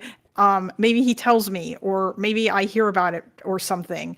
And I have pretty good reason to believe that his parents would be incredibly fucking abusive towards him if they found out about it. Should I tell his parents? Yes or no? if you have a hard evidence, then yeah, you probably shouldn't. What is a hard No, I evidence? don't. Yeah. You can't do it I on a don't know. hunch then. I mean, So you would emotional need more damage than is what not Lawson something you can has. see from Wait, the I'll outside. try to get an This is- answer to these questions. What do you have a hunch? What if I have a Yeah. hunch? Yeah. Then I would probably have to go to CPS, right? But then No. but the question, if you have a hunch, is whether or not you tell the parents. Yeah, that's just about It telling the doesn't matter parents. whether you tell the parents, then you just go to CPS, right? And then they'll do the No, because investigation. Well, you might not want to go abuse if you may have a not happen hunch. until after like- you tell the parents. That's what you're not picking up. Well, The you- kid might not be getting abused, and then you tell the parents, and then the kid gets abused because they're being abused for being gay. Yeah, the idea here is that you don't need to. It's not you have to go to CPS. That's not the. Yeah, unless because you, the point like, in you The the point is hunch that was you've got that a they're being abusive, right? No, well, the They hunch might might not be be that the hunch abused. might be that the parents have would be abusive would they find out that their child was gay. That's the whole point. I mean, I want to add. The parent can I wanna love add their that they the might- parent can fucking adore their child until they find out the child's gay, and then they go fucking mental. Mm-hmm. Yeah, I want and to you- add around that it. there's they a might not be- reason. They might not be abusive. They might not be abusive, but their opinion might change, or the way they Right, act, their like- child might change. It's not guaranteed that, like, Yeah, but we're asking if you have I don't good know. reason, if you have a good It's- reason to have a hunch, like that scenario I described earlier, where you know that the parents are like crazy, super right-wing, anti-gay wackos. Like, should they tell the parent? It's not a choice between calling CPS and telling the parents. It's just a choice between not telling the parents and telling the parents. You don't have to call CPS unless unless the kid like comes in all Well, bruised and stuff, and you think they're I probably thought- being abused at home. Okay, so here's my problem. A lot of the policy assumptions comes from the idea that the parents will definitely react in a negative way, correct? Yes, Yeah. because that's But I what don't- we I don't necessarily that's what we agree have with to that. prevent. It's called harm reduction. You said it yourself. You think it's dangerous to be gay. You want to know what part of that danger is? It comes from their fucking parents. You're willing to expose innumerable gay children to that threat because you, for some reason, feel that you own your kid's sexuality, which I still haven't gotten a good explanation for why you need the teacher to tell you that, why you can't just wait for your kid to come to you if they're having a problem. But hey. I thought I explained that. I feel like you would wonder if you weren't like homophobic or whatever, you would question as a parent why your kid didn't come to you with it and why you had to be told by the teacher. I literally was talking to someone in VC that was like, "Oh, I was gay and I hid it from my parents for the longest time, but they gave me no reason to believe that they were homophobic, and they still hid it for that long. So Okay, so I, what? Why? Okay, so if your kid hides it from you, your kid hides it from you. But that is still their choice. Why are you more invested in knowing your child's sexuality than in allowing your child to have some autonomy about it? To have some autonomy about their sexuality? because they're still my responsibility. What do you think you can do that will change them from being gay? Do you I think can you can what? protect them from homophobes? You really can't. Do you think you can Literally, turn them that's straight? You definitely can't do that.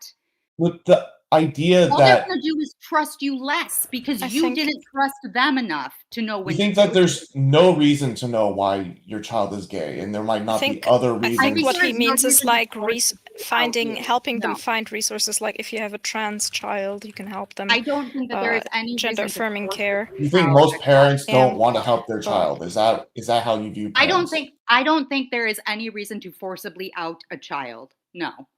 I It's don't not think we should about. forcibly out gay people before Can they're I ask ready a for it. question? Are we talking about forcibly here, or are we talking about encouraging or like nudging? Well, he would like I'm to. not. It I'm not doesn't asking what matter. you think his opinion is. I'm just asking what we're talking about. Hey, whatever.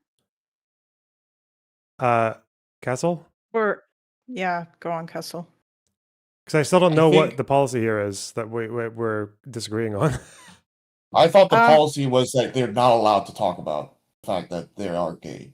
Like I thought we were arguing against the California policy of, oh, you can't tell the parents. Is that actually the California policy, or is the California policy that if you have reason to believe that the child could be abused, then you shouldn't, and then you can't tell Pretty the sure parents? it Or is. you That's what have it that is. The people policy? argued over that in Scotland as well, where it was that you're still encouraged to let the parents know, and you're also told that basically you should try to convince the kid to tell the parents. But if they give you a reason to believe that that might be a bad idea, then you should err on the side of caution.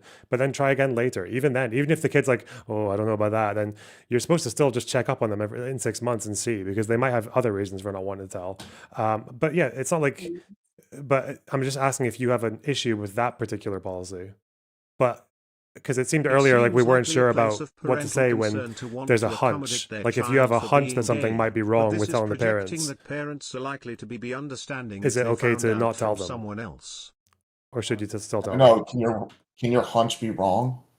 Yes, that's the point. It's like erring on the side of caution or not. Yes, your hunch can be wrong. That's why you would try and ask Yes. again later. But you'd rather be wrong and the supportive parent doesn't know their kid's gay for another few months, or the other wrong is that you tell the parents and it turns out the dad's a raging homophobe, right?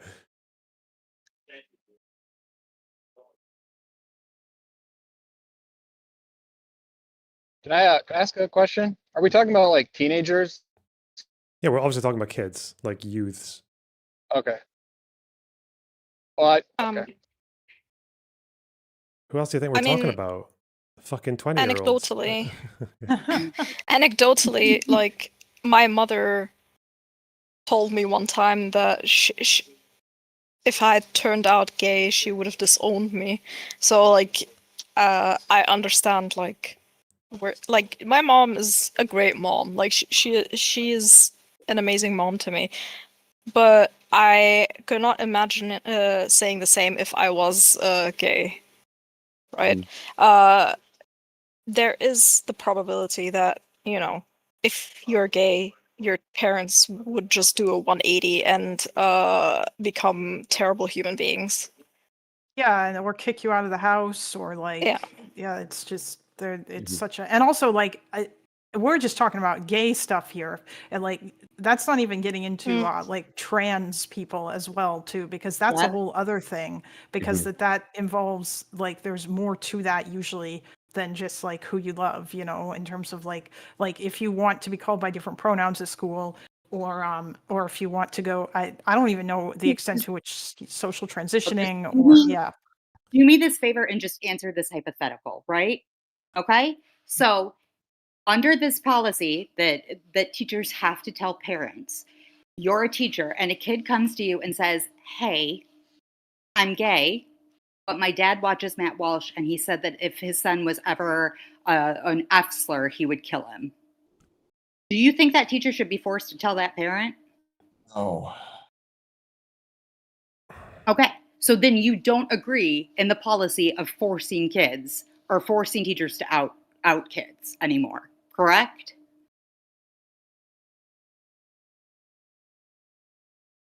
Sure, why not? I don't care anymore. It doesn't matter. Because to me, I My still need to son know. told my Like, I partner don't of his understand why people have this bisexuality. It's Well, that fucking might weird mean that ass you don't shit know. parents about period, but as a parent like That I don't might understand. mean not telling me is that the might better mean that course. you don't All know. three of us Yeah, Because and that that's might mean that the teacher knows and doesn't tell you, but it could save the life of that kid. So what's more important? You having information that you're not necessarily entitled to, or that kid not being abused. yeah, but it's my kid. Like, But it's not your sexuality. Wait, okay, let's go to a better conversation. Why do you think a parent would have an interest in knowing whether or not their kid's gay, Castle? Why is it important to know? because there are social implications to them being gay, and there's safety issues, and like there's a whole different thing that I need to. There's a whole different. Safety issues. He's saying. Well, can Not we? just Yeah, your let's, kid. can we just let's like elaborate? What's like a sorry. good? What's where are some examples? Like, what's something that you need to tell them about, or something that you might need to change, or something that you might need to be more aware of going forward? I mean, I know the answers Well, to I these would questions. I just want assume. to see if it comes forward in the conversation. I mean, I would assume that I would have to teach them oh, like gay sex is different from heterosexual sex and stuff like that, and the protection that's required for that and stuff like that.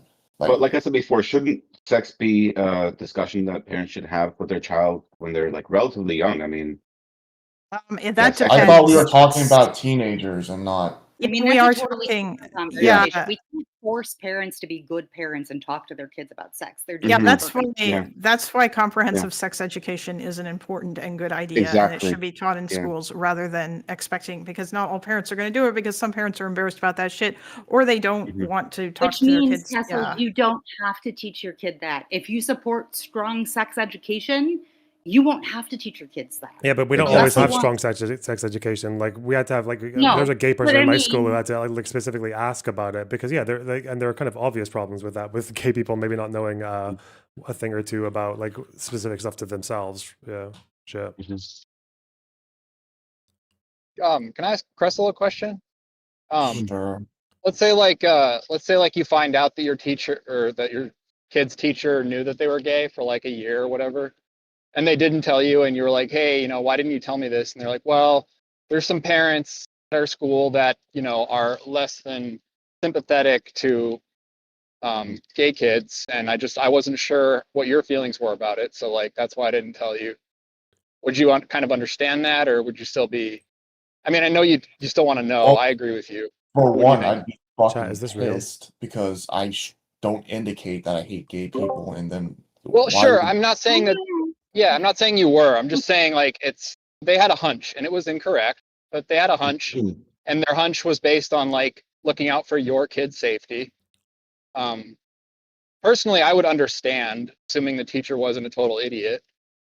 But On the one hand, I'd understand. On the other hand, I'd still be fucking pissed. Like,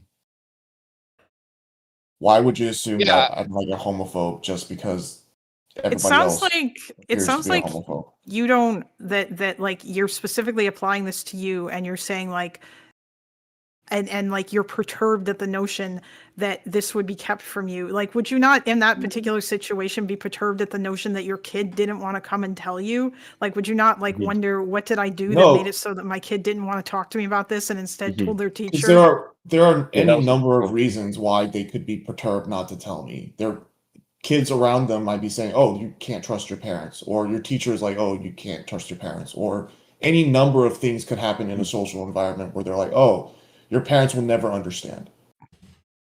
I mean, yeah, but yeah, but obviously, that if a goes for teacher the did it for teacher, that, if a too. teacher did it for that reason, that would, I think most people would agree that's a problem, right? Like, Yeah, teachers shouldn't be biasing kids one way or the Yeah, other. and then kids will also do the same thing when they socialize. So it's not like this is not a thing that doesn't But occur. Kessel, those are all things that I'm sorry, that's beyond your control. Like, even as a parent, that's beyond your control. The best you can do is teach your kid that he can trust you. You can't force him to, and you certainly can't out him sexually or have somebody else out him sexually before he's ready because you think your kid should trust you. That's a you issue. That you have to figure out why your kid doesn't feel comfortable doing that. Or you have to build that relationship where he Yeah, does. but even if you build that relationship, there are plenty of examples of kids who trust their parents but won't tell them anything Yes, but about that even is, if I'm they're sorry, that's the like nature of you not owning your child. That is because your child is their own except person. you absolutely Hey, you can't take that personally, bud. Damn, I thought Lawson was going to take Kessel's Yeah, I thought you were on Team side. Kessel. What the fuck? Well, I agree with him. Like in principle, I want to know everything, absolutely everything there is to know about my child. But, you know, I understand if a teacher, for whatever reason, thinks that I'm not going to handle it well. Like if their intention is to look out for my kid, then I'm not going to be mad at them. I'm going to be sad that my kid didn't want to tell me themselves. Like that's going to make me sad, but I don't think I'd be upset at anybody in particular. Unless it's like the super stereotypical woke blue-haired teacher, you know, then I might feel differently, but yeah. Yeah, that seems okay. Yeah. and then like the other thing is like it's just like if I don't know, there are situations that I need to know about to protect my child.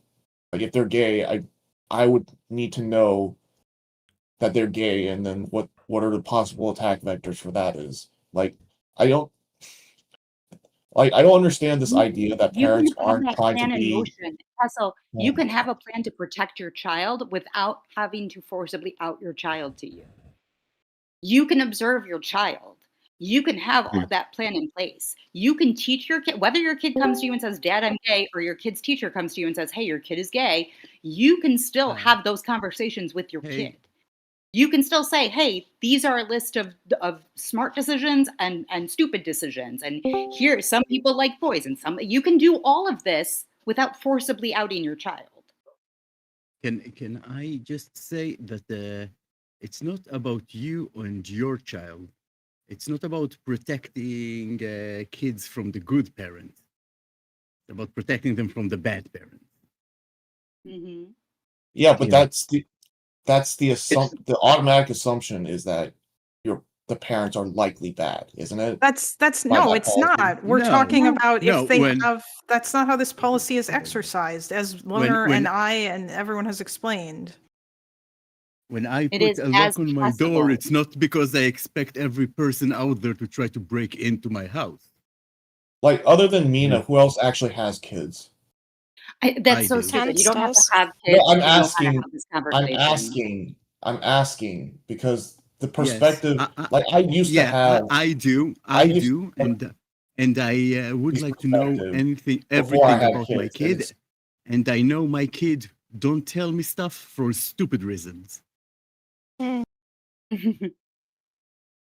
Yeah, there are plenty. But again, I don't not telling the parent about the kid's sexual orientation. It's not about hiding my kid's sexual preferences from me. It's protecting some other kid from his whack job parents. So again, I don't take it personally. So sure, there's stuff I would like to know and I will never know, or will take me time to learn. But as the policy, And it's I about, wanna add- protecting those that Hold are on, that needs let me protection, ask not us a just question. everyone. Is there anything that you can't do to protect your child without forcibly outing your child? What difference would that make? What measures could you take that are based off of just that kid being forcibly outed that you couldn't take without him being forcibly outed? Well, we're assuming when you say outed, you mean just like to the parent, right? Yes, to the parent by the teacher. Oh, okay. I guess I don't know. The only difference I would like worry about if my kid was gay is like them going on like Grindr or some app and You can't talk their to your kid chances of about that being. without 100% knowing they're gay. Well, I wouldn't if I didn't know if I thought they weren't gay. Oh, wait, yeah, why if you're wouldn't you just fucking, if tell your them? if your kid is a boy, you're probably not going to worry that much about them going on like fucking Tinder or Bumble compared to them being a boy going Exactly. on Grindr, right? Obviously, dating women is less scary than dating men, even if you're a man yourself. Exactly. Yeah. Oh yeah, that is That's true. pretty There is a bunch of obvious. stuff But that's a that you might. conversation Well, to have the without only needing to thing know I can your think actual about is to save orientation my of your child. kid. The only thing I can think about is to save my kid the anxiety of what will my parents think of me. Just take that out the window, immediately come and tell him that's cool that you're gay. Clean up your room, idiot. Also, just to clear up one other thing, yeah, gay kids absolutely get abused in Western countries as well, even the United States. Of course they Yes. do. Fucking red states and shit like Yes. that. Like the homeless rate of gay and trans kids is fucking massive compared to straight ones, Horrible. because they get kicked out of their house by their parents. Yeah, shit. Anyway, Yeah. also, I would like to be in the Also, LA aren't gay corner as people fast as more- possible. But wait, Kessel that's my- didn't answer my question. Kessel, Isn't- aren't- what do you think what do you think you can't do if you don't 100% know that your kid is gay? That you can't do now? Like what is prohibited to you that would only happen if you 100% knew if your kid was gay or straight? Sure, actually, I would have to think about it. I think, Kessel, I think I understand the like absolute desire to know everything about your kid.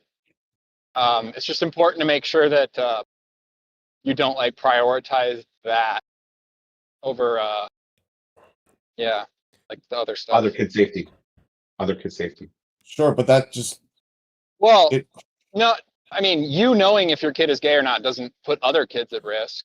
But, you're talking No, about the policy of the teachers The telling. policy, yeah, being against the policy, Okay, gotcha. like Sam said, like it's you have a lock on your door or whatever it is for the people who might break in, not for the people who like won't, which is like 99% of the people, Well, I have a gun for that. or whatever you have for that. I mean, yeah. do you not have a lock so you don't have to use the gun?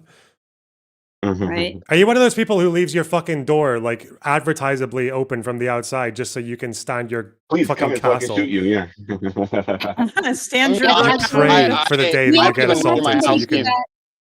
Somebody actually did that and went to jail for it, so don't do that. Yeah, because it's premeditated, isn't it? In a way, or in the UK, it can be. Yes, Yeah. that It in his is, basement, yes. His door unlocked and waited for the kids to come into the basement and then shot them, and he went to jail. Whoa. Yeah, that's not self-defense. That's you setting a trap. I love One that. blade That's of such grass, a okay. that's such a British fucking thing as well, where you get these lads who learn self-defense. They're like, all right, let's go out and use our self-defense skills, eh? Let's go find some guys to defend ourselves against. Based. Wait. People talking about how they understand what is know everything about their kid. I don't have kids. I probably never will. Am I alone in thinking like, bro, if my kid's got a fucking sex life, I want them to like tell me as little as possible, other than if there's problems. Like, what the fuck? Yeah, Not like the details, Jesus. like, yeah, I don't want to tell them what they, not the details, but like, yeah. I want to know you like would hope that who. your kid is and comfortable like that. enough to be like, "Hey, mom, I need to go get birth control," or "Hey, dad, I Yeah. need to go get condoms, and I don't know how." But like, the odds are that not gay or straight 16-year-olds are not like. I didn't even want my mom to know when I had my first kiss, like, let alone like, "Hey, mom, I need birth control," like because I'm my own like my mother doesn't own me, just like none of your parents owned you. Yeah, like, I kept secrets but from my parents as a kid I want too. to know. I want to know who is not good enough to date my kid. Everyone stands because your kid must be amazing because you are amazing. Aw. I mean, that's also like, I guess there's kind of a difference there in terms of the like, I guess like culturally as well too, because I mean, I suppose like all you guys from the Middle East, your parents are probably gonna be like, "Are you good enough to date my daughter?" You know, like that kind of shit. Or at least, I mean, is that true, Mina? Confirm / deny? Is that Wait, is what? that how? Yeah, I mean, What I mean, I just want to add, I don't think it has to also be always about like if the parents are going to be abusive to the child. It just might just change their perspective on the child or the way they interact or how they feel about the child, and the child just is afraid of that as well. Yeah. Eliran in the Discord. And I think that might be enough. Okay, Ren. I thought you were finished. I think that might be enough as well for the teacher not to tell the parent. Like, it doesn't have to be abuse. I mean, and it's hard. Or first of all, if the teacher has a belief that the teacher is getting abused for whatever, or if the kid is getting abused for whatever reason, they're a mandatory reporter. So you're not going. All you're going to do is increase abuse. You're not going to. You're not going to increase abuse report rates, and that's just reporting. That's not solving the issue that CPS is understaffed and overwhelmed, and oftentimes completely incompetent or incapable of handling the issue. Okay, someone in the Discord wanted to ask a question. Lorna, you were saying. Yeah, Elleron in the Discord asks, what if your kid is stupid and they think they're gay because they hate football? I don't know. Don't raise I have a stupid different kids. You immediately trans them.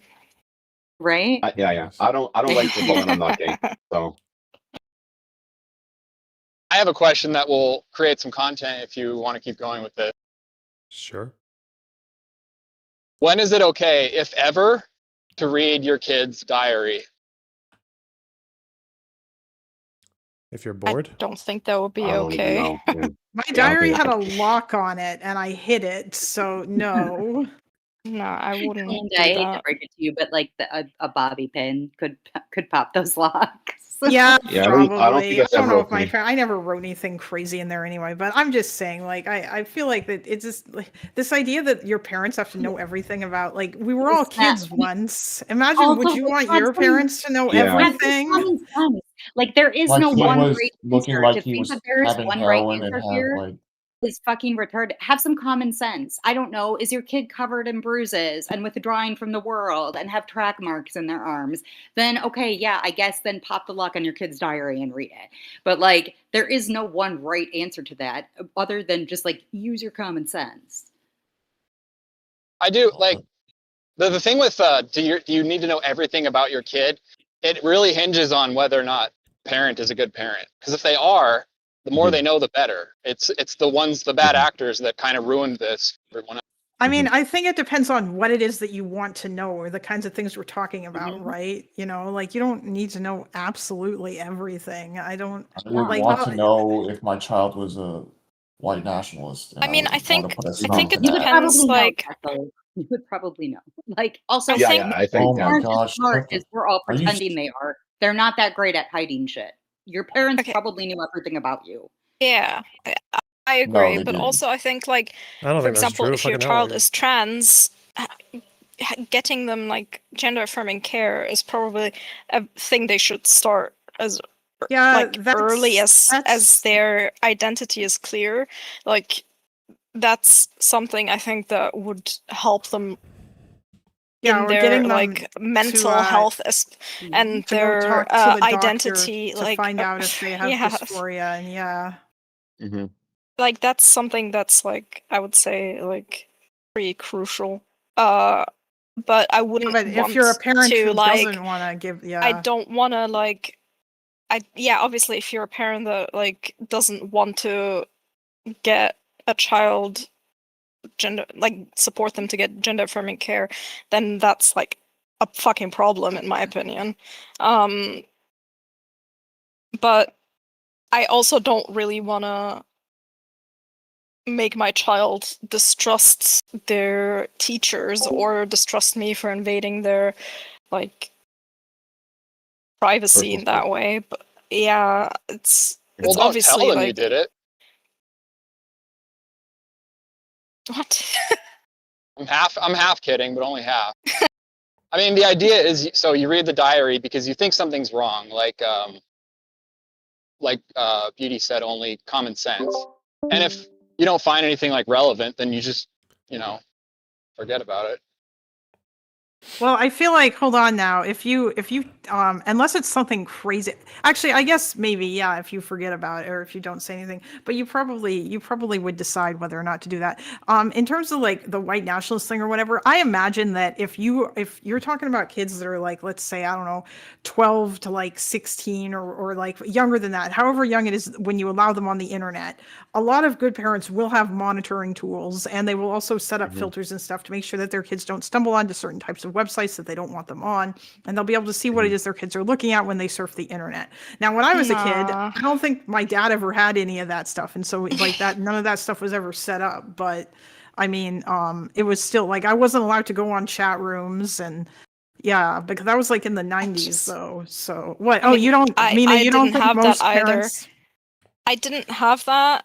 I'm sure my mom, if she was literate in tech, she would have done it. But I personally think that's like such an invasion in privacy.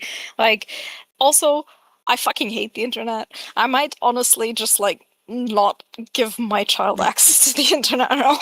It's like, That's honestly, if you don't let them on social media, that's probably a good idea.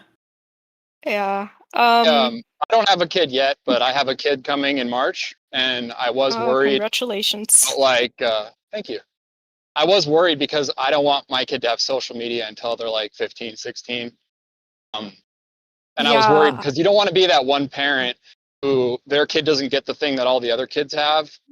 But I think people are starting to realize how like shitty social media is younger. Yeah. So I'm hoping it's more acceptable. I mean, it's also can't. mandatory in life these days. I cannot imagine like what it must be like today. Because like when I went to high school, or no, even just when I went to school, hell, I didn't get a smartphone until I was in university in like 2012. And before that, like when I was in school or whatever, we didn't have like any of this shit. Nobody brought laptops or anything. The most the only tech I ever had was like my Walkman when I was really young, and then later on my Discman, and that was it.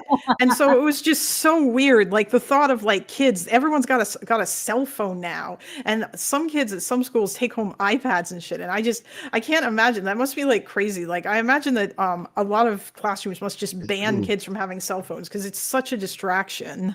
I know how many I mean, I meme had a cell profiles phone I when I was got in 12. over my top 5 friends or my top 10 friends or whatever on MySpace. If anybody remembers, like you took me out of your top 5. I remember my top God. 16 on Bebo. That was really important. But Yeah, I mean, I didn't have my first fucking smartphone until I was 26 or something. Like, yeah. And then those I was stupid long quizzes, by then. and everybody would passively aggressively answer the quizzes. So like you would be bitching about your friends or like telling your crush that you liked them. No, the world's different. You can't just hide the For me, It was a I had- wild time. Because for me, I like, had kids, to teach my parents about technology, so I had to have the technology before they had technology. even if you block it at home, kids will talk about stuff that they've never seen Also, before they'll from find other a kids. way. They'll find a way. Oh, like, yeah. The internet's it's- much Like, my more parents- accessible now. Yeah. Okay. My parents it's wouldn't not even know that how it's to. I don't care about this accessible. fucking boomer reminiscing. We were young, we were free. Hey, Okay. did you play my Southern Connections game that I sent you yet? Fucking No, coward. I haven't. I Are didn't. you I don't running remember. scared? I don't remember Are you you sent me running to. scared? No, I can I do it right sent now. you a whole file that you can turn into, like, I can't figure out how to make it, like, it won't convert. Wait, you I sent should. you the code. I sent him the file with the code. But he might be- Mercy, give it to me and I will, and I'll do it. Come to me for all of your tech stuff, okay? I know how to make websites and yeah. Like the code, you know how to make websites? How about you do Lonerbox GG, huh? So we don't have because- to deal with fucking YouTube chat anymore. There might be an issue with that. There might be an issue there. Maybe Yes, I'm later, sure there or is. maybe one. Yeah, there would be. That would be. Yes, that would involve. That's a little bit beyond my scope. I'd have to learn a bunch. I think I could do it. I just would have to put in the time. Yeah. Wait, I have to find it. Have Claude do it. Here it is. The Yes. Okay. Anyway, this yeah. This was a long derailing from the topic of anti-Semitism. Yeah. Yeah, Listen, but we're. Listen, it happened. We But do this it. was this was What if interesting your stuff. teacher outs your child as being Jewish? As being an Wait, that's because you And gave I me can a go to my fucking. kid for financial advice. This is because you gave me a notepad code. What? You couldn't get it into the. No, it will not. Okay, It wait. won't fucking not do it for me. What on connectionsplus.io/create? You couldn't do it. Try that. No, just do it for why when I could just send it to you and have you do it for me. Because I don't know how to put a code into this website without finding out what the answers are. I'll do it. Thank you. Okay, what's the website? Here, I can just I'll send send you you the the link link. to the whole Okay, yeah. chat GPT thing. Belinda. Wait, was it from ChatGPT? I thought it was the. Yeah, if you just send me the link to the place where I can Here you import the are, thing. Kalinda. There you go. Thank you, sir. Okay, I'm gonna start watching Dave Smith now. Anyone else got any memes? All right, well, thanks for having me on, Outtakes? guys. I'll catch you Are later. you gonna Alright, bye. Are you gonna watch any of the videos I ever send you? Yeah, which one? Yeah, they have to be good though. Okay, there's I sent you like fucking 50 billion things. You never William fucking watched them. Spaniel, China invades Taiwan, a word game scenario, Sudan death toll. I mean, I covered this thing myself with the President Stewart video. Yes, What's and this? then the video before there. Actually, I'm kind of want to do a China deep dive soon, so maybe this'll come up. Yes, you should watch all of Sarah Payne's like episodes on Dorcas Patel. Okay, those are words that exist. Yes. I wonder why people aren't interested Of course in they have other to. conflicts that are going on. Because I know why. it's not the popular thing to talk about. How do you? Seems like only Israel is a topic Because of conversation. Okay, that's the hot easy takes. thing. Get the fuck out. All right, bye, That'd be nice. guys. Bye-bye. Bye. Bye. Thank you. Back to being a clown on Discord. True. There we go. There we go. Peace and quiet. Me and my friend Dave in this intellectual studio. Look at it. Look at these books. Look at the lighting. It's beautiful. The people of the United States of America never had a referendum on empire. We don't want to pour money into all these different parts of the world. And I don't agree with you that we get more bang for our buck than we otherwise would. A libertarian runs in every single US election and they get like 1% of the vote and no one likes them. And they're total meme lords. Yes. They run in primaries as well Iran sometimes. funds groups that are a pain in the ass to Israel. That is certainly true. And there's a big It's more than a pain in the ass, Dave. Let's be fair. yeah. It's about taking Israelis hostage, raping them, killing women, killing children, dragging them off to the dungeons and holding them there for power. Wow. That's not the same as what the IDF is doing. Would you accept that? No, I don't really think that's right. If you're talking about this conflict and you're going, put yourself in their perspective, the end result is that they're going through that at a much Get your 4 stars out. Get your 4 stars out for the boys, for our 4-star general. larger scale than the Israelis. My issue comes with people when they interview the Nick Fuenteses of the world and they do not give an appropriate pushback on ideas. I don't agree that if you don't push back on someone's ideas, you're endorsing it. Okay, I understand there's going to be people who praise Hitler and people who praise Stalin, but you can't praise both, man. Like, you gotta be good. You gotta be good on the other one. This episode is sponsored. I hate it when he just wriggles his way out of these annoying fucking these difficult situations by doing what is like an attempted joke or just remember, guys, I'm a comedian. I'm just a lowly comedian, just a regular old comedian. By our friends at Hillsdale College. Right after this episode, go check out the incredible online courses, which are absolutely free at hillsdale.edu/trigger. Dave Smith, this has been waiting to happen for a long time. The internet wanted it to happen. You're here. Nice to meet you. Thanks for coming on. Thank you guys both for having me. I agree. It's been long anticipated. I'm glad we were able to make it happen. Yeah, and you and I individually, we've debated stuff before. And one of the things I've always really genuinely enjoyed about it is I think we come at the world from very different directions, but it's always a discussion of the issues. Yeah. And there's not enough of that. A lot of the conversations in our space have become very ad hominem, etc. Yes. That's not why you're here, and that's how we're going to approach it, I think, from our angle. So speak for yourself.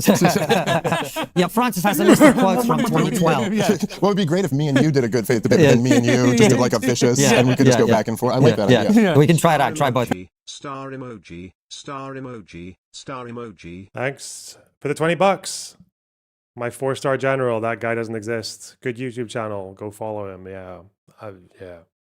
But anyway, it's nice to have you on. Before we get into it, a lot of our audience actually won't know your background or your story, who you are. They'll just know that they see you talking about certain things and whatever. So tell us a little bit about you, first of all. Well, I'm from here, from New York City, where we're recording this interview, and born and raised in Brooklyn, New York. I started stand-up comedy in 2006, I think. And then I became very interested in the Ron Paul presidential campaigns, and I got sucked down the black hole of being obsessed with all of these issues that we all talk about all the time. And then I've just been podcasting for the last 15 years or so. And it's for a long time to basically no audience. And then over the last few years to somewhat of an audience, which is better. And the Ron Paul thing that attracted you was his position on foreign policy and non-interventionism? Yeah, at first. That was the thing that really drew. So I was like, you know, I think much similar to you, we're like around the same age, and I think our kind of coming of age was 9/11 and the war on terrorism and the Iraq war specifically. And so at that point, you know, this is 2007 when I first found Ron Paul. So at that point, you know, the wars have been going really badly for several years. And also all of the pretenses for the war have kind of been exposed at this point of, you know, down to not just the weapons of mass destruction, but like every detail of it just wrong. And so I was essentially like, you know, I'm a Jewish kid who was raised by a single mom in Brooklyn. So I was like a liberal, but without like really thinking much about it. That was just the correct thing to be. So I had probably kind of like a standard liberal critique of George W. Bush, you know, and I liked the movie Fahrenheit 9/11 or whatever, even though, yeah, it turns out I was all wrong. But I was with the spirit of like, yeah, we're against George W. Bush. And I remember in 2006 being happy that the Democrats won the Congress back. And I actually, you know, I was really dumb enough to believe them at the time. I was like, well, that's the end of that. You know, they're not going to fund the war anymore. And so that was kind of like a moment of like disillusion where I was like, oh, for all the stuff that Nancy Pelosi talks, she's going to keep funding George W. Bush's war, even though she has the Pretty sure Obama got grilled by Bill O'Reilly and he was just like, yeah, we're going to capture and kill bin Laden. Hey, what? Okay. Strings now. So I was kind of a little bit like, I'd woken up to that. And then when I saw Ron Paul in the famous Ron Paul Giuliani moment, I was like, oh, this guy is actually radically more anti-war than any of these Democrats who are kind of squishy on the issue. And I just thought his perspective like blew my mind on it. And it was something like when he really explained blowback and how these wars got started, I was like, wow, this really makes a lot of sense. So I was very interested in that. And then just because I liked him and I was interested, I read his book. I wonder how accurate Ron Paul was about the Middle East in terms of blowback. And I just wanted to learn more about him. And then he kept making the case for like free market economics and really free market economics, like substantially more free market than the free market, you know, typical advocates. And I thought to myself, like, that's got to be wrong. There's got to be something that like he's missing. So I almost wanted to read about it to find the flaw in it. And along the way, I ended up getting converted and became the libertarian day-walking autist that you see in front of you. So that was kind of your journey, which was looking at 9/11 and everything that happened. And I don't think people understand, for our generation, that had a profound effect. It had such a profound effect. Because, you know, the crew that we've got, you know, they're younger lads, and we talk to them, and it doesn't resonate. But for us, who grew up, because I'm pretty much the same age, there was before 9/11, there was after 9/11. It literally felt like there was day, then there was night. Yeah, I mean, it's like, and even now, looking back at it, all these years later, it feels like the moment, you know, like in a time traveling movie, like that's the moment that we got to go back and change, because it didn't just change the mentality of the country and the Western world for that matter, but it actually changed the country. Like we live in a different country post 9/11 than we did before 9/11. We did live in a different world. Yeah, no, that's right. And I mean, there's like there wasn't a Department of Homeland Security, there wasn't a TSA, there wasn't a war on terrorism, there wasn't this the constant emergency state that we've been living in since 9/11. You know, even in the immediate aftermath of 9/11, when they passed the Patriot Act, like even in the immediate aftermath of 9/11, it was controversial. There were people who were like, whoa, this is really un-American to start saying we don't need a judge to sign off on a warrant before we start surveilling people and all this stuff. And what they put into the Patriot Act, right, was like a sunset provision that, well, this will have to be approved every 6 years or whatever it is, and we'll have to come back and justify that the emergency is still here. But it just gets approved. I mean, I think they changed the name of it one year or whatever, but it just keeps getting, essentially my point is we've just accepted that we're in a permanent state of emergency since 9/11 and we govern that way. And I think it was, you know, we probably were ignoring a lot of problems in the 90s, but you kind of can't overstate to young people like you were talking about today, how different the world was back then. It was not so much better in so many ways. But look, you know, there were racial issues, obviously, in America, but the obsession with racialism was just nothing like it is today, pre 9/11. The country was a much freer country. The government was a much smaller government, and there just was a feeling of security, perhaps an illusion of security that was really ripped away from a lot of people. And what happened is that there was obviously 9/11. There was Afghanistan, which you can debate: should we have got involved? Should we not have? Is he just like sitting there fucking reminiscing? First of all, for a lot of these people, crime was also at its peak. Come on. For a lot of these people, they're like, oh yeah, things were so much better. And it's like, it just happens to be when I was in my 20s or when I was a teenager. Things were so much better when I was at the age where you're fucking bouncing around, you're full of testosterone or whatever the fuck. Like you feel like you own the world. You got all this confidence. And then just things got a bit more sobering when I got into my mid to late 20s and my 30s. And, that's definitely reflective of the world and not me. Fuck it. It's so stupid. Yeah, the 90s had their perks. Obviously, America came out of the Cold War on top, unchallenged. People thought we were at the end of history. 9/11 massively proved that wrong. People thought the economy was fucking banging. 2008 kind of put a big dent in that. But at the end of the day, there were problems with the 90s as well, like fucking LA riots. You had crime, violent crime at its absolute peak, like the highest. It's still coming down from that peak. So, .com bubble, that was the whole thing. Princess Diana crash, the Gulf War. I don't know, man. Like, just shit. Wasn't it's funny because wasn't one of the most popular themes in the 90s, like disillusionment from men. In music and in film, I felt like there was a really common theme, like fucking like Fight Club and shit like that. And in music, it was like the age of fucking grunge or like OK Computer and stuff like that. I don't know. I feel like there were problems. Yeah, depending on where you were, there were lots of problems. There was the fucking Yugoslav wars, fucking Rwanda. Yeah, it was a good time to be in America for a short period. But I mean, come on. Have stayed for so long? All of those questions perfectly valid. But I think what was it like for women in the workplace in the 90s, right? And like entertainment or in anywhere compared to now? What was that like? Do you have any idea how fucking cool and normal it was to be the most sexist pig piece of shit in the 90s? Andrew Tate. God, that was just fucking normal. That was primetime TV. Everyone was Andrew Tate. Fuck. But yeah. Obviously, airports got more of a pain in the ass. You had to stand in the queue for longer, more security checks. Most sane people say we made a The problem with progress is that people think it's like this. Progress is not like this. People think that over history, because I guess they zoom out too much or whatever, they just think it's like this. But it's not. It's kind of like if you go back to all the way to the dawn of time, there's lots of not only do you have kind of like dips and bumps or whatever the fuck, but you also have lots of this as well. Like some things get worse, but then they get better, and then they get worse, and then they get better, and then maybe something gets like much better, but then something else kind of flatlines or even gets worse, maybe a little bit. And then this varies for different. And there's one country that has a fucking great time over here. Another one goes through fucking hell on earth. Like, dude, chill the fuck out. Colossal era was Iraq. Yeah. And Iraq, in many ways, I was thinking about this the other day when I was going for a walk.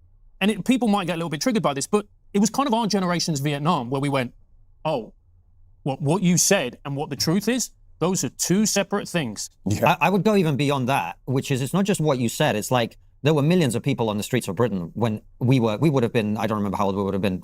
We would have been 2003. So we were in 2021. So yeah, so we were 2021. Millions of us protesting against this, saying the thing that then turned out to have been exactly true. And yet our governments went and did it and also made the world less safe and more unstable as a result. No, that's right. I mean, look, the thing with Afghanistan, right, is that the real catastrophe in Afghanistan was that because the choice was made to not, I mean, immediately after 9/11, well before the army invaded, the CIA and special forces were taking out al-Qaeda, cells in Afghanistan. I don't think anybody was arguing against that. Or if there is someone arguing against that, that's a very fringe, argument. But the decision was made. They also got rid of the Taliban in like no time at all with the help of locals. I remember that. There was that whole story about how they surrounded Kabul and most of the fighting was done kind of like on the edge of the city away from civilians. But then later on, they would use like little like local informant intel to bomb buildings in the actual city. And then there was a bunch of collateral deaths there, or a lot of accidents as well. There's also the story about how fucking how bin Laden got fairly lucky a couple of times, even before they bombed him in the fucking mountain that he survived. I think even when he was in Kabul, was it when he was maybe not the Kabul, but he was in some town, and I think it was because of a miscommunication or like a disconnect in intel or a disconnect in the orders that was it a Predator like fired at a location that they were supposed to be surveilling, or they weren't actually supposed to fire on it because they were supposed to wait for someone to come out of a building. But yeah, there's a lot of narrow escapes. God, that could have been a very different. I wonder how much luck changes the course of history, you know?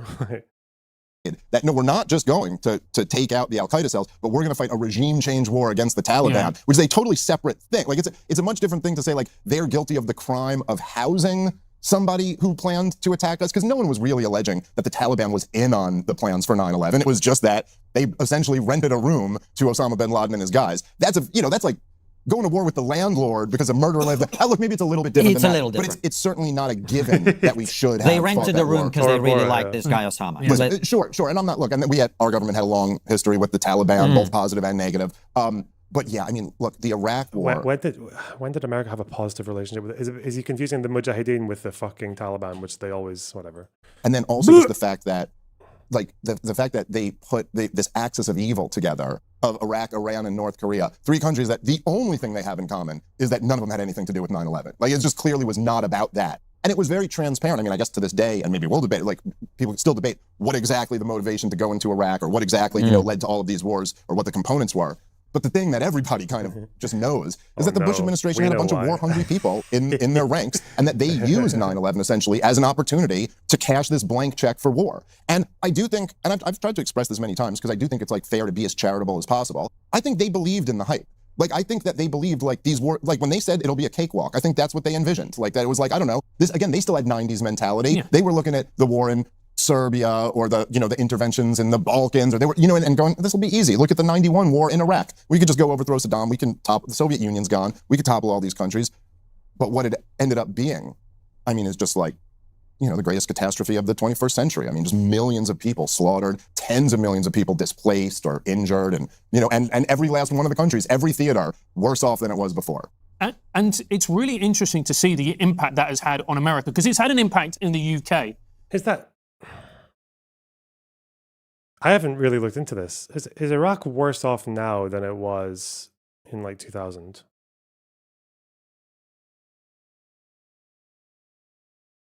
Is there a really obvious answer to that question? I sincerely don't know. I know that there are issues now because of Iranian influence and control and all. So someone's saying yes and someone's saying no. No, wait, what did I even ask? Did I ask if it was better off in 2000 than it is now? Mixed. I know it got worse because of the fucking civil war and shit. ISIS.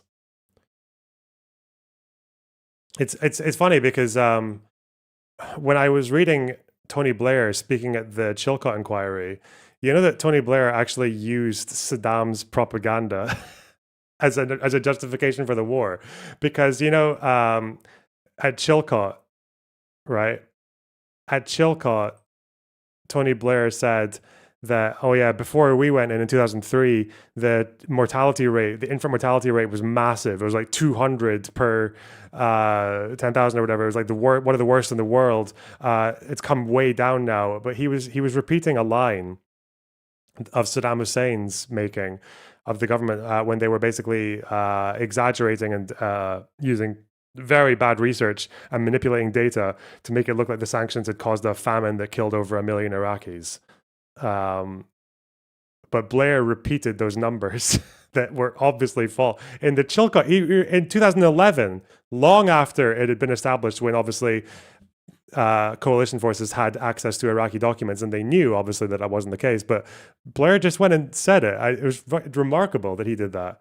He used Saddam's propaganda at the Chilcot inquiry, which does make me think maybe he believed it.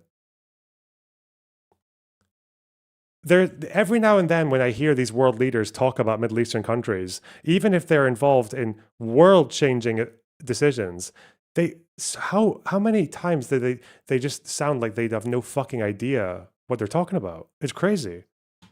How could you, in 2011, as the Prime Minister of the United Kingdom, who was part of the invasion of Iraq, who cheerled it, be believing Saddam's propaganda about the famine that he was spreading all the way through your premiership? I don't understand how he could do that and say it in an inquiry about the invasion.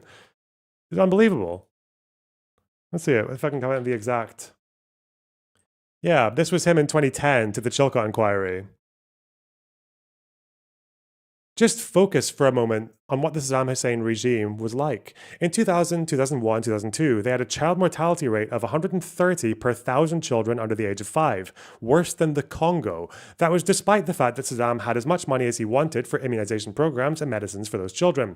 That equates to roughly about 90,000 deaths under the age of 5 a year. The figure today is not 130, it is 40.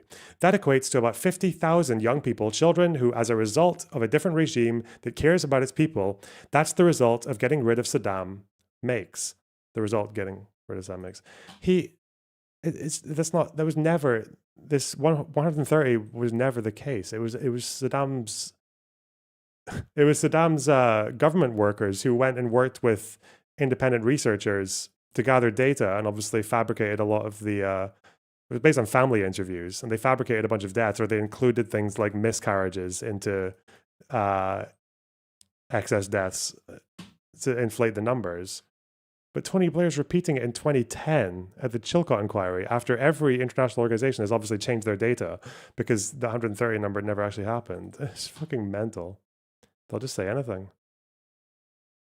But it hasn't had as visceral an impact as it has in the US amongst our generation and to the Tucker's generation as well. Like, I look at Tucker and his anti-interventionist stance, and I think a lot of it, and Konstantin and I talk about this all the time, we think that a lot of it comes from the fact that, you know, if you are pro-war and pro-intervention, then you see something go so horrifically wrong, so terribly wrong. And it's not just the millions of people that die. It's also the servicemen that come back who believed in an idea, let's be fair, they had their lives completely ruined. And the number of them that then went on to commit suicide or develop drug problems, alcohol problems, that would, if I was gung-ho, which I wasn't, but if I was, that would really make me look at myself in a very deep and profound way. Well, I think that's completely true. And I think Tucker would say that and has said that himself. But I think like one more layer to it is then also seeing that so many of the people who advocated for this war with certainty that they were right, talked down to all the rest of us like we were a bunch of idiots for having these concerns, that with certainty said, you know, we will be greeted as liberators and democracy will sweep the region and the war will be paid for in oil and it'll be a cakewalk and all of this stuff. And they have weapons of mass destruction, obviously the big one. And then were completely unaffected by that, and then just started advocating for the next war and the next war and the next war with the exact same condescension toward people saying like, hey, well, what if this turns out to be a catastrophe? What if you're not right about all of this? And so I think there was what happened with a lot of people like Tucker Carlson, and there's a lot of people in that. Who's the guy? The guy that gave the intel saying that there were WMDs, because it was an Iraqi defector, wasn't it? It was Curveball. That was his name. Okay. Why did they call him Curveball? Well, because he defected. Little did they know that his curveball was a curveball. And obviously he admitted that he lied. He said he was a chemical engineer. His real name what's his real name? Curveball. And I believe that most of the further intel was basically all just piggybacking off of this one claim. So they made it sound like they had a wealth of intelligence, but it was really just them embellishing or riffing off of this curveball guy.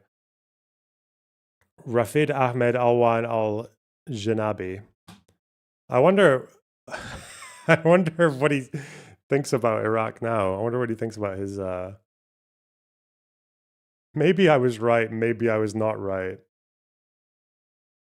They gave me this chance. I had the chance to fabricate something to topple the regime. I and my sons are proud of that, and we are proud that we were the reason to give Iraq the margin of democracy. Oh, well, he feels fine. In 2010, dude. 2011. Curveball, eh? But this guy is like your ground zero of the WMD's claim. This mad fucker. He fled in 1995. Yeah, the bioweapon trucks. So when they did actually see mobile trucks, they were like, "Oh, these are chemical weapons." They were actually for fuel for artillery balloons, like a standard military technology, like conventional warfare, conventional weapons. Yeah, what a sad story, man. That one man. had so much influence. Camp. I mean, I think like Ann Coulter, I think Laura Ingraham to some degree, kind of like the more paleo-ish wing of the. Essentially, a bunch of them were following the neocons' lead when they were in power. And then I think it was that. I think it was not just that the Iraq War was a disaster, but that they kept advocating for more of it afterward. And then they'd be like, whoa, these people really do just want to fight wars endlessly. Like it was almost, I mean, I think I saw Ann Coulter once even say, she thought, like, the left-wing caricature of neocons, that they just always want to fight wars, she thought was the dumbest thing ever when the George W. Bush was in power. And then in the subsequent years, she was like, I really got no response to them anymore. I mean, that does seem to be at every take. Like, it's very strange to me. And look, I guess people could accuse me of the equal opposite. Like, I'm almost always opposed to the war. Well, I was about to do that, and maybe I can, because we're coming to an era where I think there is a profound disagreement, which is Francis and I both viewed... He's against intervention in World War II by the sounds of it, because he was like steelmanning Mr. fucking Daryl Cooper with his Churchill should have sued for peace. Okay, nice. See, in Britain, the war in Iraq was even worse, because the only reason we went to war in Iraq is we didn't want to ruin our relationship with Big Brother. Right. We little brother, you know, Big Brother wants to I don't think that's entirely true. It does seem like Tony Blair and Campbell both really believed in doing it. Obviously, like they both really wanted to do it. It wasn't just because of the American thing. There was this caricature brought up about like Britain being fucking bullied by the United States and Tony Blair just like fucking bending over to George Bush to keep the special relationship going. It wasn't really like that. Like Tony Blair had his own personal he's got his own accountability for that. I don't like that skirting of responsibility. I don't think it's accurate. Fight, what are you going to do? That's basically what happened, right? But wasn't it unpopular in Britain? Like, I don't think it ever had majority support. That's what I'm saying. Right, That's what I'm saying.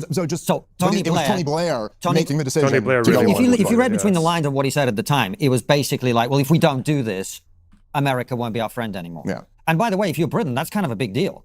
Sure. So you know, I don't necessarily think that truth was a fake truth. That was real. Like, that's a real concern if you're the British Prime Minister. You have to think about what happens if you're no longer America's friend. That doesn't mean killing hundreds of thousands of people is a good thing. Britain, I think on the day of the war, on the day of the invasion, the war had 53% support. It was United States had a lot more support for it.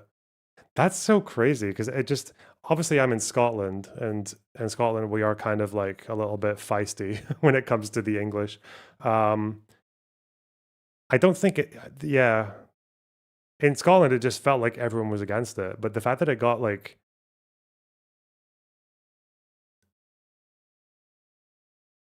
It did actually have more support on the day of the invasion. And actually, it went up during the beginning of the war. When the troops got into Baghdad, it went up to 66% in the UK. Huh. Mad.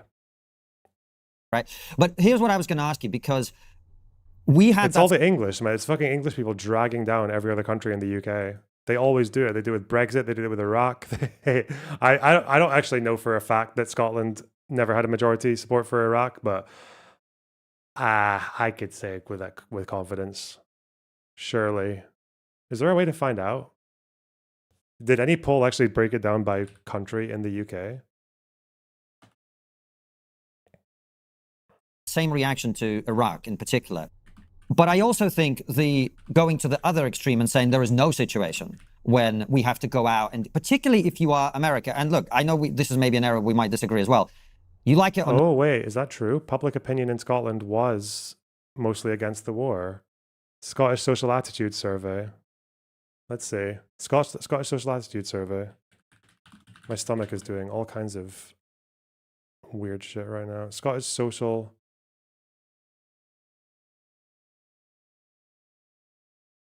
Attitude Survey.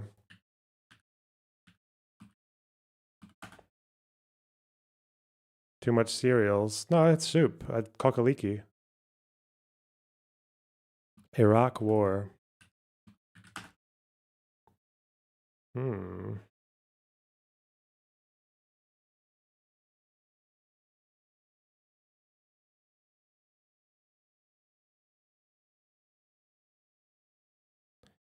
What's this?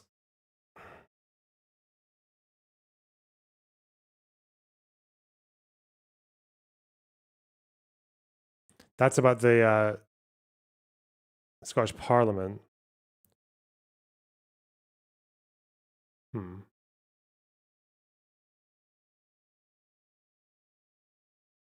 don't know if there actually was a poll. Oh, it was the Scottish Parliament that suggested a majority of representatives didn't want to do it. Okay. Interesting. Huh. Okay. No, America is a global empire. America's 5% of the world's population consumes 25% of the world's resources. That's why you guys are so prosperous. That's why you're doing as well as you are. It's why you get to have your way in all sorts of international debates and discussions and whatever. But that empire is maintained by sometimes getting the club out and going, you guys need to fall in line here. Is that a fair assessment? I mean, I think it's to some degree a factual assessment. I mean, yeah. Cock-a-leaky soup is chicken and leek. It's a Scottish winter soup. What? Cock and leek, chicken and leek with rice. Yes, America is an empire, and in order to be an empire, yeah, there has to be like a threat of violence that you're going to have to use at times. So I don't disagree with that, but I guess I would just say that, like, you know, if we're accepting that as the premise that, like, look, America is this empire, well, then it's like, I do think at a certain point, because I see so many conversations about democracy and the rule of law and all of this. Not that. Well, I'm just saying, but that's my point. I'm Russian. It's like real politics. Well, that's the thing, which I think it almost leads you to accept. Look, the people of the United States of America never had a referendum on empire. We never decided that we wanted to be an empire. And in fact, I could argue that the peace candidate running for president almost always wins. I mean, like, it's almost always a huge advantage. You can go all the way back to the last 100 years. And the Constitution, the law of the land, does not say that we're an empire. We're supposed to be a limited constitutional republic. And you can't be both. You can't be a limited constitutional Remember Carrie. Fuck.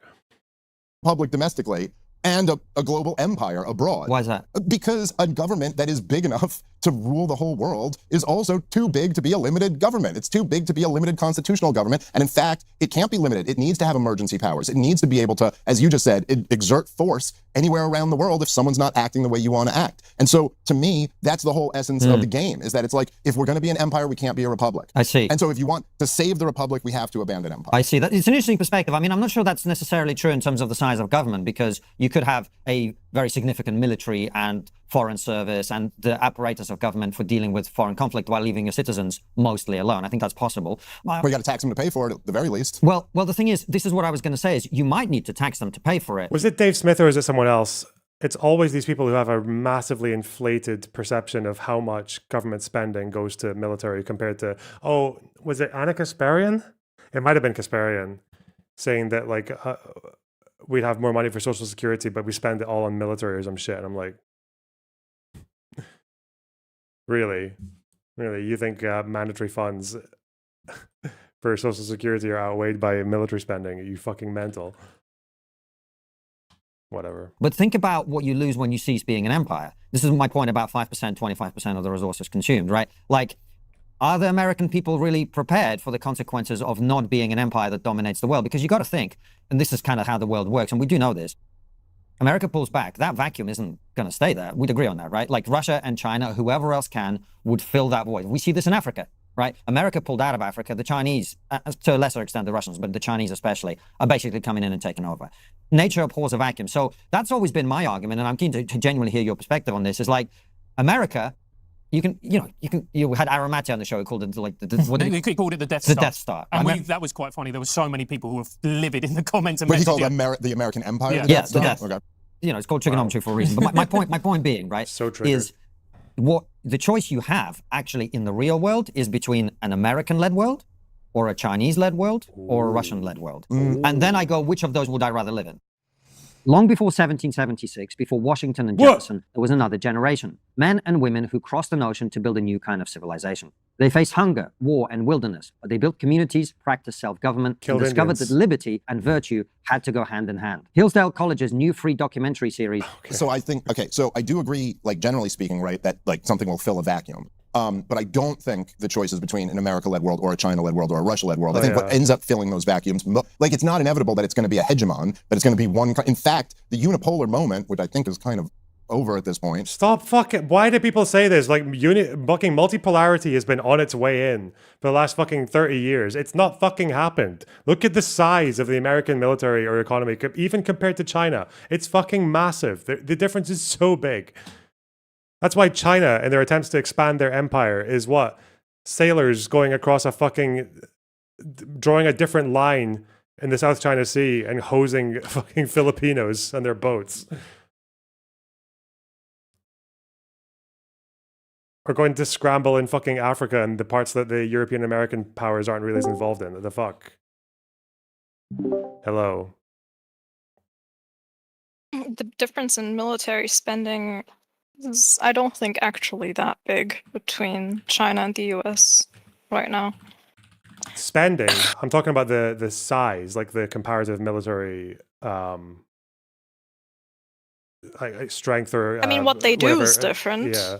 What they do is different. Yeah, that's for sure. But like in terms of like spending, it's not that big of a difference.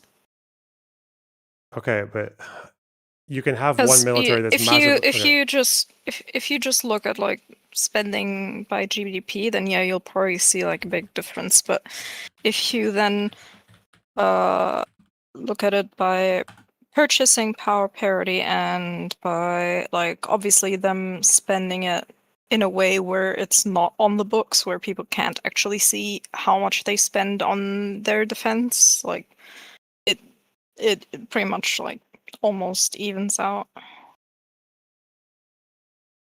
I'm trying to find whatever the graph is that shows just like the actual military power between the two countries, because in terms of global military power, America is still way ahead of China, no?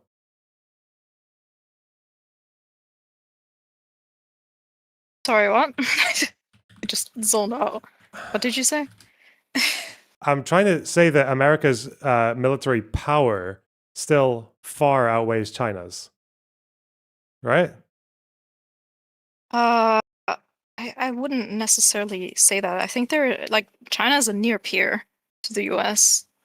Like their influence in the world, yeah, like their military, like defense influence, like you don't see China like defending the like Red Sea, obviously. You don't see China doing all of these operations like internationally. But they are beefing up their military considerably. Yeah, but that's what I mean. It's like they're always on their way to making things more multipolar, but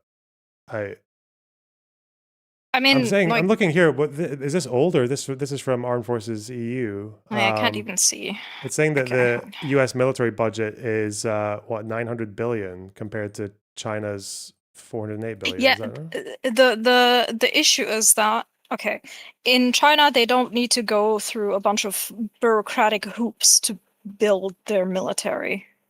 All right, they just say, okay, we want this. Okay, chief, we'll get it done in like 10 months. All right. In the US, they've been trying to build their fucking naval fleet for fucking years, and it's at threat of like getting cancelled by Congress because it's just taking so much money and so much time to actually build anything because Congress always has to fucking approve everything. Okay. So like the things like China spends their money on in terms of like military capability is just completely different than the US. The US spends way more, for example, on their soldiers, way more on things like R&D. It's just like the way their policy is different. That's for sure. Like they don't they do impose their like power in the South China Sea. As you can see, they are bullying other countries, not just countries in the south, like in around the South China Sea, but also like they recently, like I don't know, in the last year they like lasered a German plane. Right, they literally like almost caused it to crash. And yeah, it's like they are like starting to like fuck around a lot. Okay. So overall, yeah, that's all I wanted to say. Okay. Cool. Okay. Bye-bye. Bye-bye. the unipolar moment is the aberration. That's like usually not the way the world has worked historically. Usually there are different competing powers and they have their spheres of influence. And then, so in other words, yes, it might be true that there are areas where China fills the vacuum. But look, even which was kind of interesting, I think, to see over when Donald Trump first came in, right? When he was going, we're not going to fund the war in Ukraine anymore. Then you had European countries going like, okay, well, we're going to step up funding the war. I totally agree with. Right. So, but I'm just saying, so in a sense, the fact that America, say, it didn't end up happening, but like, let's just say America withdrew in that instance. Well, there might be several other people who end up filling that vacuum. And you might, so like decentralization can also happen. It's not that a vacuum doesn't get filled, but it might get filled by multiple parties rather than one. America's still involved in the war, though. Right. No, I'm saying that didn't actually end up happening. I'm just saying, but that's because you didn't pull out. Right. That's my point. That you didn't pull out, though. Exactly. If you had pulled out, Ukraine would get overrun. And then you've got a whole new problem. And this is kind of, I think, where there's a genuine disagreement about the ideas of this, because I come from a place where we don't have political correctness in Russia. So people don't pretend that all of this isn't true. Right. You know, all of this stuff American people are told about, you know, we're going out there to spread democracy, or they hate us because of our freedom. I mean, with Islamists, and we'll get onto that, that is partly true. But generally speaking, it's about we want to control the land. We want to control the money. We want to control the oil. We want to control the rare earth minerals. Now, if we accept that, which I think we both agree on, then you go, well, do I want Americans being in charge of that? Or do I want the Chinese being in charge of that? Again, though, I mean, I think it's like, it's not strictly like, I don't think, look, we are, even though, I mean, China's a big economy and has a lot of people, but we are substantially richer than China is, you know? And we're going broke, being the world empire. I don't think China is looking at what we're doing and saying, you know what we should do? We should get in on these 20-year catastrophe forever wars and really have our society crumble while we waste all these resources. And so, like, I don't think it's going to be a global like hegemon unless it's the US right now. But that being said, I mean, again, America's like spending burden comes from mandatory spending. That's also what is he talking about going broke? And is it just when you look at how big the debt is and you go, oh no, fuck off, and just pretend, oh, if that was my household. I think empire is always a losing game. I mean, I think it's good for the ruling elite, but I think it like kind of ends up costing more to the nation than it ends up producing. Always? Really? Well, okay, maybe that's an overstatement. Maybe not in every single instance. You know, in general, broadly speaking, I think that's the case. And I think Americans would be far better off if you say whatever resources. The other thing I don't really get is that compared to where we were 100 years ago, when people were, it was a lot more normal to be isolationist or to try to avoid conflict with other countries and all that. Like, that didn't seem to help. It seems like the efforts that people make to stop threats or to make sure that other rising powers can't just come and fucking steamroll and overtake the rest of the world through conquest. The fact that we don't really allow that to happen anymore is probably a good thing, isn't it? The fact that if a new rising power, say like China, has any notion that they might want to just start spreading their tentacles and becoming the new superpower, then they can't. They just can't do it because there are American fucking ships everywhere, stopping them from doing what they would probably like to do with regards to the South China Sea or with Philippines or anything else.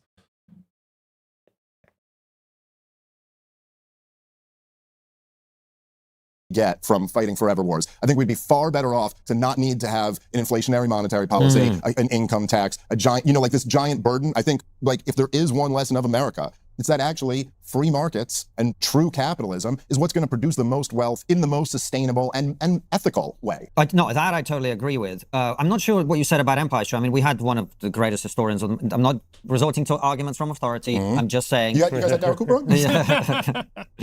A four-star Dominic historian. Sambrook, part of the Rest is History. I think they've got the biggest history podcast in the world. And he talked about the fact that empires are the natural unit of history. Like if you look throughout history, that tends to be the way that the great powers of the world operate. They're empires, right? So I don't know that it's fair to say that America's problems or any country's problems are about forever wars, because the entire Western world, including countries that weren't involved in the foreign wars, are all making the same mistake. And I think that mistake is not foreign policy, although as we discussed, there's been some pretty fucking big mistakes. It's about entitlements and benefits. And that's true too. I mean, for sure. Yeah. That's where I think actually we've basically got to a situation, and I can't remember whose quote it is, but we talked about this with one of our guests, where the public have worked out that they can vote to get more shit from the government and punish anyone electorally who says we can't give you more free shit. And so in the UK, more people take more out of the benefit system than they put in, 51%. Of the public, right? And I think that's really the death spiral that we're in. Is we can't reduce our spending and we can't reduce our debt and we can't reduce. Is he really going to reduce that to just like greed and entitlement the way he's making it sound? Because again, the problem with spending in basically every country right now, especially every social democracy or whatever, or what had once been the social democracy, is because people are getting older. Because one of the most expensive things in a country is fucking old people. They are such a they're such a fucking drain. You want to talk about drains on it's fucking old people. They are the drain on society. And obviously, if there's more of them and people are staying old for longer, then the drain is exacerbated. I don't think that's necessarily because people are just like, oh yeah, we can vote and like get more free shit.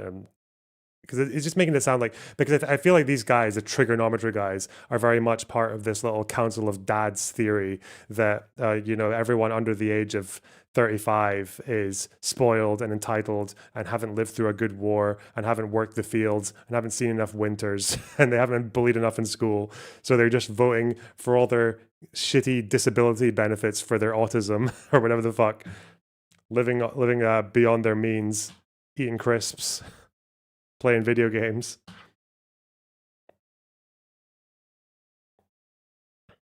A deficit because we don't want to forgo the free shit. Yeah, well, I think that's right, and I think this is true on a lot of different levels, right? And certainly, I know a bit more about America than Europe, but look, I mean, the bottom line for all this is we have a government that's way bigger than what we can afford. Right? It's just much bigger than what we can afford, 100%. And so you can't tax enough to get there. So you have to tax your population, then you have to borrow a whole bunch of money, but even that's not enough. So then you got to print the money, right? And these are essentially the three ways government can raise money or can spend money. And so what you have now is that, right, there are these giant entitlement programs that. Yeah, it's much more politically advantageous for Donald Trump to say, I'll never cut Social Security or Medicare because he's got to lock up that base of seniors who are Republicans. And also just the monetary system just keeps the prices of everything going up and up and up. And what it ends up creating in a weird way is a justification for socialism. I mean, you know, like when these kids say, they'll say things like profit is theft. And I think it's very easy for like guys like us to look at it and go, hey, that's the dumbest thing I've ever heard in my life. Because the idea that what type of fixed pie fallacy is that? Whereas taxation is theft. Hell yes. I hate it when people steal my money and then use it to build the roads that I use or to build infrastructure or to get me healthcare. I hate it when that happens. Those pieces of shit. That if I go out there and I'm successful, that doesn't mean I'm taking it from you. That means I'm creating more wealth. I'm creating a bigger pie with more slices. But the thing is that under this current paradigm, they do kind of have a point. Like I bought a house 3 years ago, just about exactly 3 years ago. And I just got, this isn't an official appraisal or anything like that, but I got a letter from my real estate agent that said the house is up 200 grand in the last 3 years. And that does seem, based on the listings I've seen the house is selling for, that seems about right. And you think about that in a way, you're like, wait, so what is that other than like essentially welfare from the system? That because I'm in the owner class, because I got into the owner class 3 years ago, I now get an extra 200 grand of my net worth. And the bar for young people to go buy a house is now that much higher. It's like, I kind of did take that from them in a sense. But then, like, as we're starting to hit this point where the young generation is getting so left behind, you still have these entitlement programs that are transfers of wealth from the young people to the wealthier older people. I mean, think about how crazy that is. And it's crazy, especially because there are fewer and fewer young people relative to the number of older people. But are you kind of, I think you're agreeing with me, which I appreciate, but isn't that kind of the point that while the foreign wars are bad and wrong and immoral in some cases, it's not really them that's causing all these problems. Oh, I mean, it's a huge driver of it too. I mean, look, if you look at the American government, at this point, it's the entitlements, the defense budget, and the interest on the debt. But the defense budget isn't about fighting all these foreign wars. The defense budget is about protecting your empire, which gives you access to, you basically control all of Europe, right? America dominates Europe. You basically decide what happens in Western Europe. You dominate parts of Asia. You get the resources that come with that. You get whatever oil you want from wherever you need it. You get to control the world. You have a defense budget not because you want to invade Iraq. You have a defense budget because you're the biggest country. I know you don't like hearing this, but in the absence of a neutral world policeman, America, someone's going to be the world. Someone's going to be going around kicking ass, right? And if you want to have the 25% of the world's resources, that's you. Yeah, I mean, I guess I don't mind hearing it. I think that is the way things are. But it's illegal under our Constitution. The American people never decided that they want this. And in fact, the American people are saying pretty loudly, we don't want this anymore. We don't want to pour money into all these different parts of the world. And I don't agree with you that we get more bang for our buck than we otherwise would. And look, it's very easy, even going into like these abstract conversations about like empire or who controls the shipping lanes or what would fill the vacuum if we didn't do that. Okay, but we still blew trillions of dollars on these. I mean, it's like $8 trillion for the war on terrorism total. We agree it was a mistake. Okay, fine. But and we also agree, not just a mistake, but like a horrifically catastrophic catastrophic moral mistake. Immoral, yeah. But also, it's $8 trillion. That's a lot I of mean, money. that's a huge chunk of this. So listen, if you're arguing that entitlement programs, yes, they account for even more of the budget, and yes, they're a huge part of this whole, monstrosity of big government. So I agree with you on that. But no, I think, look, at the very least, we'd be way better off had we not just fought all these stupid wars. That I agree with. I was making the point about the defense. Wait, he said 8 trillion over what, 25 years, right? 20 years. What is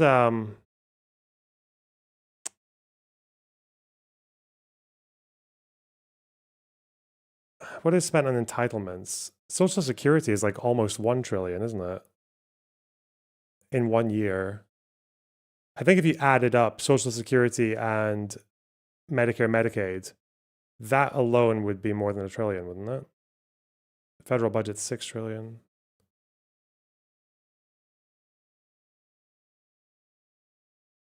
Not to mention fucking what else do Americans get for mandatory spend? Like unemployment, SNAP, education. Dude, it is so much more. And not to mention that when it comes to military spending, a lot of that is jobs that people pay tax on, and it has economic activity, right? Like, yeah, fucking whatever. Budget. The Fuck defense me. budget isn't for invading Iraq. The defense budget is for dominating the world. Sure, but again, I think this is more to the benefit of the elite than it is to the American people. I mean, yeah, it's like the defense everything budget is, but okay. is also why all those richest counties in America are the suburbs of Washington, D.C. Is the reason why we're making millionaires if you're connected to the weapons companies. And it's, this is, it's a huge transfer of wealth program, essentially, transferring it from the working and middle class to the ultra politically connected. And so I think essentially that, and this is true for all government spending, that's the swamp. That's the essence of what the swamp is that you extract money from the real economy, from people who are working, and you hand it out to the politically connected. I think it's like criminal. So Is that what the defense spending is? Because of people who are fucking politically connected? Okay, whatever. the case. Moving on, let's talk about something that nobody's going to get offended by, which is the Middle East. So, Hey, good because one. your position Trigger. has been very interesting on the Middle East. It's mainly been that you've been, could I characterize it as being kind of pro-Palestinian in your outlook, in the way that you see it, or would you put it another way? Yeah, I wouldn't say pro-Palestinian. I mean, I'm not like, No, I'm an independent I don't even know thinker. exactly what that means. Like, I'm not saying like I'm against what's been done to them. I would be against that being done to, I think, just about any group of people. So no, I don't think I'm pro-Palestinian. I think I'm pro-American. But I'm certainly a critic of Israel's destruction of Gaza. So what is it in particular? Did you feel that it was disproportionate, the violence, or I should put it another way, the Israeli response to October 7th? Did you feel that was disproportionate? Was there another way that it should have been done? Yeah, I mean, I think there's lots of other ways that it could have been done, and certainly it was Lots of them. disproportionate. Okay, But let's hear them. Come on. I think it's horrible, and I think that it's that America shouldn't be involved in it. I think it does nothing but cause a headache for our country. And you can see that all over the place. Like, even if you're for the war, you kind of can't deny that, like, this has caused major turmoil here. It was a major problem for the Democrats politically. It's a major problem for Donald Trump politically right now. It is not good for, as it says in the preamble to the Constitution, it is not good for domestic tranquility at the very least. But also, yeah, I don't believe that we should be involved in like this horrific, I don't even think you can call it a war, the destruction of a captive people. Because there's a lot of people who would say, and I'm sympathetic to this, which is, you have Iran, which are essentially funding terror cells right the way through the Middle East, Hezbollah, Hamas, amongst others, which are effectively destabilizing the region. There's a lot of Muslim Arabic countries who despise Iran because they see them as an existential threat to their existence, which they are. They are. They're Islamist in nature. So by that, you would argue that unless you deal with the threat of Hamas, unless you deal with the threat of Hezbollah, you are essentially going to have a Middle East which is more unstable, which is going to become a hotbed of terrorism, which eventually is going to impact the safety of nations around the Middle East, but also in the West and in the United States. Yeah, I think there's been a lot of people who are arguing if we don't take this group out or that group out, it's going to lead to instability in the Middle East. And every single time we go to make that move, it leads to more instability in the Middle East. And I flat out reject the idea that the fucking platitudes, man. He's so like, just engage with the fucking question. Come on. Is an existential threat to any of those Sunni states in the region. But Saudi Arabia, who are we talking about? Jordan, Egypt? Like, do they have to be an existential threat? What are you talking about? Iran? Well, even actually, Iran was kind of an existential threat because what happened to Yemen?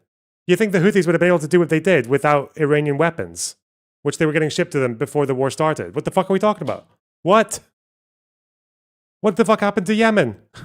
What's happening to Iraq with the Iranian proxies in there? What happened to fucking Syria, where Assad was getting backed by fucking Iran? What the fuck? What happened to Lebanon? I guess Lebanon's not a Sunni state, so yeah, big deal. Fuck them. Cox. They only have a Sunni prime minister and are 1/3 Sunni. Dude. Fuck me, this fucking moron. People in those countries. Yeah, I'm sure they're concerned about They're them. very There's- concerned. Yes, of They're course. concerned. And there's a Sunni Shiite beef that's been going on for There's many beef. years, and there's a lot. But the idea that like the I'm sure US Yemen's concerned about Iranian influence. Lebanon's got great concern. Dude, look at Lebanon right now, man. Look at, even after Hezbollah got the absolute fucking cum rocked out of them by Israel and the fucking pager attack and whatever else. Despite that, you've still got the Lebanese army, even with America helping them, with Israel semi-helping them, I guess, in some way. The Lebanese army are still in a position where they can't, where Hezbollah are so fucking influential and so powerful that the Lebanese army are too fucking scared to even name them in their progress reports for dealing with them. They'll name Palestinian groups when they go and disarm them and when they go and fuck them up and confiscate drugs or whatever the fuck else, but they won't do it with Hezbollah. Like, they're scared to fucking name them. But I'm sure they just have concerns, eh? I'm sure Syria just had concerns about Iranian influence. sock puppet states over there are really threatened by Iran, I just don't think is right. They do feel that. Yeah, okay, fine, but like I don't think they're right about that. I don't think Iran is taking over Saudi Arabia. Like, what do you mean existential threat here? They're going to take out one of these countries? Unlikely. Take out is, take out is... What happened to, someone ask him what the fuck happened to Yemen with Iranian help? What happened to Yemen? Yemen is literally, the majority of its population lives under Houthi rule. A non-state actor full of terrorists that steal fucking aid and kidnap UN workers. I mean, countries don't tend to take each other out, but go to war. They're fighting over interest. Like, they are a they're threat. fighting over interest. I think that's more correct. But I also think that there's an interesting thing where when you go like all these all the like Shiite terrorist groups, or I guess Hamas is whatever. But if you're talking about Hezbollah, Hamas, the Houthis, like the people who Iran has been in business with, and I think of those groups, Hezbollah the most. You know what I mean? Like there's real direct connections and training and stuff there. It's a little bit different with the Houthis and with Hamas. But again, those weren't the enemies of the American people. You know, when we go back to 9/11, and it's been really fascinating how like the war on terror just like totally shifted over to being this whole other group that has nothing to do with knocking our towers down or attacking the Pentagon or any of that. Our beef was always with the Sunni radicals, and the Sunni radicals are actually at war with a lot of those groups that you're talking about. So we've weirdly also done this thing now where we've... Well, what are you calling, again, because Saudi did produce a lot of that Sunni radicalism, but then they also clamped down on it. Quite very, very aggressively, probably in a way that most countries wouldn't even approve of. What, really? You think like the Al-Qaeda are still running Saudi Arabia? Like what do you mean those Sunni radicals are fighting against what? No, Al-Qaeda are not like the states of Saudi, like they're fucked up in their own way. Emirates, Saudi, Jordan, whatever the fuck. You know, their leadership's got their own problems, but it's not that they're the same people behind 9/11. The fuck? Picked sides, which I would say, I think has a lot more... Remember, what happened to bin Laden? Yeah, he was Saudi, but didn't Saudi make him stateless? like, fuck. Do with security concerns for Israel than it does for the United States of America. But now we're on the side of Al-Qaeda in Syria. We're on the side of Al-Qaeda. We're not on the side of Al-Qaeda in Syria, you fucking freak! God damn, I hate these people. These are the first people as well who will criticize Americans for, rightly so, for just labeling all these like Arab group, Middle Eastern Muslim groups as fucking terrorists on the spot or whatever, even for things that they did 10 or 15 years ago. Jelani has not been Al-Qaeda for fucking years. He's fought against them for longer the last 10 years than he's been on their side. What are we talking about here? And I was for Al-Qaeda. Fuck me, man. It's so disgusting. Really, that's Al-Qaeda behavior, isn't it? Let's say he is, and okay, then he's easily the most reformed, idiosyncratic, fucking hipster Al-Qaeda guy you could ever come across. Like, yeah, I'm Al-Qaeda, except I'm not at war with the West. I would like to engage in trade with the West. I don't want a war with Israel. I don't want a war with America. I don't even really want to engage in warfare outside of my borders. I want to get Iranian influence out of my country. I want to fight with ISIS. I want to get rid of ISIS and Al-Qaeda people from my group. I fought with Al-Qaeda and ISIS for fucking 6 years, but I'm Al-Qaeda guy. Just one of those ones. I'm one of those really unique fucking thinking out of the box Al-Qaeda guys who does nothing Al-Qaeda like. And it's fucking, wow. I'm the DEI Al Qaeda guy who's talking about protecting minorities and representing women and shit. Fuck me.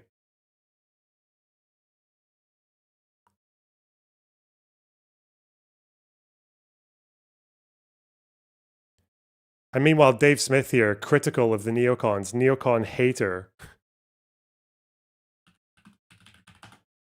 is just out here like, but excuse me, I'll see you all those references to your actions and remind you that you did in fact once look like this man. Look at that beard! No beard! What's that in your head? They don't look very... Fuck's sake, I hate this fucking Why? What is this weird fucking intersection of... Hello guys, my name is Dave Smith. I am anti-war. I also voted for Donald Trump. Makes sense, right? It does in clown world, clown face emoji. Based. Thanks for the $10. What is this fucking intersection of Russia gimps, of libertarians, of Trumpoids, of democratic socialists, of left-wing, let's ask some serious questions about 9/11 people, like Anna Kasparian and TYT, Marxist-Leninists. What is it with all these people and just deciding that every fucking value that they hold about shitting on people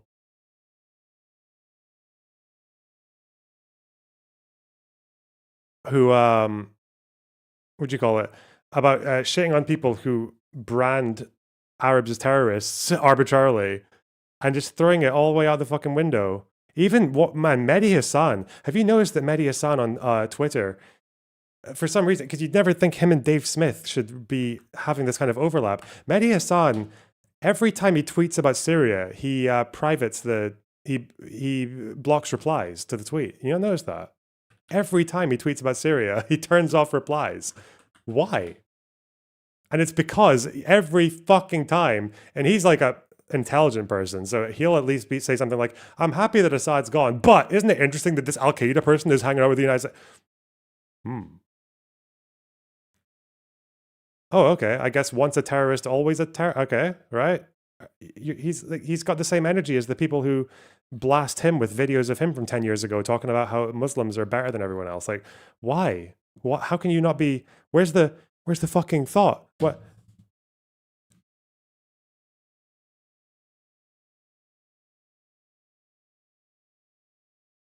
Mad. It's. Which isn't even mention, like, again, it's one of those things. There are obviously issues that people can have with Mr. Al-Shara, obviously. He does have a difficult job, but there are definitely things he can be doing better. He is still an Islamist of some sorts, but this constant fucking, like, once Al-Qaeda connected, always Al-Qaeda, it was so weird. So fucking weird. Mental. He was executing personally. No. Yeah, and Arafat was a fucking murderer as well. Arafat, like, literally was the head of the PLO when they were sending people into Israel to go and find some fucking civilians on a bus, get them together and round them up and shoot them all. But the only people who would say, why would you negotiate with this terrorist over statehood, was right-wingers. People like Netanyahu. But why? I don't know where this intersection is where you've got people talking like Netanyahu about fucking... Even with people like Dave Smith or Mehdi Hassan or Kalinsky or Kasparian, like, why? We were in Libya. We were on the side of Al-Qaeda in Yemen. And so, like, no, I actually don't think that's good for if you look over the last 15 years, the people who were destabilizing the regions the most were the bin Ladenite head choppers. I mean, that was really the major problem that we had there. And so fighting on those guys' side in all of these conflicts, I don't think has done anything. Well, the Sunnis have changed, right? The Saudi regime, the UAE regime, they are very not extremist. The Saudis used to spread extremism throughout Europe. They're not doing it now, the people in charge, right? So the extremists and the terrorists are mostly now being funded and spread by Iran, I think is Francis' point. Yeah, okay, but even that, I mean, I don't know that that's exactly right. I mean, I think you're probably right in your characterization of Saudi Arabia's evolution and the UAE. But at the same time, I mean, look, again, we all agree on this, but to go, what was the huge mistake here that Iran has all this influence in the region? It was the Iraq War. It was the dumbest thing they ever did, is that these neocons were convinced. You know, I was watching the other day, because David Wormser did this interview that He's was saying Iran's influence in the Middle East came from the Iraq War?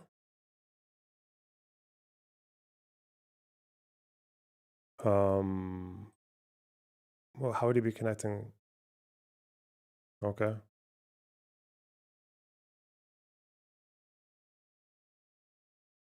All right. kind of like responding to me, which is just weird and surreal feeling, because it's the weird world that we're all in now. But he's like talking about, he's still arguing. I'm not saying they have nothing to do with each other. It's just like, okay. Like, no, if the Hashemites had taken over in Iraq, then... Yeah, I mean, when Saddam fell, that obviously empowered Shiites a lot more in Iraq, the Shia majority, which was a foot in the door for Iran. Okay, I can see where he's saying that from. It's not crazy. Shiites would have had to listen to them, and then Iran would have had to be nice, or Hezbollah would have had to be nice to Israel. But the obvious truth, which was predicted by many people in real time, was that obviously we had a dual containment strategy in the 90s, right? Wait, what's he talking about here? Missed that. Now, but he's like talking about, I was watching the other day, because David Wormser did this interview that was kind of like responding to me, which is just weird and surreal feeling, because it's the weird world that we're all in now.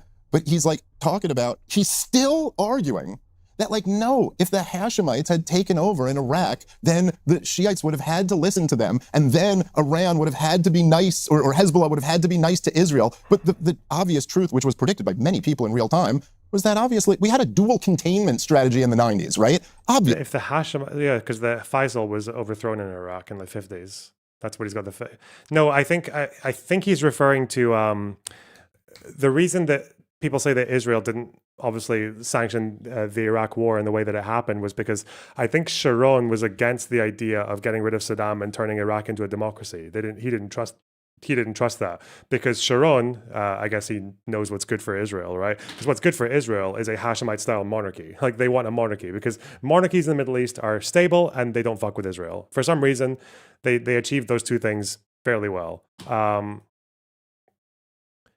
And I think that's maybe what he's referring to. Like, if Iraq had a Hashemite-style monarchy rather than going into a democracy, but I don't fucking know, man. God, whatever.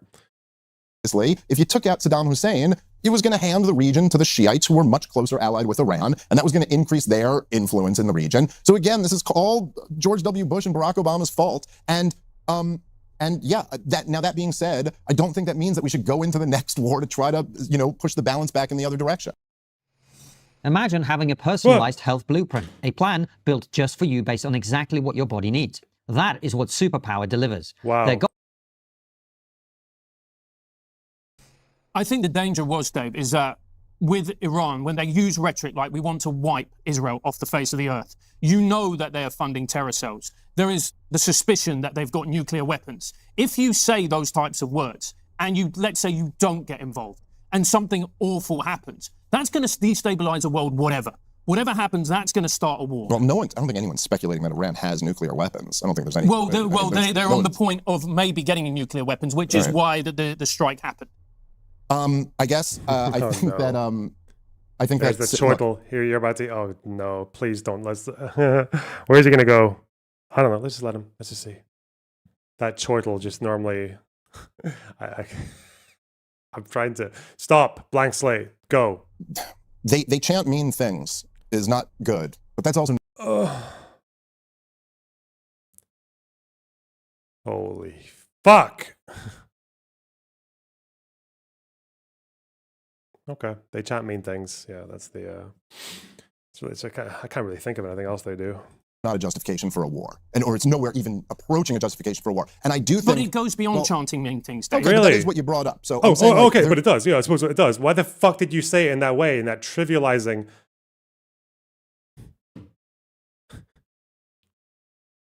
It's okay. Blank slate. He's going to say something insightful. Look, I think when people look at these things, like in the same way that if you were looking at a trial, you don't just look at what the prosecution says, you look at what the defense says also. Even if it's a really, really bad person, you still look at what the defense says as well. What's the defense then? If you talk... The defense is that we were enriching 60% uranium as a bargaining chip. We were fucking about with nuclear weapon, with the potential of a nuclear weapon as a negotiating tactic. Well, okay, then you're a fucking retard. Like, sorry, it's quite simple, really. When it comes to the whole prospect of preemptive self-defense or whatever the fuck, we have a pretty good standard, which is that you should really try to exhaust all other options and all that shit. But you get a bit more leeway when the threat in question is existential. So I think when someone is saber rattling with nukes, with the prospect of getting nuclear weapons, then I think they kind of are asking for shit to happen. Because let's say that Iran starts being like, okay, we're enriching 60%. Oh, are we gonna go to 70? What are we doing in all those mountains? You can't see everything in there. Oh wow, the IAEA doesn't have access that they want to get a hold of. They're not getting regular enough access, or they're not getting access to specific areas. Ooh, what's going on in those areas that we're not giving them access to? Hey, do we not? Hey, looks like I'm gonna poker face you a little bit. If you're gonna behave like that with nuclear weapons, and the other side says, all right, well, I guess we're just going to bomb the shit out of them because I'd rather we fucked out. I'd rather we did that and turned out to be wrong than we did nothing and turned out to be wrong and we get nuked. A pretty simple calculation. Like, if you're going to do the threats, you should pay the price for how people respond to those threats, if that's that extreme. To people, I've talked to several Iranians about this, but if you ask around, why do they hate America? Why do they hate America? What do you think the most common answers are? Like what? Because it's very close. There's two that are really big that come up all the time, and it's not the same reasons why they've been. He's going to say it's the 53 coup. Fuck me, man. Oh God. Or is it 52? He's going to say it's because of Mossadegh. It's normal. Yeah, that's what they do. It's normal for countries to just have fucking 80-year vendettas because they took a side in a fucking coup. Like, yeah, okay. Knights hated us. It's kind of different things. But the two big beefs they have is that we overthrew their government in 1953 and imposed the Shah on them. Go. And the other one is that we backed Saddam Hussein when he did the worst thing he's ever done, which was launch the war, the Iraq-Iran war. He killed 500,000 Iranians and used chemical weapons and all types of horrible things. Yes, they chant mean things about us. We could also look at the rhetoric out of DC and out of Tel Aviv. Not too friendly toward Iran either. You know, we put them on the axis of evil after 9/11, invaded and destroyed the two countries that touched them, right? Iraq and Afghanistan. And they were on the axis. Now, so it's just kind of weird to hear Americans or Brits talk about their rhetoric and what a threat they are to the Western world. It's like, hey, there's been a lot. John McCain was singing bomb, bomb, bomb Iran when he was running for president. Hillary Clinton, you talk about threatening to wipe them off the map. What were her exact words, if you remember? It was something, when she had to overcome. This is also why Vietnam and Japan are forever locked into an eternal war of revenge against the United States. That's why that's happening. Oh wait, they're not doing that, are they? They actually... Oh yeah. Interesting.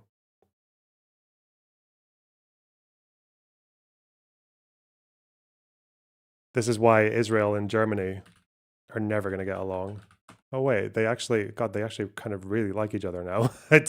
Fuck me. Compensate being like a woman running for president. Actually, I forget her exact words, but it was something we will totally eradicate, totally decimate Iran, or all of these things.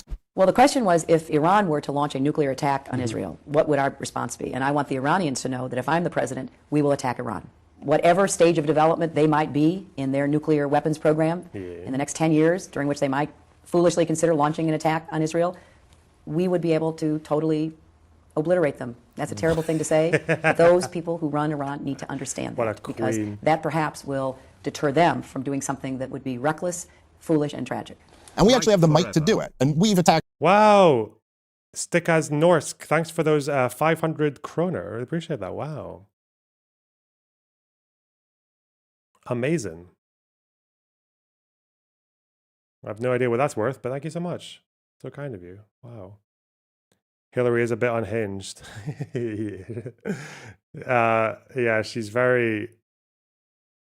very straight to the point when it came to military fucking language. Damn.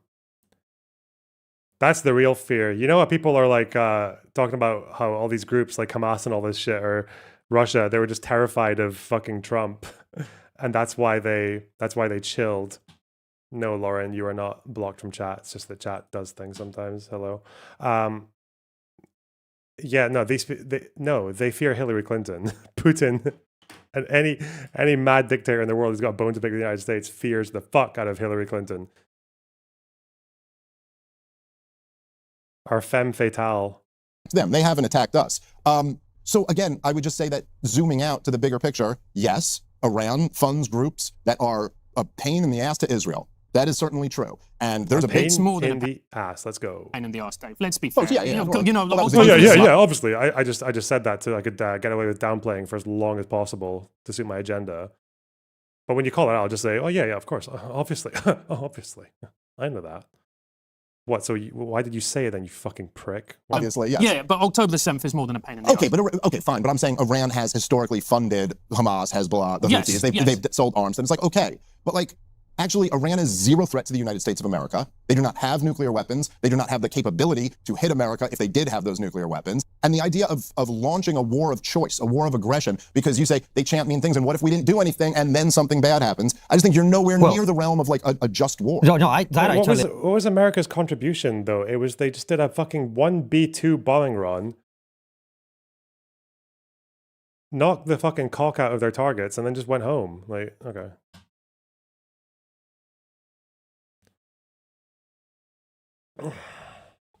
Agree with, but that isn't remotely what's happened here. No one's launched a war on Iran, a preemptive war on Iran. What Israel and the U.S. just did. They call it the 12-day war. So, it should be considered a 12-day war.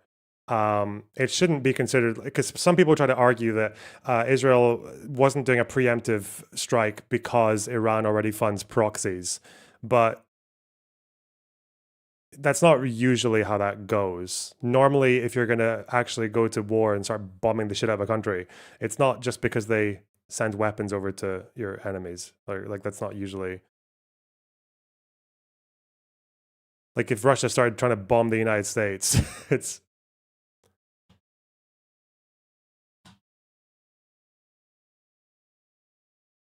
It was specifically because of the nuclear threat. Like that's why they went to... That's why they went to Iran. What about Venezuela, Dave? Is that preemptive? I don't know. Dave just fell for it, didn't he?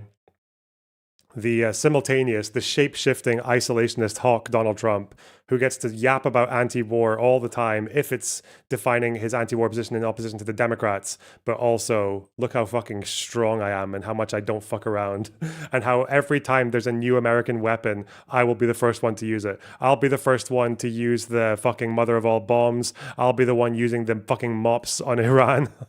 But also, no war, no war. And this is, I think it's useful to come back to October 7th. October 7th happened, and then it became... He told Egypt to bomb the fucking dam that Ethiopia was building on the Blue Nile. He told Egypt to go and bomb the dam.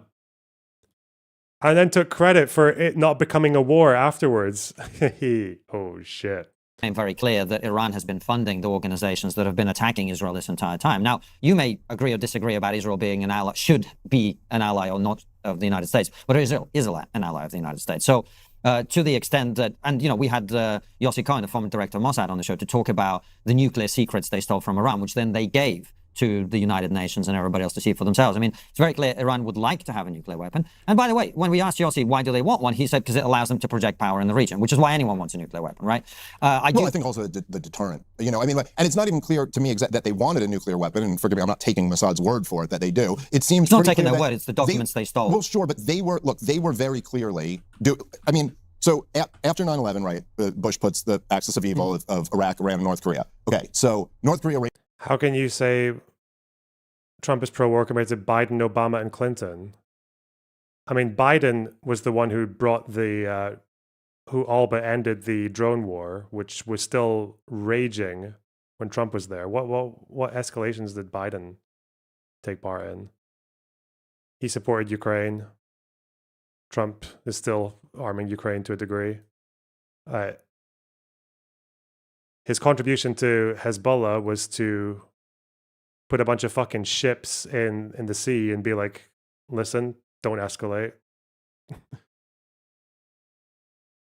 Don't join in on October 7th. Don't cross the Israeli border. Fuck you. They didn't do it. He pulled out of Afghanistan. I don't know. Is to get a nuke.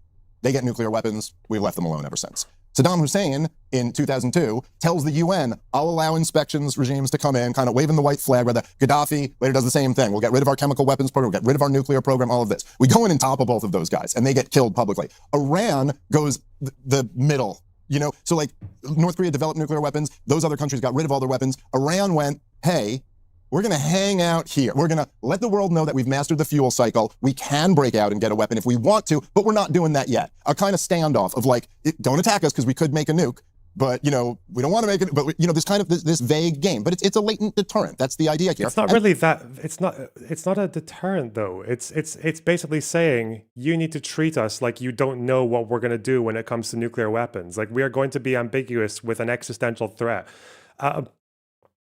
The Ayatollah said this when they were negotiating the JCPOA as well. He was very clear that he wanted these restrictions to be temporary, that he wanted them to be to run out of time quite quickly so that they could still go back to basically having like non-proliferation treaty status where that would give them the capacity to start developing again. He was very clear with that. And as soon as they joined the JCPOA, he starts fucking testing ballistic missiles and openly saying that they're going to have the range to go and hit Israel. Fuck me. Vague. And then they can negotiate from there. And that's where they were sitting down to negotiate, like what level of enriched uranium they would be at. So essentially, I guess the point is that it's hard to then look at them and go, this is very suspicious that you haven't gotten rid of your entire nuclear program. It's like, well, the last guys who got rid of their nuclear program ended up sodomized to death in front of an angry crowd of people, and the country that got nukes gets left alone. I totally agree with that, which is one of the reasons I actually believe that if the US and Europe doesn't help Ukraine have a peaceful solution that works, you're going to have loads of other countries pursue nuclear weapons. Because if no one else is going to protect you, you might as well get a nuke. Like if Ukraine had nukes, it wouldn't have been invaded, right? Yeah, so this is why one of my concerns about allowing these things to get out of hand is actually it helps nuclear proliferation. But the point about October 7th, and which is why this is important, is ultimately you and I can agree, and Francis I'm sure does too, the war in Iraq was a mistake. Lots of mistakes have been made on foreign policy. The question is, what do you do when you are in the situation when October 7th has happened? Right. And this is we've had people who have different perspectives on this conflict, as you know. Bassem Youssef was one of them. And I asked him what I think is a very legitimate question is like, what should Israel have done? Forget about the occupation. Let's accept all of that has happened already. All of that has already happened. Let's accept it. And I don't want to argue about it. I don't want to go into history because everyone's got their own arguments and blah, blah, blah, blah, blah. But it's happened. What should Israel have done? And what You're about to hear someone who has had 2 years of good, hard, manly prep to answer this question. Someone who has had a lot to say about Israel's conduct, okay? Some of it valid, some of it definitely not. But obviously, you're going to criticize Israel's work on that. You've got to say, what should they have done instead? It's not a difficult thing to do. He's had 2 years. What did the 4-star generals bestow upon Dave? And he's got 4-star generals in his pocket as well, okay? That's valuable. If you're trying to answer this question. We were just on Rogan's show, and I think Rogan agrees way more with you than he does with us about this. But he was like, yeah, if this happened to America, we'd be as bad, if not worse.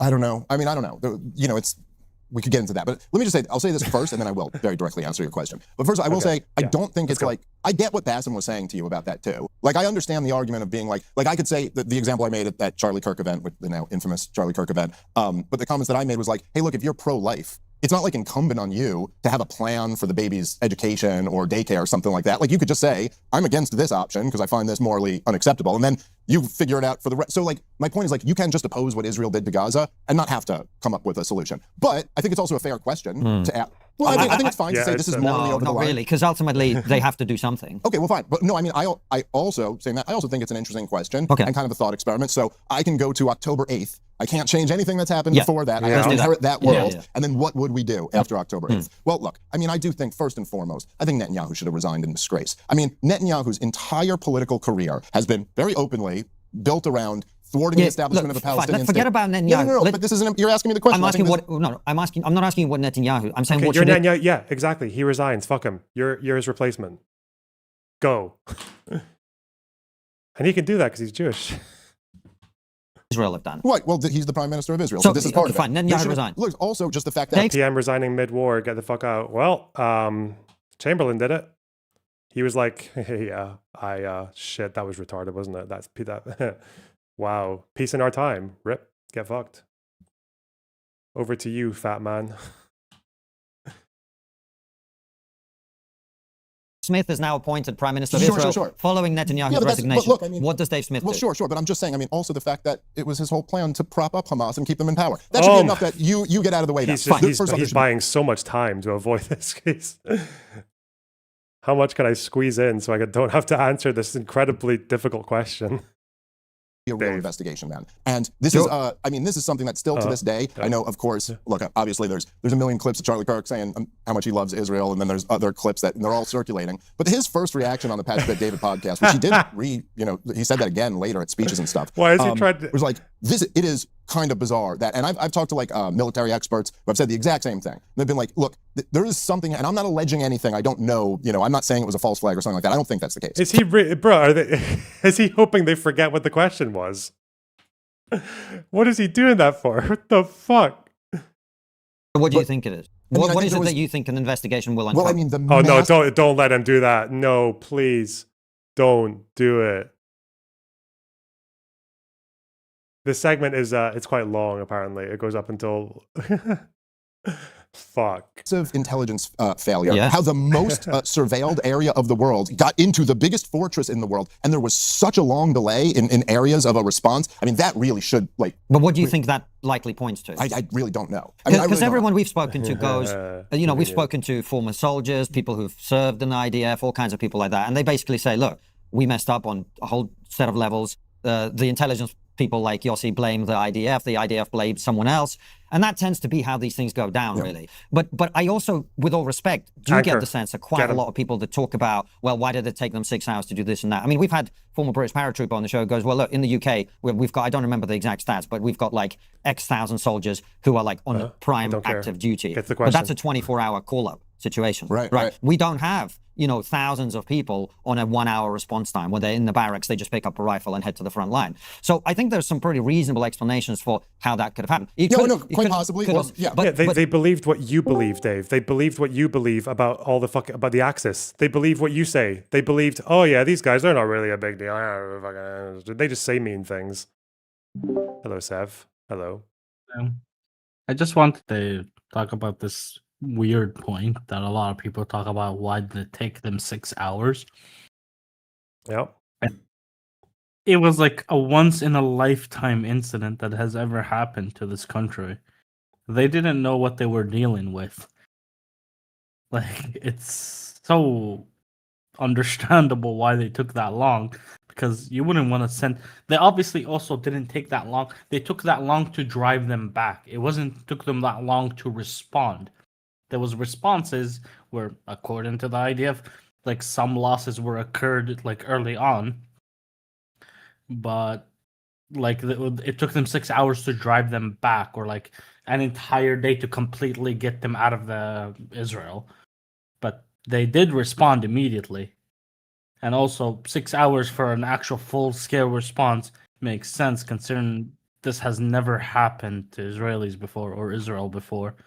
Yeah, I mean, it makes me. I don't think they even had training for a situation like that. Yeah, like even close. Invasion. They're trained to go into Palestinian towns and do stuff, not to do this shit.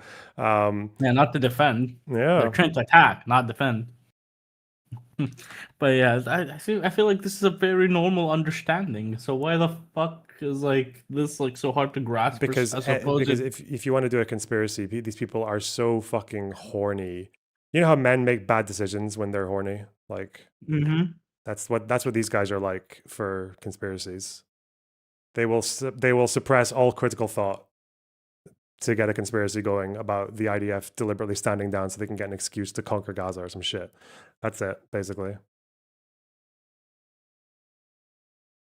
Damn.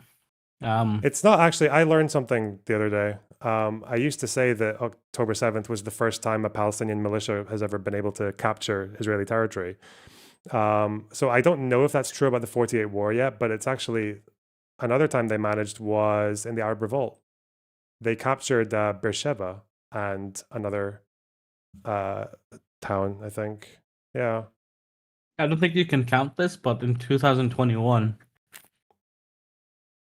when people in Lod like rioted and whatnot and lynched people, some people started saying that Lod was liberated for like yeah. a whole 20 minutes.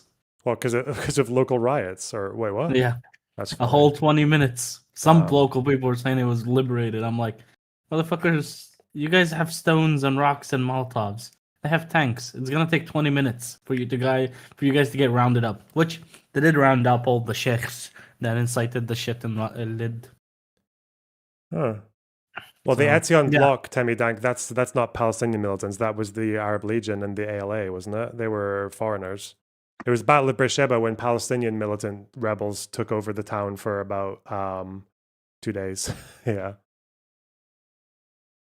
Yeah. Oh. Yeah, the worst of the worst things that happened in 2021 was in Lid and Ramle. What were the riots started because of? What happened? Ramadan, Israeli troops circulated because of Sheikh Jarrah, and Israeli troops like beating people that were praying. So people Interesting. just started rioting. Yeah. Okay. You even had people saying they're marching from Jordan into Israel. Jesus. Yeah. Like, don't you remember the big viral shit where like the Sheikh Jarrah shit was I going remember on? Sheikh Jarrah. I remember Huara, and I remember the war. Yeah, But yeah. I don't remember Lut. No. Yeah, that's the time where they like everything erupted, and Hamas even fired rockets as well at that time. Yeah. Hamas claimed they fired rockets because they're beating protesters for praying. Obviously, there was a reason for why the soldiers went up there to the Temple Mount, but what they did wasn't fucking okay, because like they were supposed to prevent people from, like, there was obviously some troublemakers throwing stones down on people that were on the Wailing Wall. Okay. And then Yeah, I remember there's that, obviously in Ramadan, just so we're clear, even at the end of Ramadan, Loner, there's like tens of thousands of people up there. Like, I've been there at the end of Ramadan.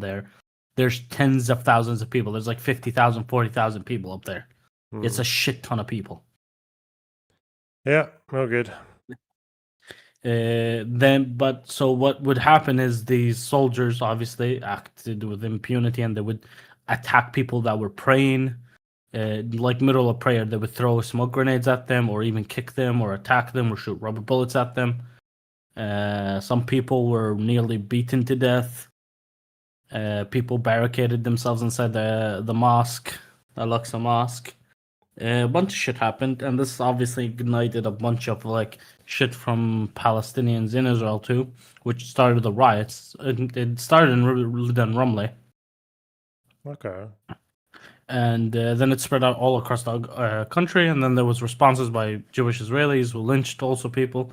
It was like fucking crazy. It was at 2021. You can probably look at it. From what I'm aware, the inciters, the Arab inciters, were sentenced from 20 to life.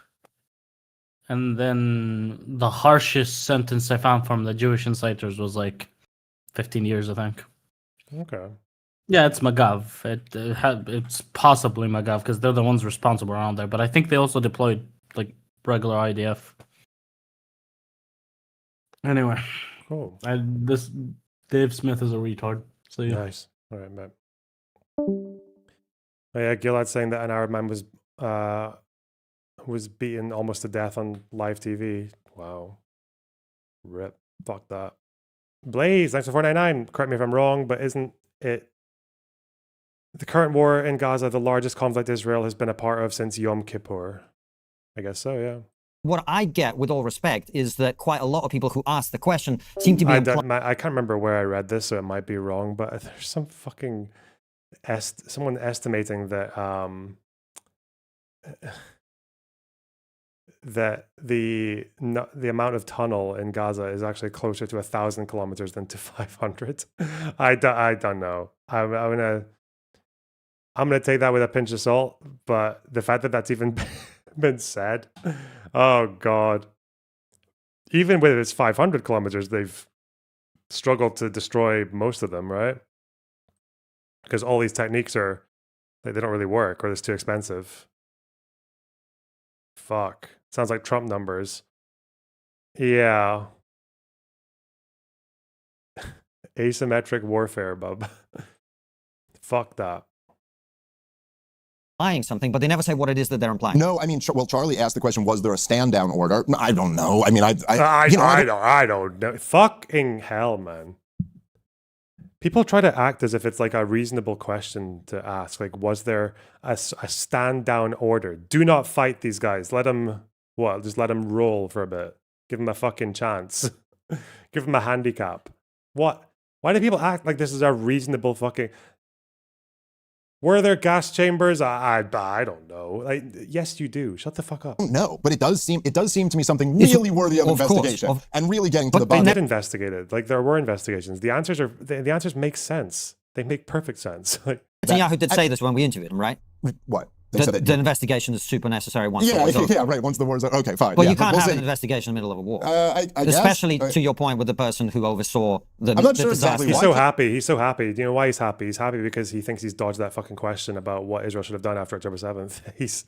He is absolute fucking glee from now on. You have an investigation while they're bombing Gaza. Because the bombs have to stop dropping before we can look into that. Because they're running a war effort. Imagine being investigated while you're trying to manage a war. That doesn't work. Right? I guess. I don't exactly understand that. But maybe, do you know? Well, I don't know. No, I mean, I think imagine you run a podcast, which is a lot easier than running a war, right?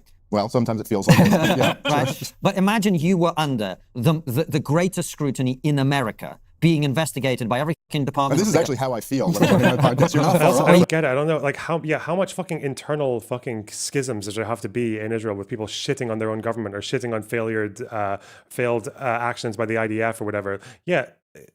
Israelis care, like, even if you hate Israelis, even if you think they're all scum of the earth, they're going to care if their government got them fucking killed so they could justify a war in Gaza. Like, if they allowed a Hamas attack to go on for longer than it was supposed to. You think they're going to let the state get away with that? Even without whistleblowers or anything? It's so dumb. Gotta stop smoking weed then, because it's not that bad. Right. But, right. Imagine you are being investigated by every department, and if you are found to have been responsible for a mistake that you made on your podcast, or someone that works for you made a mistake that then you have to cop the blame for, you get the electric chair.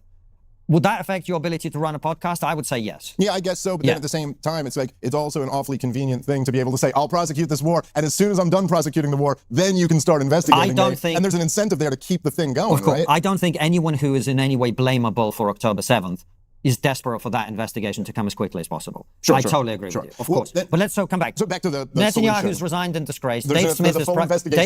Yes, get him back. I would say that. Oh, no, now he's sad again. The smile's gone away. I think there are, again, like, even with like what you're talking about with Rogue. Look, now he's really sad. He didn't get away with it.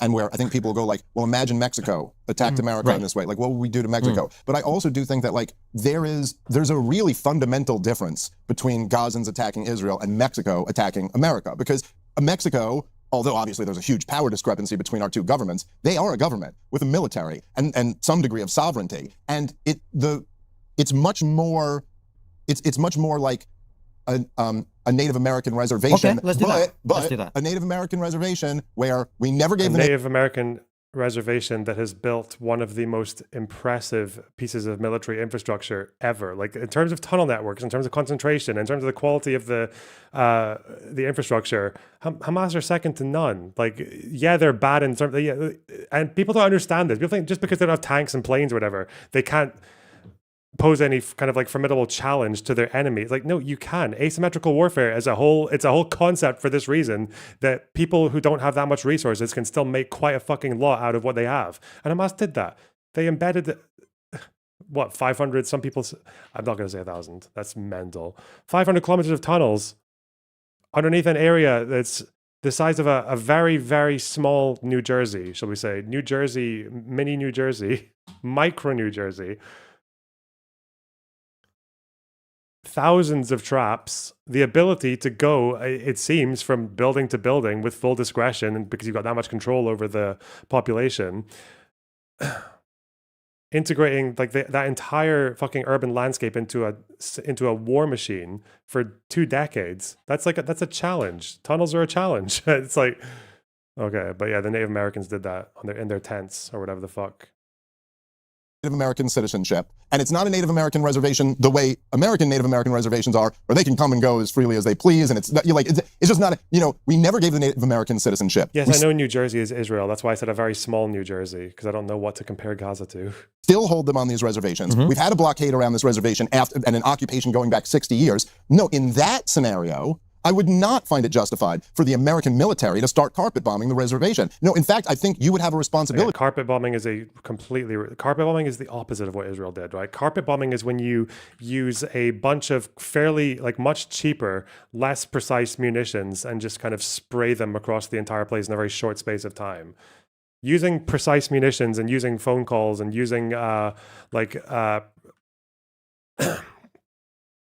and using evacuation orders and going to one area and then going out of it and then people going south and then going back north and then going fucking circle. That's the opposite of carpet bombing. You can call it something else even if you disapprove of it, but it's not carpet bombing. To make this a police action. You have to arrest these people. And before Netanyahu, there was a terrorism problem since the creation of the state of Israel, partially the Zionists and partially the Arabs. But throughout the entire history of Israel, it was only Netanyahu who ever treated the terrorism problem as a problem for the regular old military. It was always targeted assassinations, special operations. Again, Gaza is the most surveilled area in the world. They can wait these guys out. They can touch them. They can target them. Now, again, it might put IDF soldiers at more risk than sometimes. That's a thing. He's saying special forces, but he doesn't really want to say it he doesn't want to say it in a succinct way because he just sounds fucking mental.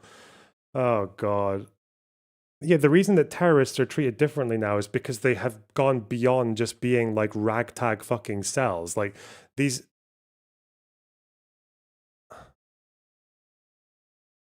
groups are different. They're so different. Police action. Wait, did he say that? Action. 60 years. No, in that scenario, it's just not, we never gave the Native American citizenship. We still hold them on these reservations. We've had a blockade around this reservation and an occupation going back 60 years. No, in that scenario, I would not find it justified for the American military to start carpet bombing the reservation. No, in fact, I think you would have a responsibility to make this a police action. You have to arrest these people. And before Netanyahu, there was a terrorism problem since the creation of the state of Israel. Yeah, Fedayeen, people crossing a border, mostly even unarmed, or some PLO guys crossing the border and trying to hijack a bus. That is not the same as what Hamas does. Hamas are a de facto military with brigades and battalions and commanders and a fucking and training courses and weapon stashes and fucking an entire urban landscape at their fingertips and tunnels. So man, people need to understand tunnels. It's the Gaza tunnel network, I don't know, fuck, man. You know how people talk about World War II with the fucking generals with their dummy army, where they basically built a dummy army of inflatable tanks and soldiers, and paratroopers, and diverted the Germans, and it was all the tunnels are going to go down in history next to that, right? Or the fucking tanks showing themselves for the first time in the fields in World War I. It's a fucking massive military achievement. It is extraordinary what they've managed to do there. And we don't even seem to have brushed the tip of the iceberg with how effective they are, and definitely how difficult they are to deal with. It's had to be a learning process while it's been happening. Have they found all the tunnels yet? No. That's what Hamas know this. Hamas have said, yeah, we are not going to give up the maps to our tunnels. We're not going to do it. They know that people would benefit from having a map of their tunnels. There's no way he makes such bad comparisons after 2 years covering this topic. Never underestimate the power of forced perspective. Once you take a position, if you have a particular media diet, you can easily spend 2 years consuming content about this war and consuming news and reports about this war. And Hamas might even just barely brush your peripheral vision. They've been so good. It's part of the strategy, right? It's part of the propaganda war, intertwining with their military strategy. They do such a good job at fighting, but not really ever being seen. They're good at avoiding the press. They're good at avoiding, obviously, they're good at making sure that Gazan journalists don't say a fucking word about them. They're good at avoiding any foreign correspondents who are in there, the BBC have a guy in there and all that shit. They're good at keeping the population fairly quiet and scared and all that shit. They're good at dressing up as civilians. They're good at hiding the hostages. They're good at keeping things discreet.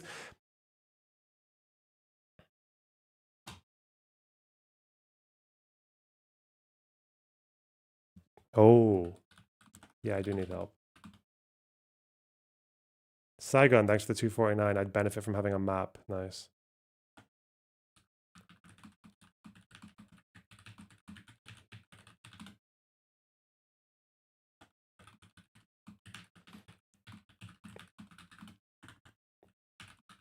Right. Partially the Zionists and partially the Arabs. But throughout the entire history of Israel, it was only Netanyahu who ever treated the terrorism problem as like a problem for the regular old military. That's not true. What did they do with the PLO in Lebanon? You fucking prick. What did they do with the what did Jordan do with the PLO in Amman? Where they killed something like fucking man, I need to look more into that battle. Maybe these casualties actually took place on both sides, but my understanding is that like over 10,000 people died in Amman in less than 2 weeks. Like, it was fucking insane. Netanyahu's not the first person to treat terrorists. Even in modern days, like what was the Second Lebanon War? What the fuck? Policing. He's yapping so much, but he basically did just say, call the cops. That's fucking crazy. He said, I don't think I really properly digested just how fucking mad that is. This guy, he's been talking about this shit for 2 years, who has 4-star generals in every room of his house telling him things. He said, call the cops, man. He basically said, call the cops. Fucking hell, dude. It was always targeted assassinations, special operations. Again, Gaza is the most surveilled area in the world. They can wait. Precision target, special forces, precision target. Dude.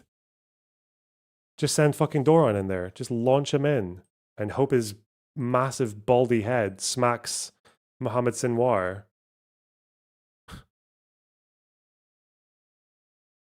Send him in like an incredibly fucking spud-shaped javelin. Right. These guys out, they can touch them, they can target them. Now, again, it might put IDF soldiers at more risk than sometimes. That's a thing that all modern... By what? Like, by sneaking into Gaza and just looking for Sinwar's tunnel. Didn't they? They did a special forces raid, actually, very shortly before the ground invasion. Do you know what happened? I think it was to gather intel. I think they lost like... I don't know how many people went in, but they lost like 5 guys in one evening. Just to go and to do some surveillance.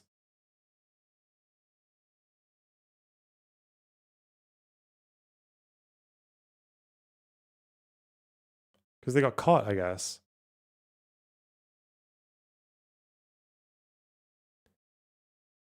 Was it on the very first days? I don't know if it was on the very first day. It was before the ground invasion. Yeah. It was before the ground invasion. Armies accept that we will increase the risk to our own guys to fight wars in more moral ways than we have in the past. But I think that it should have been, there was just a way to do it that would have, I mean, short of like right on October 8th, right away, with it, cut the electricity, cut the water, cut all that, just essentially announcing that we're at war with the civilian population. I mean, look, dude, I know me and you we don't see eye to eye on this. I know we're on different sides of this, but just even saying, like, did you see like a few weeks ago when the ceasefire deal first starts, right? I'm going to ask you guys genuinely. So Hamas at one point, or Israel accuses Hamas, let's just say they're right. Oh my God, please just make him fucking defend this idea of calling the cops on a de facto state military. Hamas is slow rolling, returning the dead remains of some of the hostages. All the living hostages have been returned, but there are remains of dead hostages. And Israel accuses them of slow rolling. Let's even say they were. And so as a response to that, they go, we're halving the aid, cutting in half the aid that's getting into Gaza. As a response to Hamas slow rolling dead remains, not saying that doesn't mean anything, but like dead people are a little bit different than alive people, that you're going to cut off the aid to women and children because of, like, it's war. Doesn't that, like, on some human... Yeah, again, I don't know why he can't help himself. He's just going, that's a valid criticism, all right? The aid thing's a valid criticism. But why is he doing that when he's just been... Do you see how quickly he's trying to get away from actually prescribing an alternative? Yeah, everyone can say you should let more aid in. That's easy. No, very few people on Earth disagree with that, believe it or not. But now we're going to... But you can tell he's just trying to avoid actually proposing something. Because he doesn't. I don't think he wants them to ask him for elaboration on his call the cops solution, his special forces. Level, don't you guys go, yeah, that's wrong. Like you shouldn't punish the civilian population like that. Well, when we launched our Oh first my bit of god, treaty, these guys have so many fucking ads. Jesus. Too much, man. Too much. Come on. Come on. Come on. cancel. The police action thing is really what this is all about, right? Because if you see this as a war, I mean, historically speaking, no country at war is required to provide aid to enemy civilians. This never happened. Well, it's not a matter of being required to provide it. It's a matter of blocking the aid that international organizations are trying to get through. But whenever any country has been at war, this really hasn't been a concern of theirs ever. And Israel is doing way more than any country at war has done on this. That's not true. The Americans, when they were in Iraq and Afghanistan, did actually, yeah, you had to allow aid in. It's quite normal. I know the British military manual kind of says that you don't have to, but generally they did allow aid to go in. Even in Mosul, it was a whole problem when they were struggling to get aid into the old city. But the fact is that there was a struggle. It's not that they were saying, like, don't do it. Don't let it happen. Front. But it doesn't matter. I don't defend Israel. I thought you had to supply aid to civilians. The law, you don't have to supply it, but you do have to allow it. The caveat is, and there's a bit of dispute in this, because there are two parts of the Geneva Convention that, by my understanding, don't necessarily, they seem to contradict each other, but the main part of the Geneva Convention about aid is one that says that they do have to allow aid to reach the civilian population, but that is on the grounds that they don't have concerns of diversion or misuse or anything else. So if you believe that the aid might be used for nefarious ends, or that it might benefit the enemy because the enemy is intertwined with the civilian, then that obligation might be negated. But then it becomes a question. In the American military manual, they just do it by proportionality. So they'll say, if this aid is going to benefit the enemy, you can only stop it if the civilian harm is going to be worth the military advantage, right? So if, for example, there's an aid shipment going into Gaza for a day, and your decision is whether or not to allow it in, and you know that some of that aid is going to help Hamas get through that day, or maybe help their finances, but then you also know X amount of civilians will go hungry and get harmed by it, or maybe some people might get malnutrition or some shit, then you have to be thinking, is it worth the civilian harm to hurt Hamas, or do we just let the aid in anyway?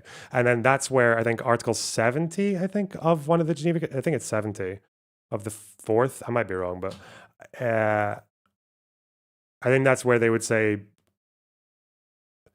it's very unlikely that you're going to be in a situation when it comes to aid where the civilian harm is going to be lower than the benefit to the enemy, because it's just aid, just food. So you'd have to show a significant military benefit to Hamas if you're going to justify that much civilian harm of cutting aid. Because remember, people in Gaza cannot leave the strip. They can't go to DP camps outside. So let's say they found out that the aid benefited Hamas a lot. Well, how much military advantage is going to justify starving 2 million people? Probably none, right?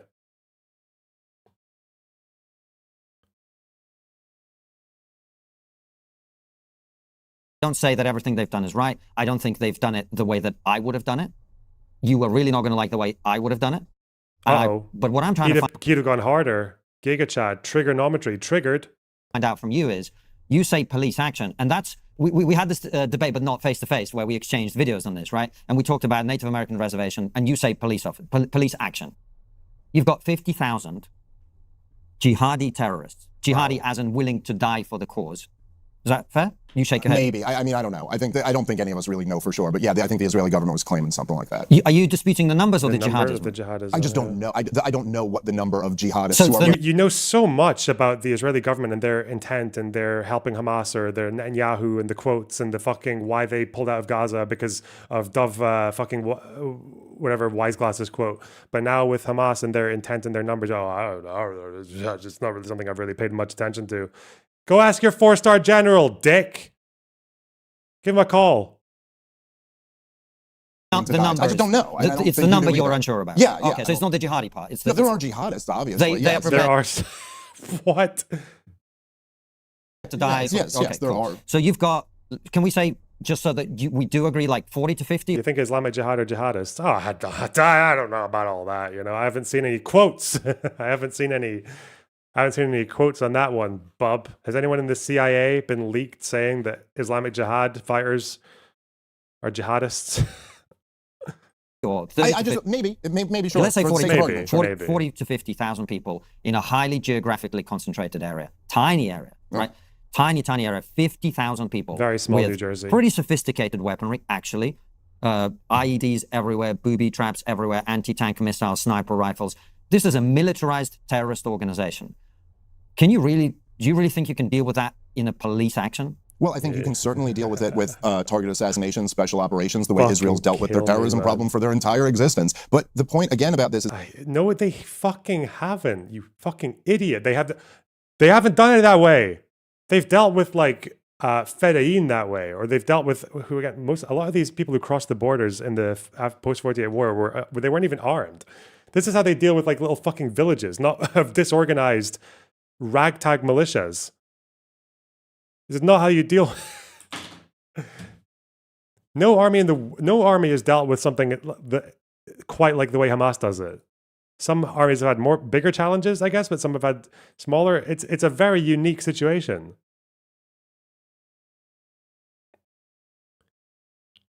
Yeah, the pager operation took fucking years. And oh god. Dave. Fucking Dave. That I think that when if you occupying a country, you know. Yeah, let's go back to everything before October 7th, because you were so desperately fucking squirming to avoid this question, to avoid giving any elaboration. He hates it. So it's so bad for him. Like after a war, you occupy a country for 6 months or for a couple years or something like that. Israel has been occupying the West Bank and Gaza for longer than the Soviet Union occupied Eastern Europe. It's a 60-year, and at a certain point, you're like, you know, like there was this big thing where they just voted to annex the West Bank when J.D. Vance was there, just to be disrespectful to America. Even though they're our welfare country, they can still disrespect our most, let's think about the most basic of... Look, as soon as he's back on his talking points and not having to talk about his retarded fucking police solution, he's happy again. He's like a fucking bipolar when it comes to this conversation. As soon as he's found a thread to get away from the actual question, from the challenging part, he's like really happy again. I'm back in your platitudes. Oh, he's back in his happy place. Look at him. From America, like, could you just not annex? But look, the truth is, it's already been annexed. All of this is Israel. You know, Israel's had, and just come back to the police action. There's an obligation at that point that these people are your people, whether you acknowledge that or not. When you've had control of them for 60 years, you're the sovereign in these areas. Then, like, yeah, I think. What? So it really can it?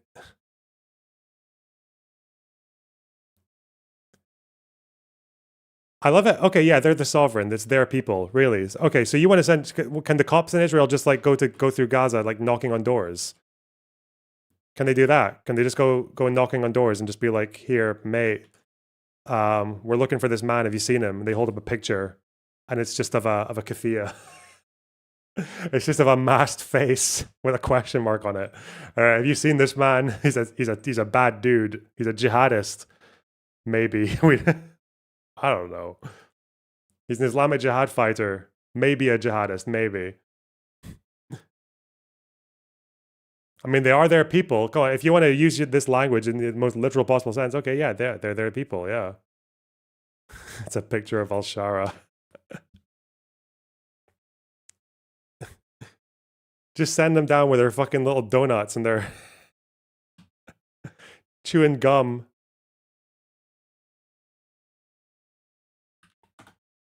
Have you seen this man? Has he been digging any tunnels lately? Anyone digging any tunnels underneath your building? How do you police 50,000 armed jihadis? How do you deal with that as a police action? Imagine you had just hit the leaders. You know, you can't kill the idea, but now you can't kill the idea, right? And these guys are very sophisticated, interdependent terror cells that can act without central command orders, but also just pinpoint Jewish space laser, targeted assassinate, fucking Sean Connery, the 20 leaders, the heads of the 5 families, and then you'll be fine. But also, you can't kill the idea. Fucking hell, man. the Native Americans, they were pretty badass boys when when you guys first came here. Bad boys. Imagine you had 50,000 of them in Manhattan, right? And they send in the social workers. No, that's silly. That's a woke idea. went on a slaughtering and raping and rampage, right? And then you're going, let's send in the cops. I don't know that there's anyone who thinks that's realistic. All right. Well, I mean, but tell me how that's realistic. I'm open to it. Well, I'm just saying that. Well, look, as I just said, Israel has a long history of targeted assassinations and but special it's different. It's different because October 7th is a different level of threat to anything that's ever happened before. You kept these people occupied for over 60 years. You never gave them but citizenship. we already baked all of that in. Yeah, I know. But I'm just making the point that citizenship, bro. Whether you think it's logistically difficult to do or not, the truth is that they just destroyed the entire strip. I don't think it's and Hamas hasn't been eradicated anyway. But that's I agree with. But what I'm saying is it's not logistically difficult. I just think it's wishful thinking to imagine that a threat. So here's how I see it, and you tell me where you think I'm wrong. Sure. Call the cops. October 7th happens. If you're the Prime Minister of Israel, you shit yourself. You go, fuck, we're being invaded. Our people are being slaughtered. You might also be worried about the blowback on you. You were in charge. I hear all the things that I think you might say. And then you go, we can't live with this. That's what any president or prime minister of a country that had been invaded in that way would say. We cannot have this on our doorstep. I'm trying to. I wonder if I should like document all the people who give these answers to these questions.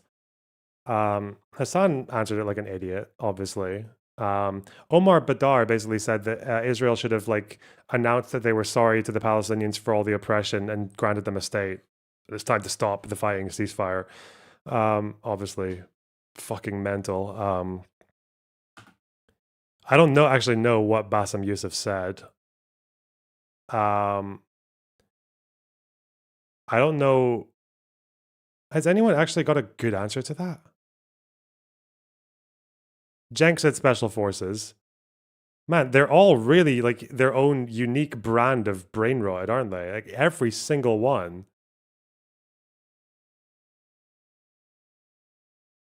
But I want to know has he ever given an answer on it? I don't even know if Mehdi Hassan. Bassem Youssef said not this. Okay, easy. If you're not completely uninformed, you know there's no I know there's no easy answer. Yeah, I know. But people don't want to bite that bullet. They don't want to bite the bullet that, yeah, urban war is horrible. Urban war with 500 kilometers of tunnels and thousands of booby traps is giga horrible. Add that on top of the fucking IDF with their like officers. Just like it's a coin flip of whether or not they're going to be totally fucking arbitrary about defining militants and revenge fucking opportunities and all that shit, then that's even more horrible. Yeah, it's just send in Joe Biden. True. I don't know, man. Fucked up. I don't know how they cope with that dissonance, though. Send in the cops. I don't care about history. I don't care who's right, who's wrong. We can't have this, right? The people who did this, the people who funded this, the people who orchestrated this, the people who participated in this, they need to hand themselves in. Voss said Israel should have supported anti-Hamas groups in Gaza instead of invading. See, that's like that's kind of an answer. The problem is that anti-Hamas groups in Gaza are pretty fucking useless with Hamas not getting airstriked or whatever the fuck, right? Like, if you can, like, how is Israel gonna find a clan to match Hamas in Gaza without supporting them militarily? Like, hello, Sev. That answer from Vosh that you just said is an answer is probably going to just create way more fucking bloodshed than any like Israeli onslaught. What, like a civil war? Just like fomenting a civil war. Yes, you would have Palestinians side with this, you have Palestinians side with this, and you would just, instead of having the IDF slaughter Palestinians, you would have Palestinians slaughter each other. And we know the best people at slaughtering Palestinians is Palestinians. Jesus. Wow. They're very good at it. For some fucking reason. I don't even... I don't even know how that would. Maybe in like 2007 they could have given more help to the PA, but that was obviously before all The the PA tunnels and is shit. But like I the don't PA know. is different than fucking like ragtag gangs in fucking Gaza because the PA is like an institution, right? It has like structure to it. It has people in command. It has different branches. Like it's already established. You know where to put your support to actually help them. But these groups don't have proper structure. They're just groups with like a hierarchy of command, I guess. And then one guy decides everything. What if that one guy gets all this fucking help from Israel and suddenly turns and like, what's to say he'll just not replace Hamas? Because these groups exist because they want power in the Gaza Strip, not because they want to free Palestinians from the oppression of Hamas. Can if there are like if there's some fucked shit going on, and my understanding is that this call the cops thing on militants or people who are causing trouble, doesn't Israel have a hard time calling the cops on like Arab violence even in their own country? Like weren't those riots like you mentioned in wasn't that really fucking, was that like a difficult thing for the Israeli No. police to deal with, or? No, like that shit was shut down within like that day. Okay. But like it didn't take long. It's just like what took long is the investigation to get to the root, because the inciters weren't the one doing the violence, right? The inciters are the biggest problem rather than the ones doing violence. You have plenty of people who are willing to do violence if they are coerced with the right words. But typically, practically every population is like this. So the Okay. inciters were the fucking issue, and that's what took a long time to catch those inciters rather than the ones that committed the violence. The committed the violence were like caught on day one, and it was shut down like pretty fucking quick. But the inciters were the ones that took like quite a bit of an investigation to find. Okay. Shit. In terms of calling violence on, the cops are useless. If they hear violence, they take their sweet time. They might go get a fucking lunch break on their way to the call. Shit. Someone in chat disagrees. because He's saying police wasn't functioning at all and wasn't able to deal with it. Oh no. Dissent. You legit saw police among. Well, the police also take sides. Don't forget that. What was it called? No, they definitely handled it within the day. The police isn't effective within itself, but there's a different force that takes care of these violence. Yeah, because shit. the whole thing is that a lot of these communities are like self-policing, aren't they? Is it Magav the fucking takes care of like the violence, like the rioting?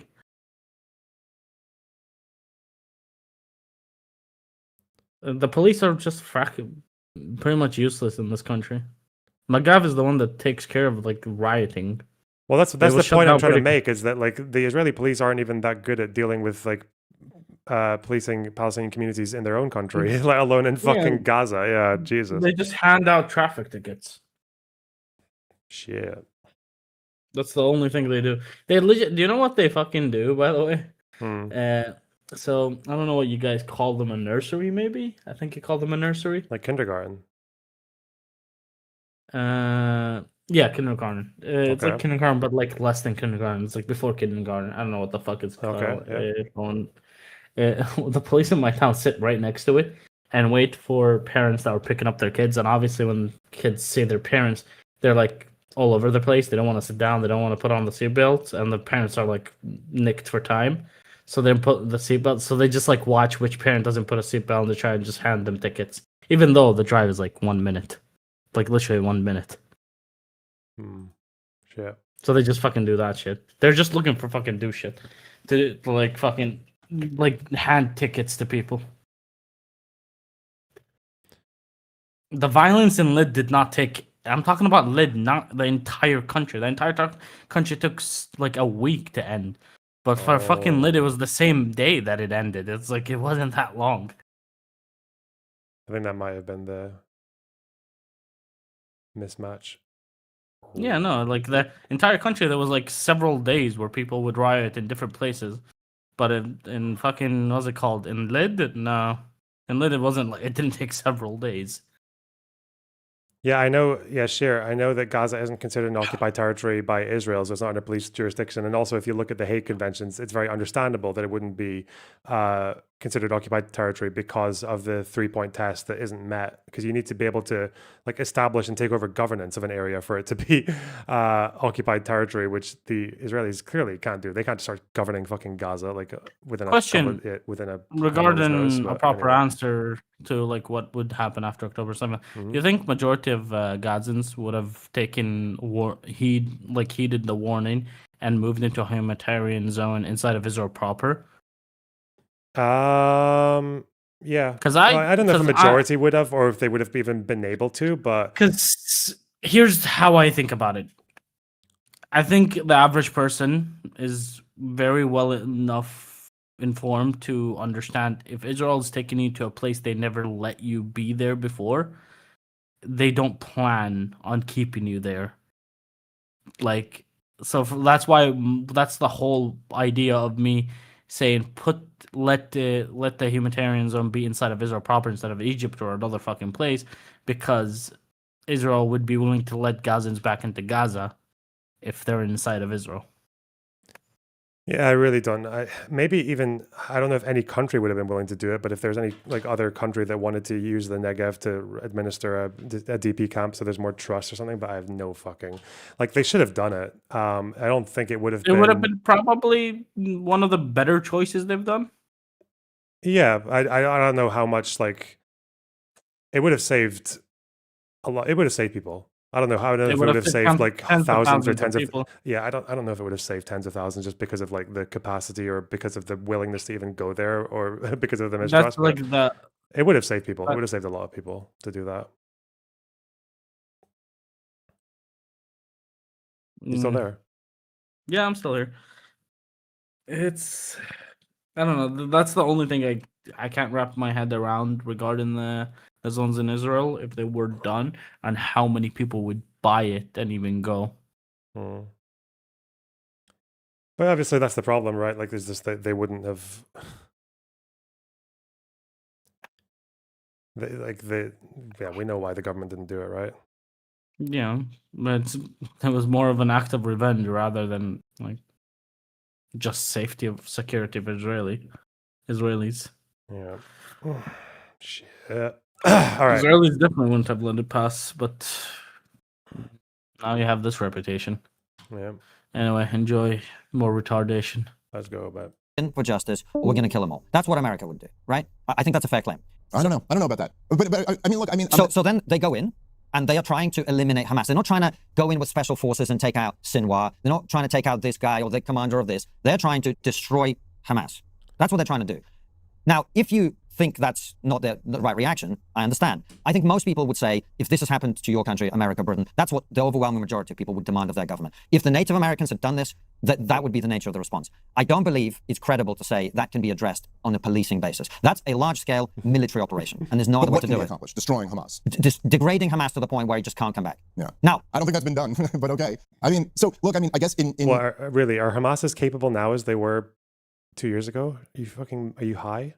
In your view, I wouldn't be able to degrade Hamas through police action or special ops or something like that. And in my view, it's like you're also not able to degrade Hamas. But my view comes with the bonus added of not slaughtering 100,000 people. So that's kind of the difference. But let me just say, can I just to your point, because I get what you're saying, and I do think there is something. They have degraded Hamas, though, Dave. It's like they've killed a whole lot of them and probably created another generation of Hamas that they will be fighting for years to come. And Hydra theory, let's go. And we'll see how this. Sorry, I'm getting very interrupted. I get excited. No, it's fine. Yeah.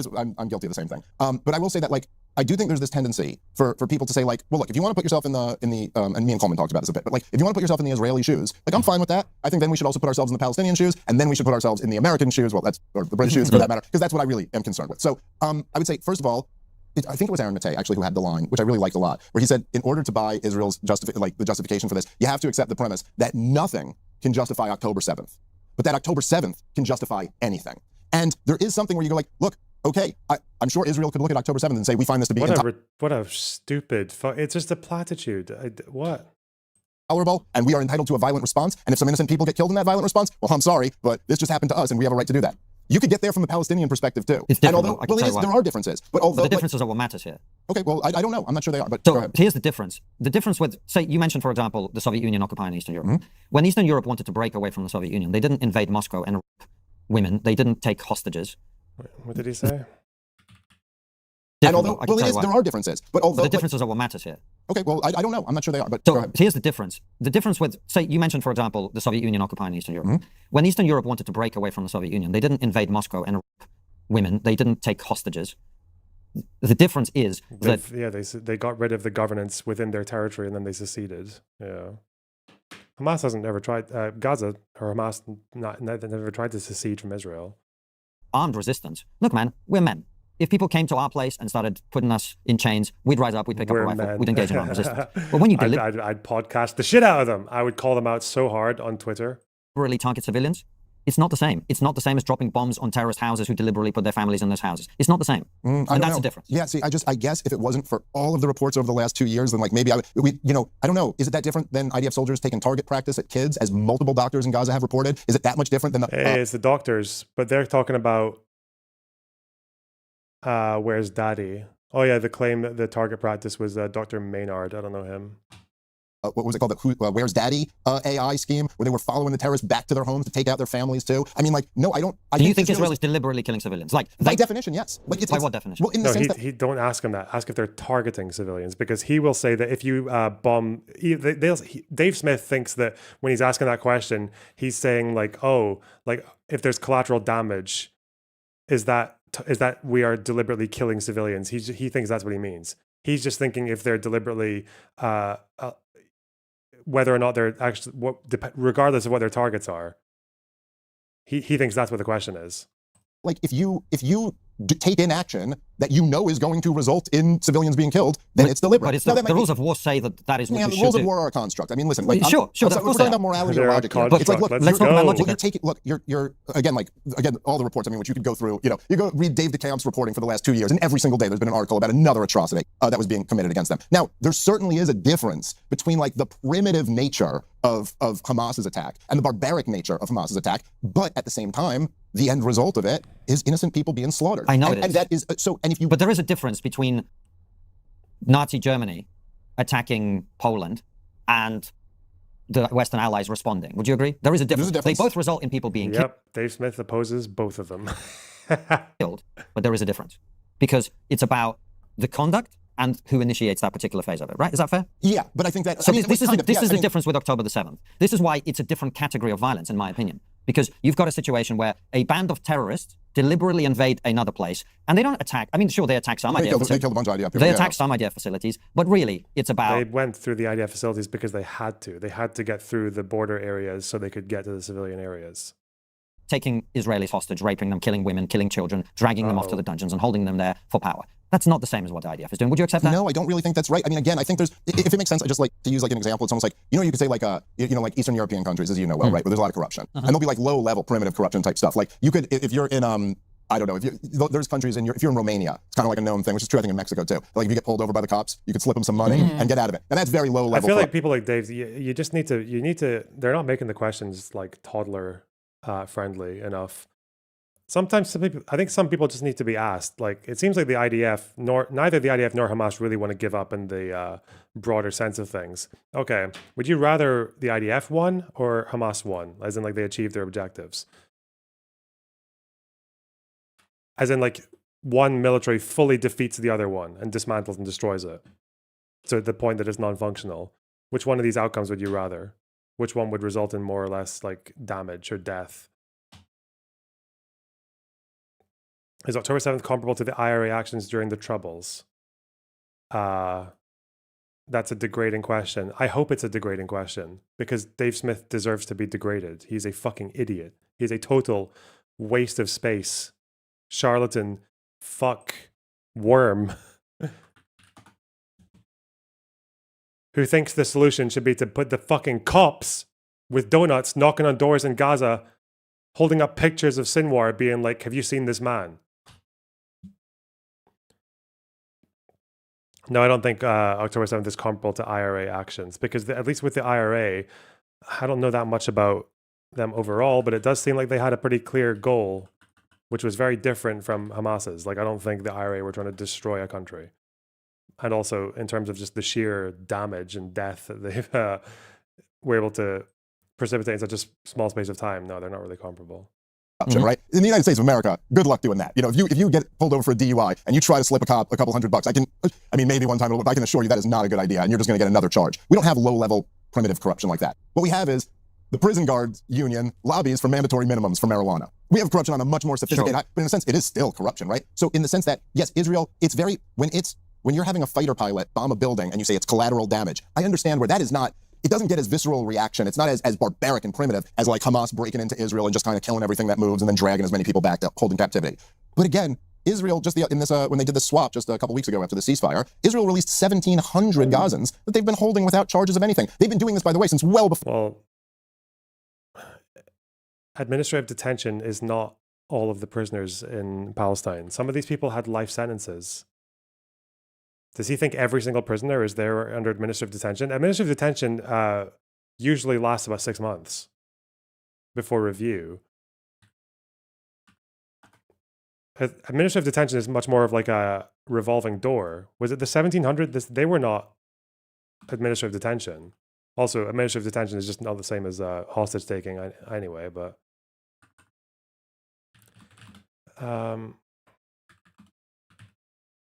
also, I think it's probably more likely that they weren't under administrative detention because didn't Hamas actually make a point about having people who were there with more excessive charges or with more heavy convictions? Wasn't that a whole thing that they were going after because they wanted higher profile people returned? And higher profile generally means that they did more shit, like they were more valuable to them.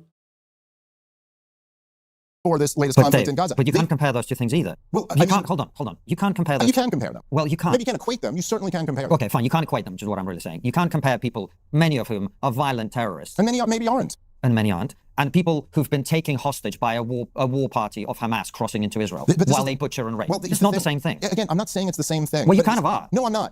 I'm saying that like are. they are awfully similar. You know, like if I don't think like if you, as you said, we're men and we're men with families and stuff like that. I think that like yes, if a Hamas militant broke into your house and grabbed your kid and brought him back over there, I don't know that actually is that much different than someone in an IDF uniform breaking into your house, grabbing your kid, and going to hold them. By the way, there's been reports going back decades and decades of torture in these Israeli detentions. They hold Palestinians from the West Bank and Gaza. In fact, I think it was 1999 when they outlawed finally what they called moderate interrogation practices. Moderate interrogation including tying them up and binding them and blasting loud music. Things the fucking stress position or whatever the fuck it's called. Yeah. We would consider torture. So like, yes, it's much more systematized, it's much more sophisticated, it's not as primitive, but in the same way that I went like the prison guard union lobbying for mandatory minimums really is it is as much corruption as just paying off a cop when you're drunk behind the wheel. It's just at a much larger scale. And the point is that the people, right, like the woman who you hear wailing. I know you can't really get through to him because he's not there to have his mind changed, but I'm just wondering for people who are convinced by him, like, because it seems like he does understand at a base level that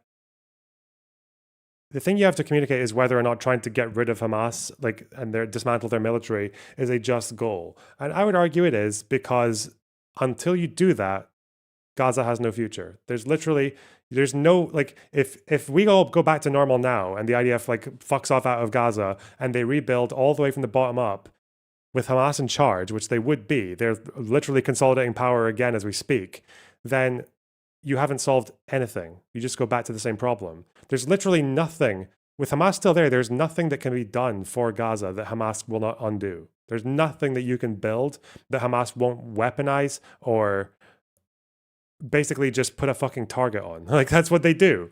That's what their entire goal. They've shown they've even said this. Some of them have said that the whole point in the ceasefire and everything is that, no, we're not going to give up our weapons. This is tactical. We're trying to regroup. We're trying to get our strength back. They're very open about this for the next fucking go, for the next pop. They are so open about what they want to do with the space that's given to them. So if you want a future for Gaza that's actually got like a lasting peace and a lasting hope of prosperity and security, then Hamas needs to go. And I think Dave understands that, because he's humoring the idea of sending in the special forces to go and assassinate all the Hamas leaders, and then that's how you get the rest of the army to stand down or whatever the fuck. Apparently none of these guys are replaceable. But he's not really humoring the idea of Palestinian militants going into Israel and using their special forces to assassinate Bibi and because I think he knows that the world can exist with the IDF there. Like, the IDF doesn't have to, by its very nature, go around and fucking trying to destroy countries and slaughter people. Hamas does. Hamas, like...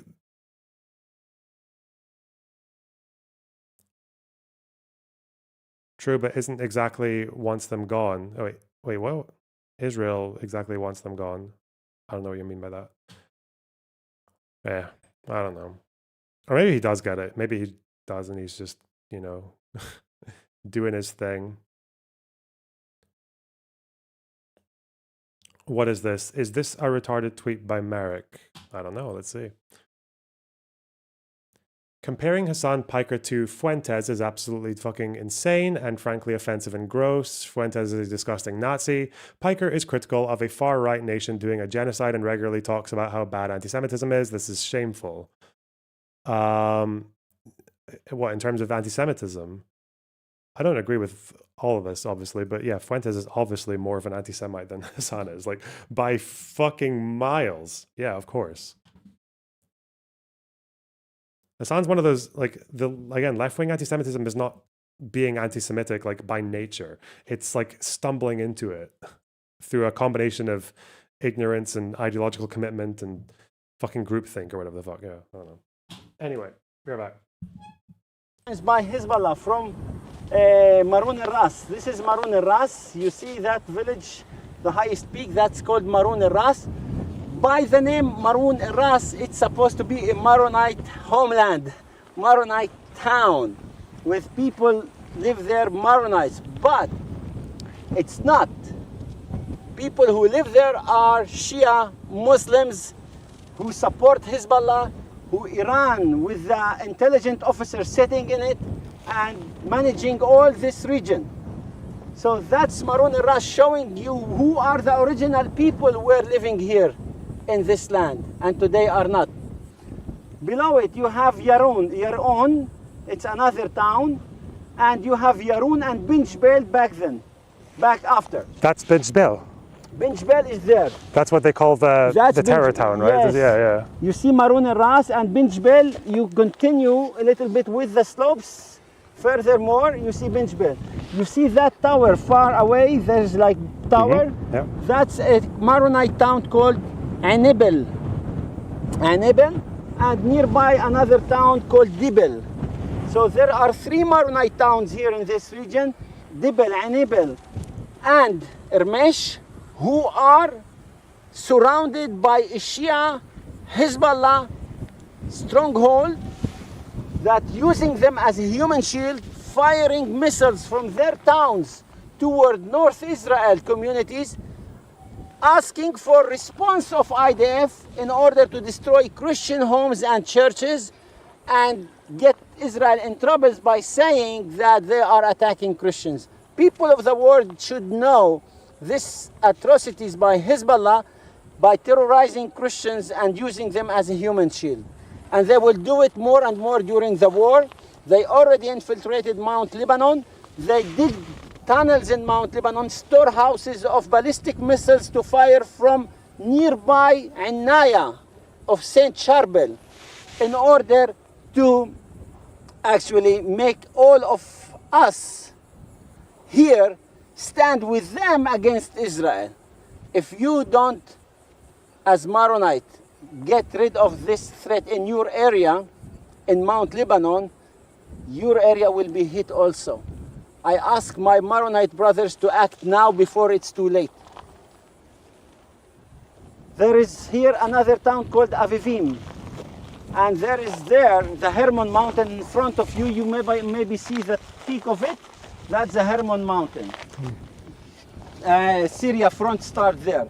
So all this region, from the west to the east, all of it together about 72 kilometer distance or long. And this is what we call the northern front. Iran, Hezbollah, and Syrian, like Iranian Syrian proxies, Shia proxies are in Syria. They call it what we call Ring of Fire and one front Iran. Today, you think we are bordering with Lebanon. I don't see it Lebanon. I see Iran here. I see Hezbollah, which is Iran. There's no difference. So it's all Iranian who are planning that. And I hope if people of the world want peace, and the Arabs want peace, and the Arabs are threatened by Iran too, they should stand with Israel in order to defeat Iranian evil regime and make peace in the Middle East.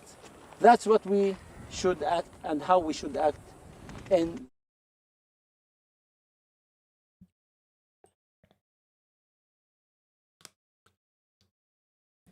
Okay. As she hears her 1-year-old screaming for her from underneath a building of rubble, who's literally being tortured to death, just his bones crushing and screaming for his mother. She's feeling the same thing that those Israeli, like she's as much of a human being. She's feeling the exact same thing that those Israeli parents felt when their kids got slaughtered at that festival. The same thing me and you would be feeling if it was our kids in that situation. And so the point is that, look, obviously I'm not equating it. I'm not saying they're the same things because look, I'd be much more comfortable being next door neighbors with a drone operator, you know what I mean, who was drone bombing weddings in Yemen or something like that, than I would being next door neighbors with a Hamas terrorist, you know what I mean? Because there is a difference in the way more sophisticated, civilized men can compartmentalize things like that in their life. But I do think that, like, if you're talking about this conflict and you're going to put yourself in their perspective, put yourself in their perspective, the end result is that they're going through that at a much larger scale than the Israelis ever Of course, have. but that's what happens when you start a war with a much bigger force, right? It's very debatable who started what here. Well, everyone claims they're reacting to the other one. I know, but October 7th is a sui generis thing. It's a one-of-a-kind thing, right? You shouldn't have to rearrange your life to deal with hair loss. With him, expert. But October 7th is a sui generis thing. It's a one-of-a-kind thing, right? And the reason this really matters is, I think you paint a very important picture. I don't think enough people, particularly on the pro-Israel side, get the scale of the suffering in Gaza, right? But if I were that father, I would be going, why are we here? How has this happened? And what I'd be saying is, why did you have to go into October 7th? Why did you make me put a weapon cache in my house? Why is Hamas doing this to me? We were living in relative peace. The Israelis had left. I'm not saying it was great. I'm not saying it was the greatest place to live in the world, right? But we were living in relative peace. The Israelis had left. I could go and work across the border, blah, blah, blah, blah, blah. And now I've got IDF bombs on my head because you went and raped people. Oh, well, I mean, look, I don't disagree with that. Right, you're saying the people of Gaza should be upset with Hamas for October 7th. Absolutely. And in fact, there were actually protests against Hamas. Now, which also is a very different thing than like protesting in Israel. You know what I mean? That takes real balls to do. Absolutely. And so, absolutely. But I also would probably think the same thing on the Israeli side. That you, after October 7th, how would you not sit there and go, Benjamin Netanyahu, the longest serving prime minister in Israeli history, his whole thing was to deny the Palestinians a state by propping up Hamas so that we would never have to. How would you not have that same reaction if you're an Israeli? Well, you did this to us, Bibi. I think a lot of Israelis do feel that way. Yeah, they do. Israelis they've not really forgotten Netanyahu's role in October 7th. Like, yeah, they have not. They haven't. He faces protests all the fucking time over that shit.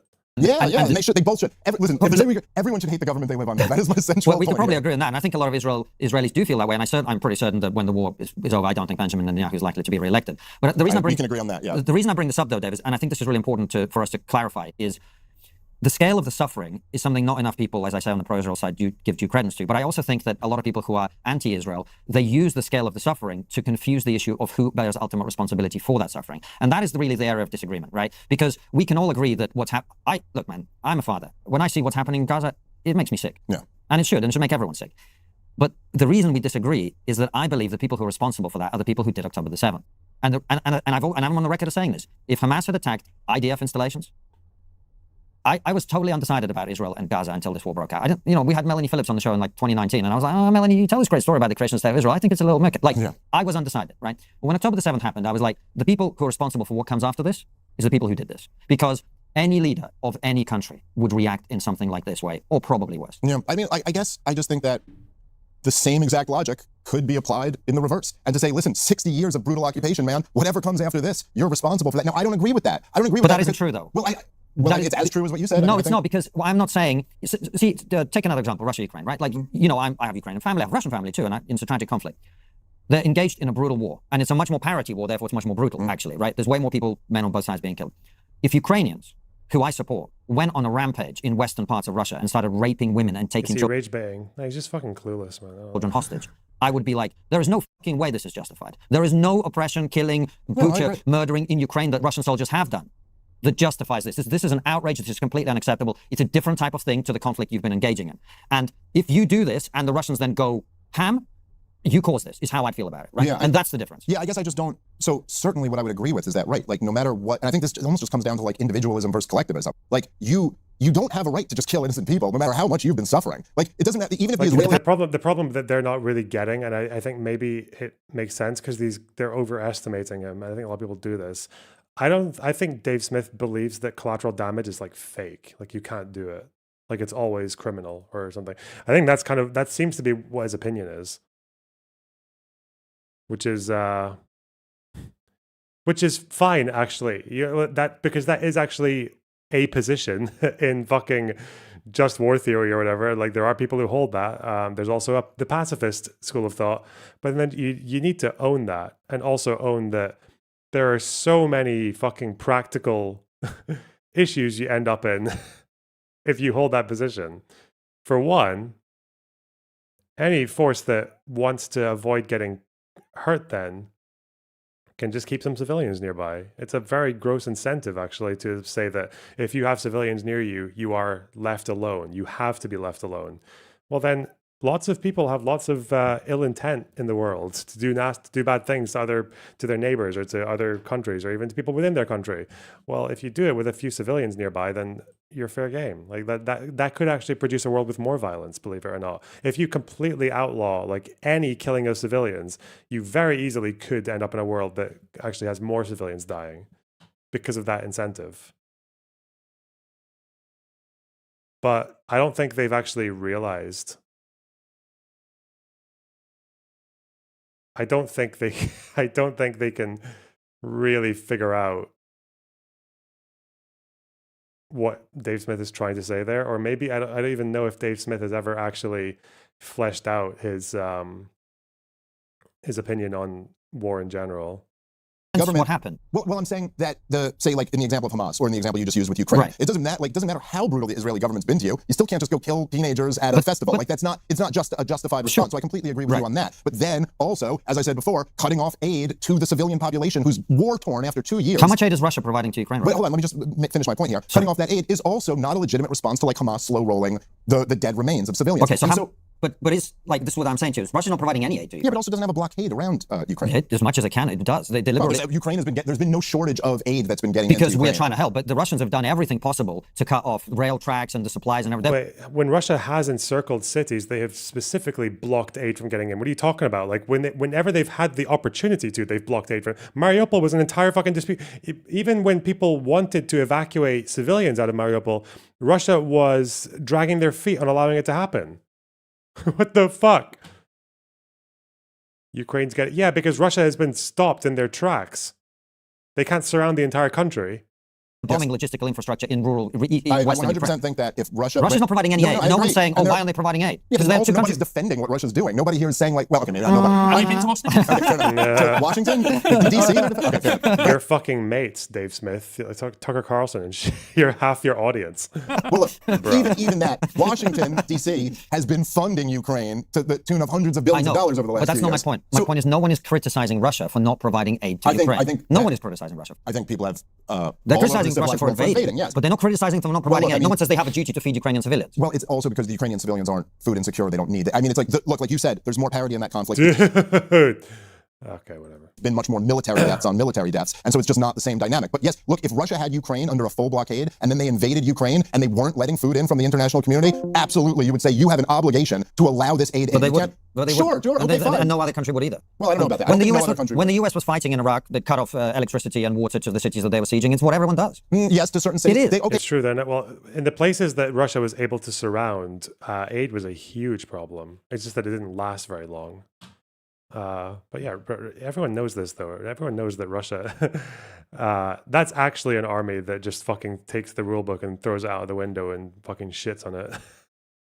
But it's also, how you fight a war. Yeah, but also, okay, you would. That's why war is terrible. Okay, but also, yeah, I agree with that. These guys seem to be saying it's just the way you fight war. Like Russia literally just violates the Geneva Convention right, left, and center. Like that's what they do. People just don't notice it as much because Ukraine sends their soldiers up against Russia. So it looks like Russia's just fine with soldiers. And that's apparently civilian militant ratio is the only thing people give a fuck about.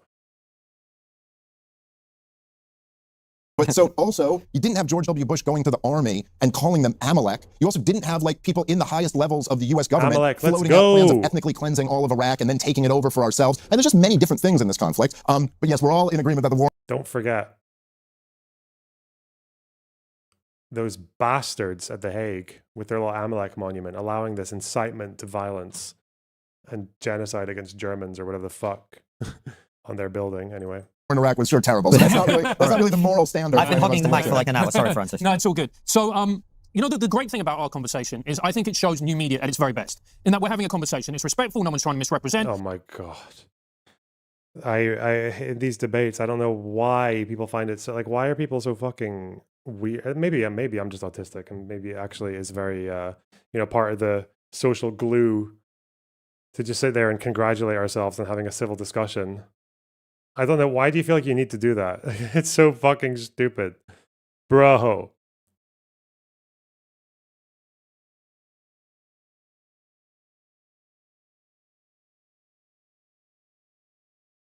Is Spider picking fights with Merrick in my Discord?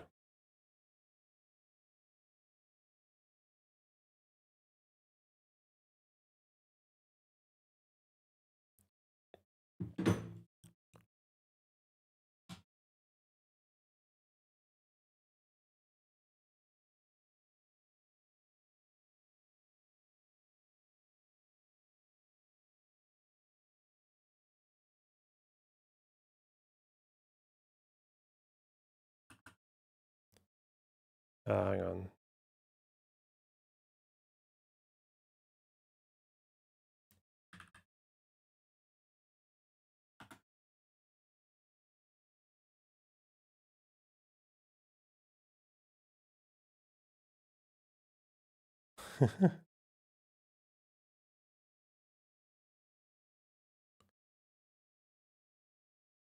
You know, things get a little bit passionate at times. Yeah, as they would. just like sex. Yeah, exactly. Not the way I do it, mate. But all in all, I think this displays the very best in new media. People on different sides, good faith, having a disagreement, finding common ground in certain instances, disagreeing on others. But ultimately, well, the moment we walk away, we're going to be like, actually, you know what? That was brilliant. Yeah. We enjoyed it. I think everybody watches or listens to it is going to have a blast. The issue comes with new media is that there is real issues, or I have real issues, and let's explore what you think in particular about this new medium where you have people interviewing certain people who have ideas that I personally think are dangerous, you know, Holocaust denial and whatever else. And look, you can bring whoever you want on your show. For instance, we've invited Nick Fuentes on the show. He hasn't responded. We'd love to have Nick on to have a full, robust conversation and actually challenge some of his views and some of the things he says, which I personally find despicable and highly dangerous.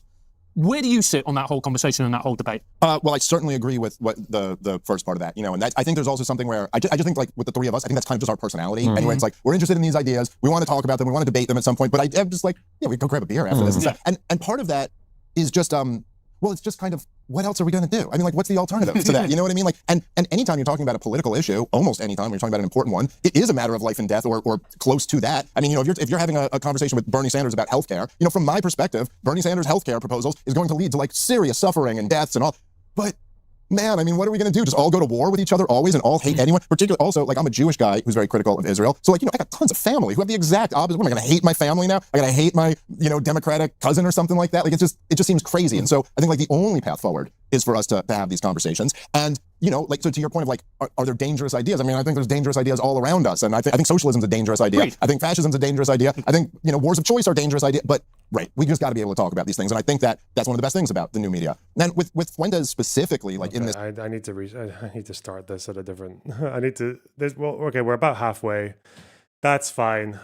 Fucking hell, man. Too much. At least that's a good part where they go into a different topic, though. They talk about Tucker Carlson and some other shit as well, so that'll be fun.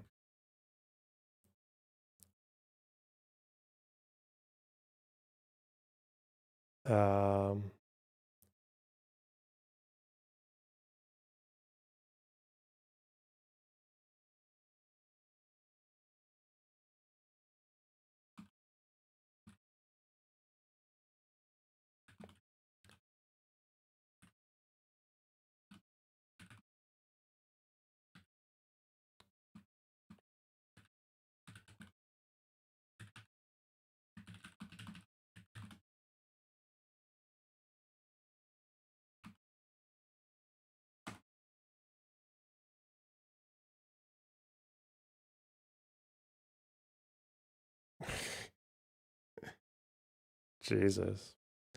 What a cesspit. My Discord is absolute trash. These bastards. All right.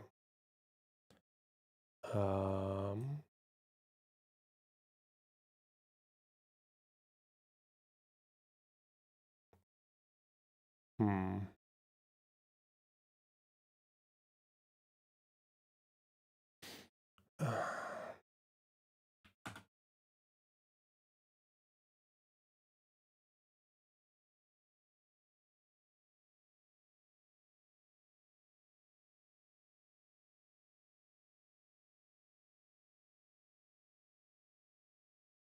Hmm.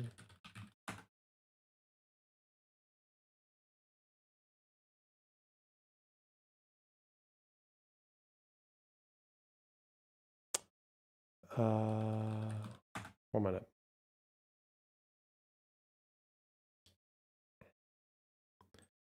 Okay.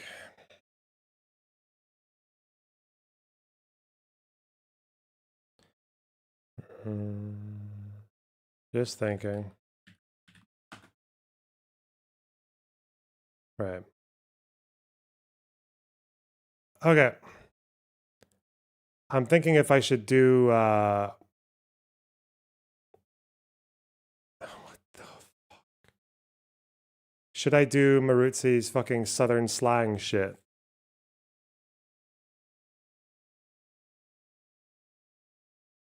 That's what I gotta figure out.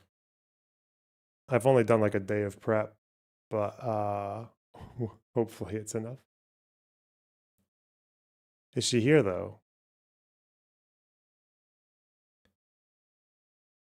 I think she sent me a link. Maybe I can do it without her here. Oh, she deleted the link to protect it. Did you think I was gonna prep?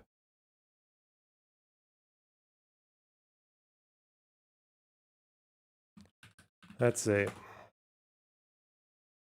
Don't do it if she's not here. Okay.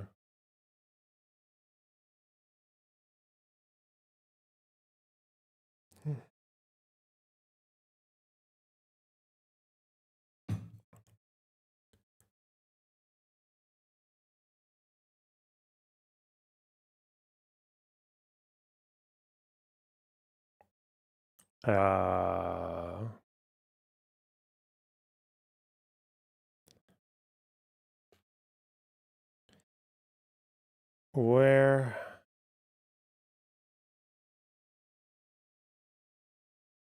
No, I don't think she. Oh, okay. Let's see.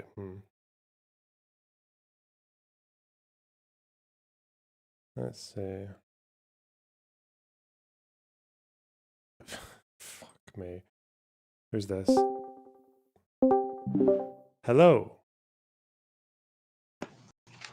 So I hear you're going to be doing a Southern Connections game. Probably not, because I think Maruzzi's gone. Oh, really? Yeah, she's not here. That's a shame. I could have helped you, my lad. Oh well. Well, that was quite a discussion between Davy Boy and the trigonometry people. Call the cops, eh? Rip. Okay, wait, fuck it. Spider, what's your story before I go? Alright, you know, little box. Oh, fuck you, dude. Alright, I wasn't rage baiting. Okay, this fucking Merrick chick. Okay, on fucking Twitter is like, yo, Hassan Biker. He was calling out. He was defending. Calling out anti-Semitism. No, he wasn't. No, bullshit. Okay, so fuck I mean, you. he doesn't I like mean, right-wing anti-Semitism. That's. I mean, Hassan will call it anti-Semitism is fuck you, little box. Unless the neo-Nazis are criticizing Israel, but Because Nazis are dumb. We don't give them like a platform. But besides the differences, so like I probably more critique of Hassan Pike because like you would think he'd be a little bit level-headed with the audience that he has on Twitch. Nazi anti-Semitism is And he's, like, literally pretty much the only- infecting like half of the Republican Party right now. What are you talking about? We don't platform them. yeah, I think you said best, Loner. Hassan is more of like a useful idiot who doesn't think of himself as anti-Semitic, but still platforms and promotes anti-Semitism even if he isn't aware of it. So which I guess could still make him anti-Semite, just not in the same way as someone like Fuentes, who's more cognitively aware. Not to say that not knowing you're anti-Semitic is some kind of excuse. It absolutely isn't. But there still is kind of like a difference, a variety in terms of like I don't know. Also, left-wing anti-Semitism is often like dressed up through like left-wing academic, like oppressor versus oppressed, colonizers versus colonized, capitalist versus it's dressed up through like Man, I don't rhetoric. go fuck. Okay, Chase, respectfully, I don't give a fuck. Okay, two wrongs don't make a right. Okay, two No, I'm not saying wrongs don't make a right.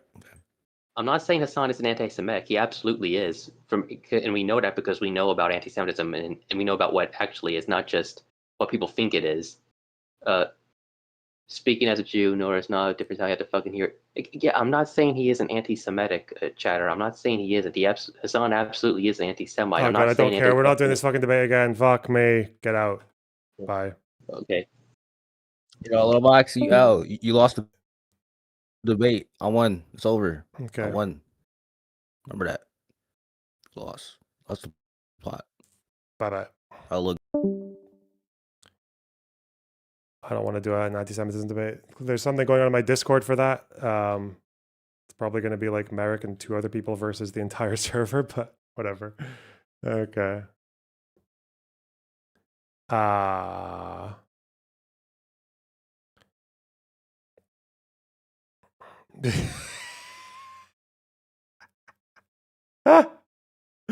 I'm sorry. I'm just laughing at people that fucking sheer in the Discord.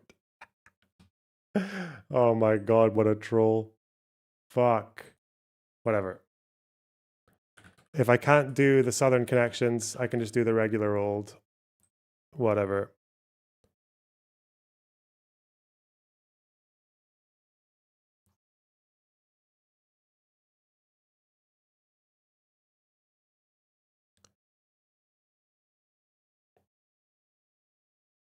Where's the archive? Where's the archive? Fuck me.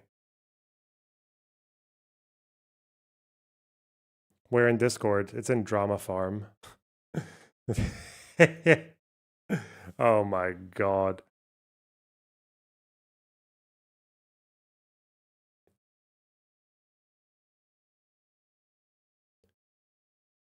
Wait, where's the archive? Thank you.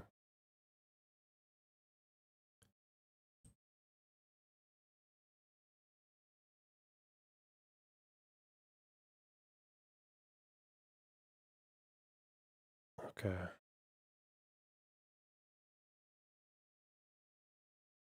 Drama Farm slow mode. No, it shouldn't be in slow mode. People should be blazing. Jeans, jacket, rain, haze, cab, beret, J, goblin. Moon, pages, heart, thumb, journalism, whale, salad, prose. Pages, prose. I don't know.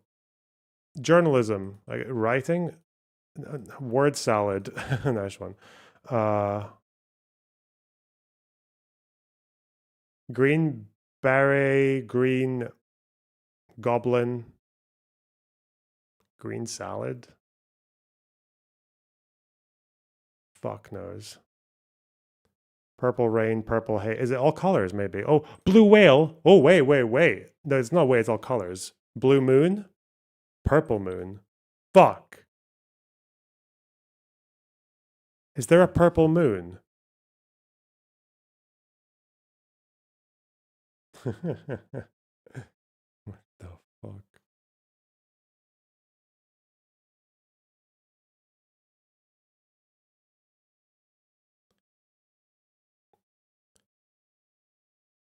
Okay, wait. Blue jeans, blue moon, blue jay, blue whale. Good.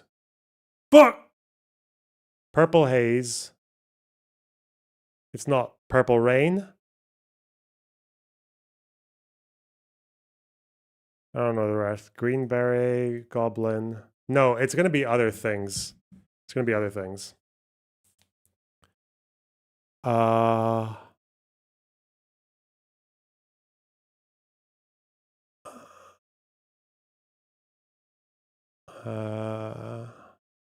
Oh wait. Oh fuck. Yellow cab. Oh shit.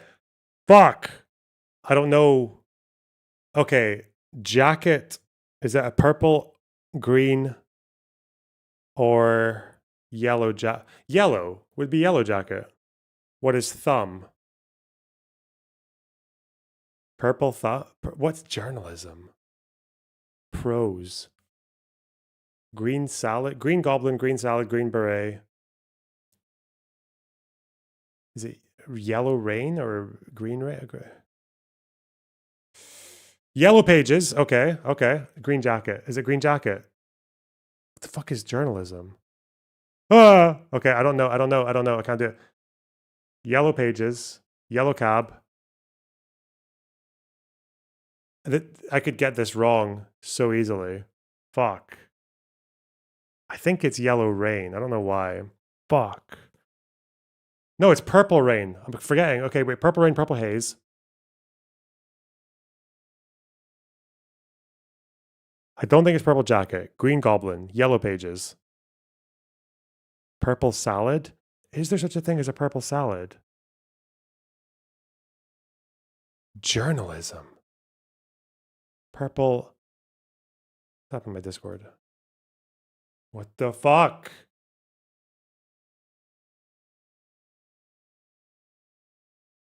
SNAP benefits. Okay.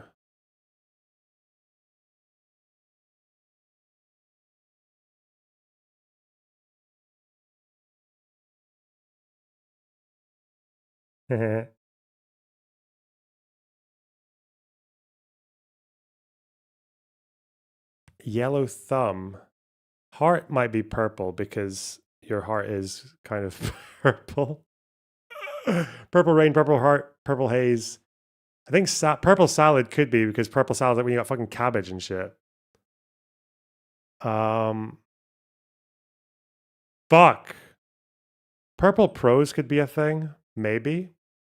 Would that make sense? Okay. Jesus. Oh, it would be yellow and green because it's color of the categories. Okay, dipshit. Yellow cab. Yellow pages. It was goblin beret and was it jacket or salad though? I don't remember. Fuck. I think it's green salad. Must be green salad. Yellow thumb journalism. Is it? Ah! Fuck. Don't tell me there's a yellow salad. I will mold so hard. I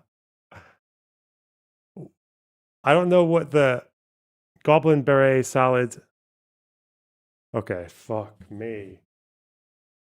I don't know why green thumb is a thing, but or yellow journalism. Oh wait, yellow journalism's like a I don't know. I have no idea. I'm autistic. I don't talk to people with such words.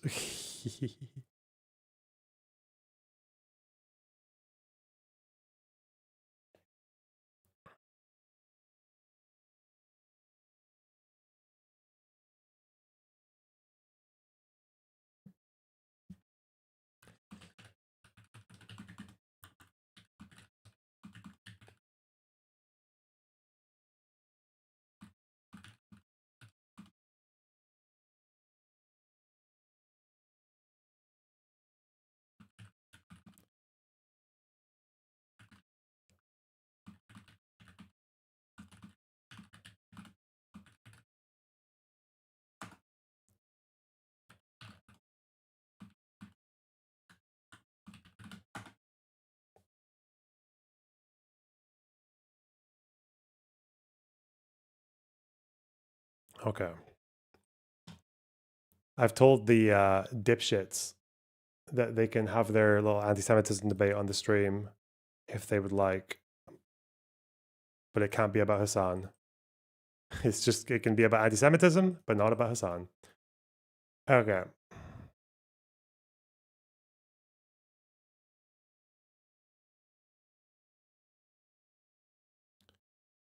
Designer, Galileo, engineer.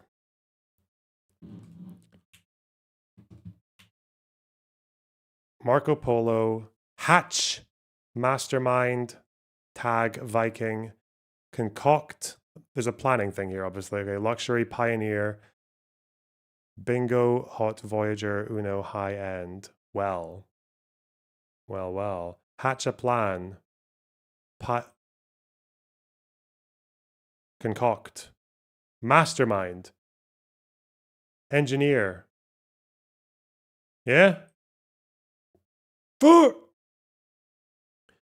Now, there's definitely a kind of like, Jesus Christ. There's like a thing, Galileo, Voyager, Pioneer. Is it Viking? Is that like a space probe? Yeah.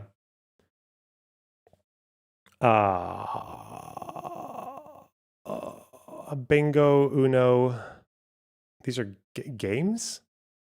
Marco Polo and... Wait. Designer, luxury, high-end. Is this a word? Houty? Hootie? Yeah, it's just games, right? Where you say clever. Got him. Okay. No anti-Semitism asked debate, I guess. Oh, hello.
Hutch is arguing with his chat about Zionism. Let's go!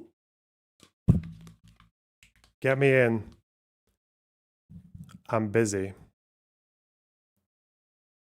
What are we talking about? It is Let's see if I also can just help. a kind of He's not arguing. celebration.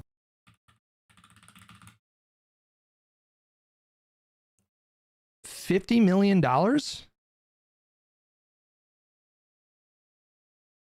50 billion. To somebody who just got caught dead to rights lying to the FBI? That's very blackpilling.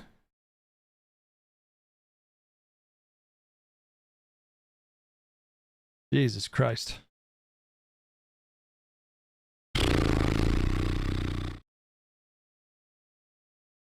That guy filmed himself pledging allegiance to QAnon.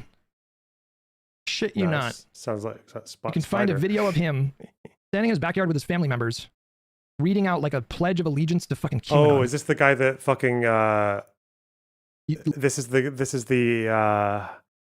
guy that was he a shooter who Republicans tried to say was fucking Republicans tried to say that he was pro Palestine.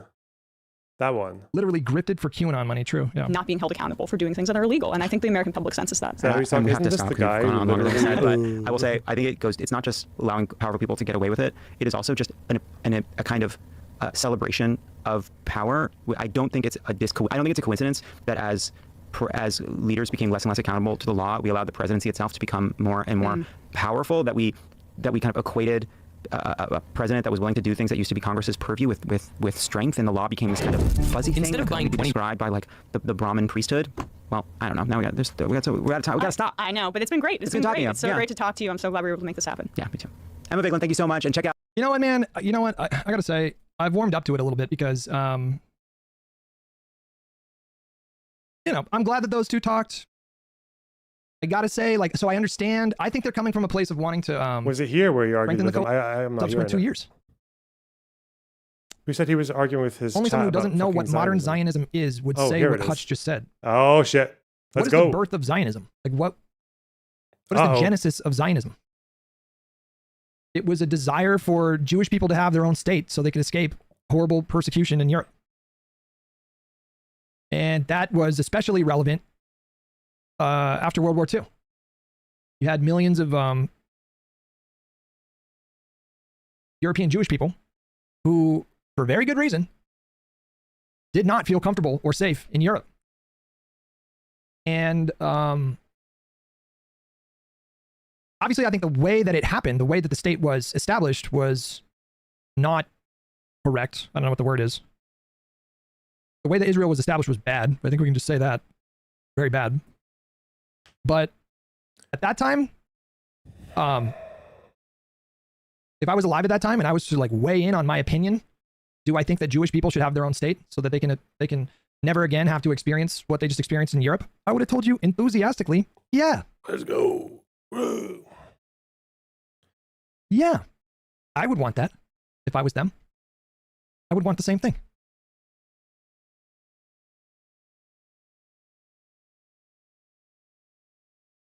Now, obviously, there are problems if, you know, the way that you make your state is by dispossessing hundreds of thousands of people. But the principle of Zionism, like, yeah, of course. I think at this point, yes. You know, if you put yourself in the mind of someone living in like 1948, you witness what happened. And, you know, most of the worst parts of the Holocaust weren't discovered until after the Third Reich fell. There were those unspeakable, unthinkable atrocities were happening for years, and the world didn't even know the extent of it until the Nazis just collapsed. That's not a crazy argument. Hello. Oh, hello. Okay. I'm ready for this shit. Are you ready? Are you sure? Yeah. Hit me. Sure you're not a little bit scared? No, I've done some prep and I've watched American TV. So Yeah. we'll see. All right, I'll put the link in over here in the Discord side chat there in your box. So you can share it. Okay. Eat shit and die, Scottish bastard. Okay. And are we doing the same rules that you had as well, where you can use it in a sentence or whatever the fuck? Okay. Did you really try to go for the most obscure fuck terms? I didn't even say like super hard. I said like hard and then harder. What, you asked ChatGPT for this? For the answers, but then I used your little thing. I didn't know you could there was like your little website you could like enter it yourself. Yeah, that's my so little I website. was having I was like asking you to build the whole thing for me. Okay. I think I know what maybe 5 of these are. Maybe they have dual meanings. I don't know. I think tuckered is tired, so plum tuckered must be tired. Torpid is tired. Poke salad's a food. I don't know. Is A it? goober is an insult. I think it could also be I don't know. A booger, I think that's an insult as well. A hoe cake sounds like an insult, but I think it's also food. A doohickey is like a mechanism, like a little mechanism, like a little device or a little quirky piece of machinery, a tool of sorts.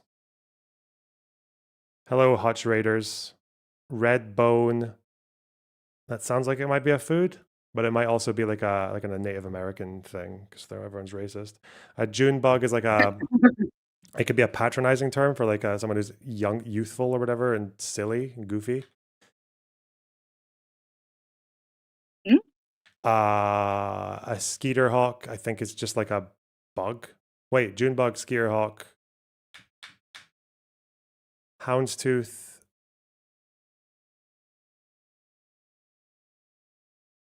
Don't know. Snap beans, that's food. Oh wait, we got food. Wait, snap beans, poke salad, hoe cake. I don't know what a yarb is. Huh.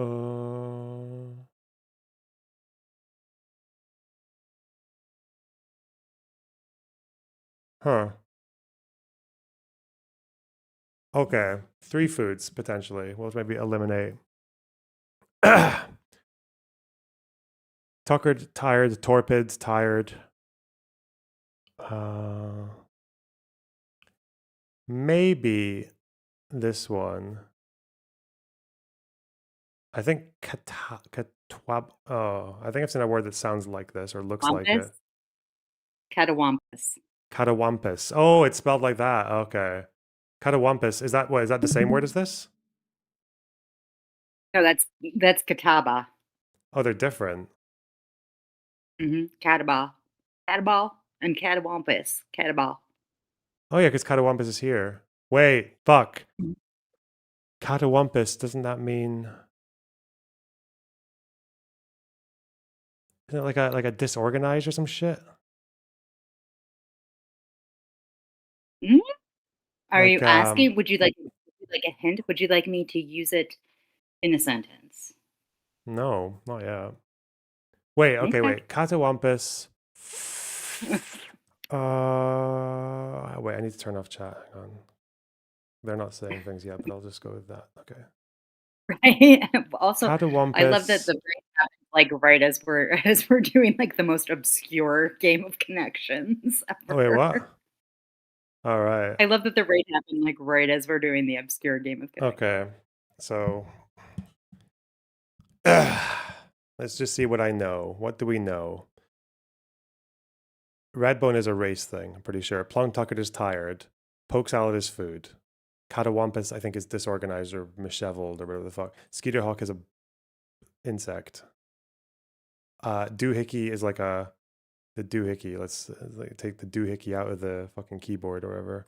A yarb, I have no idea. Snap beans, food. Junebug. Youthful thing. It could also be an insect as well. Skeeterhawk. Okay. Hoe cake, insult, or food. Goober, insult. Booger, insult. Torpid, tired. Sigoglin. How do you say it? Siglagen. You're Siglagen. Sigloggin. Why does it say Siglagen. Sigoglin? Why is the L the other way around? Maybe because I misspelled it. Oh, okay. Wow. Sigloggin. Whatever. You intentionally spelled things backwards on me. I could have done that. Okay. I chose not to. Oh yeah, maybe there's anagrams, eh? Okay, let's see. I don't think there are. These all sound I like real didn't do. words. I wasn't that mean. At least not on the Catawba. first one. Catawba is Catawba. Catawba. It's Catawba. Catawba.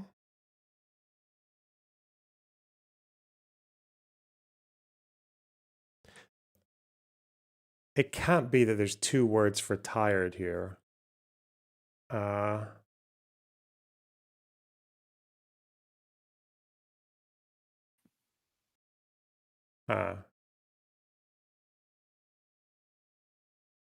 were the foods? Snap bean, poke salad, hoe cake.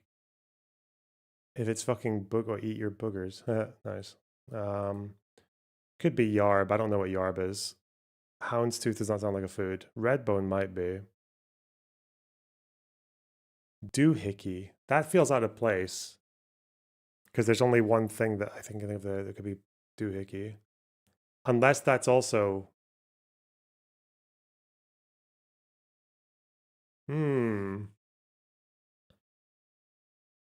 Wait, how many insults were there? There was booger, goober. There Are there was... insults? What? Are there insults? Are there insults? There could be, but maybe there's not enough of them. I don't know.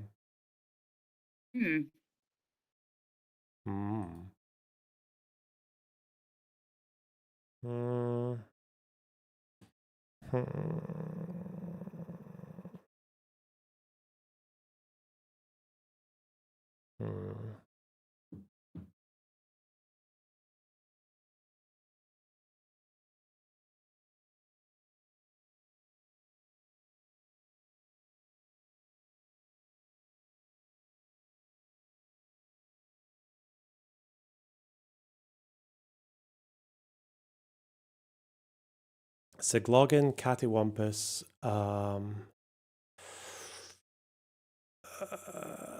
Catawba, and Yarb. They seem to be the ones that... because you could be... you could maybe doohickey could be like dual meaning. Could be like you feel a bit doohickey. So you could be plum tuckered, you could be torpid, you could be doohickey, and you could be Catawba. or Siglogan. Siglogan sounds like it's similar to, it's either tired or disorganized. Siglogan. Okay. Okay. Goober or booger could also be that though. Goober. Might not just be an insult. Hmm. Hmm.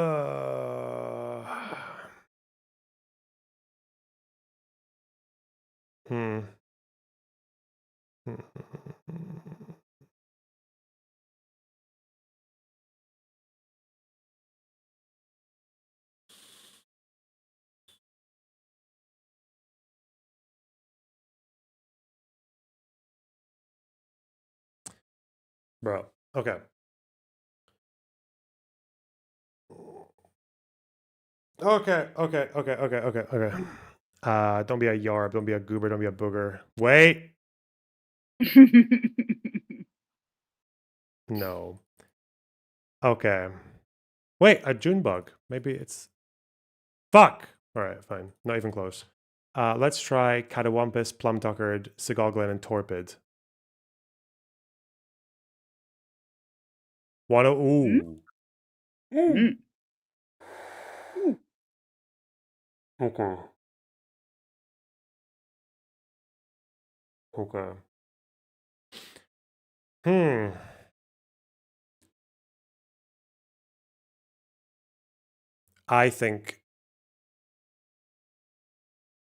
thought Tuckered and Torpid both meant tired.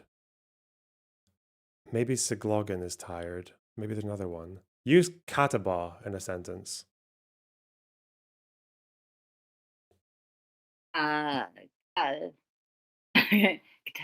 Cataball.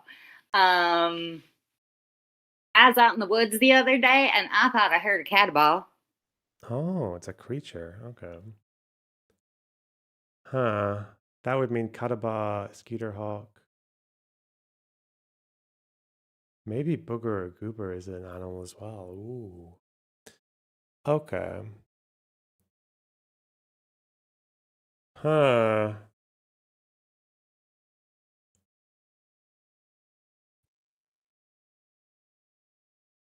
Use yarb in a sentence.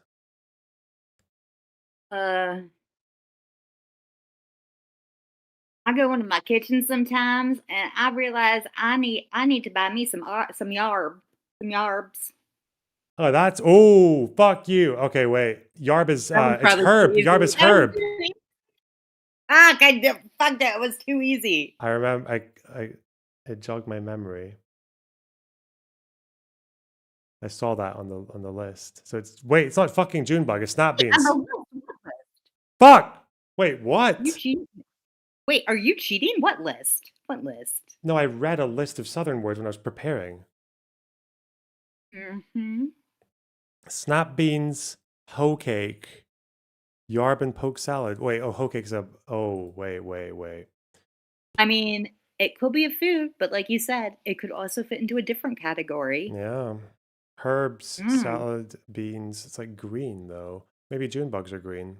Who knows? Fuck it. Nope. Continue playing. Fucked. Didn't even get one. All right. This is the easy. This was the easiest version of this. That's obviously. how kind I am. I'm so nice to you. Booker's green, isn't it? Is that really what we're doing? That's what a booger is on this. I don't know. Fuck off. It's not even close. Wait, so that means it's not even these ones. Okay. So I really do need to know all of them and then find out how they fit into categories. Okay. Maybe I'm over. No, okay, wait. Plum Tucker, Torpid. Let's try this. I don't know though. Didn't I already try this? Yeah, already guessed and went away. Not Cataba. Could it be Booger? Why I couldn't see anything. Okay. Fuck.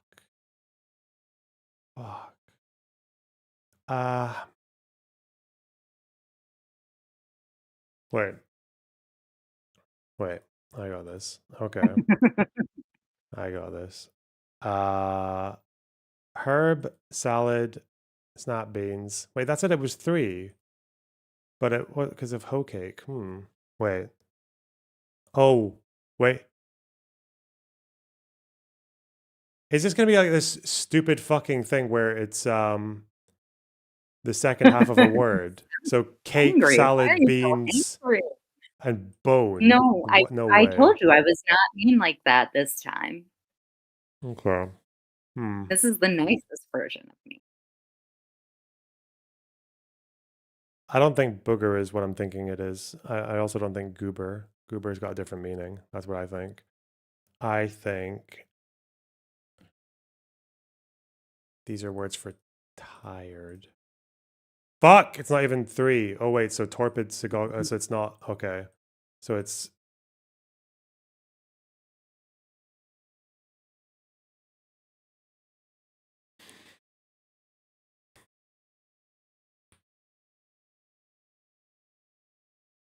oh god. Okay, it's these 3. Would you like another sentence? What?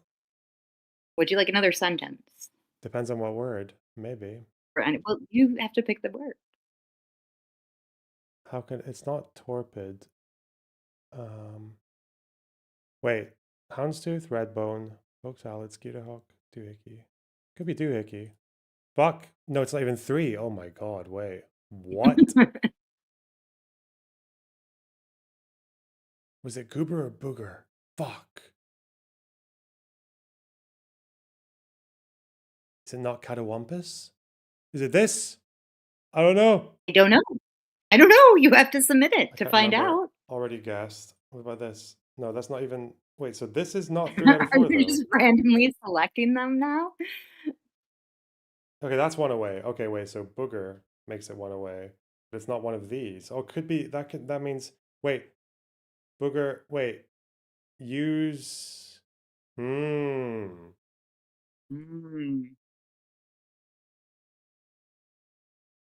That okay, wait. Use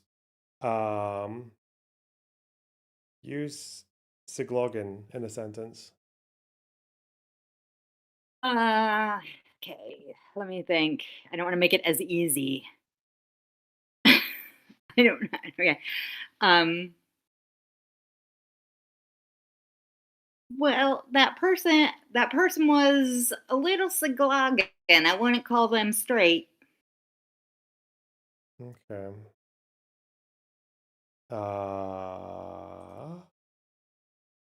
Hey, there we go. It is crooked. Okay.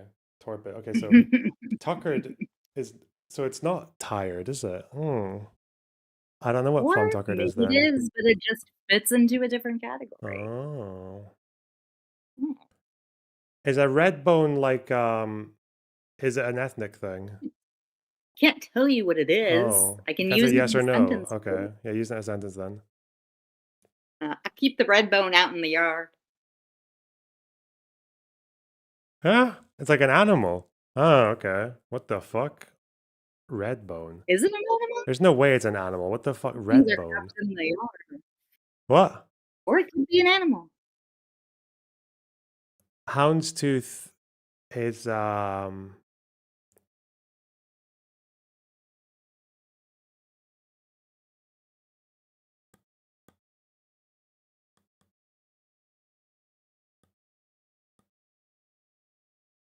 Skeeterhawk.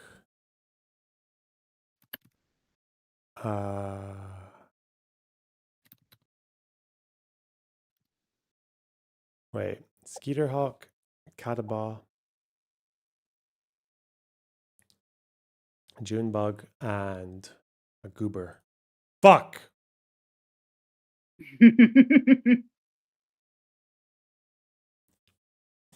This is so much fun to be on the other side of this. Hey, it's critters. Yes, it is. There we go. Hey! Okay. There you go. Now it is food. No, it's not. No, it was. It was 3 out of 4, wasn't it?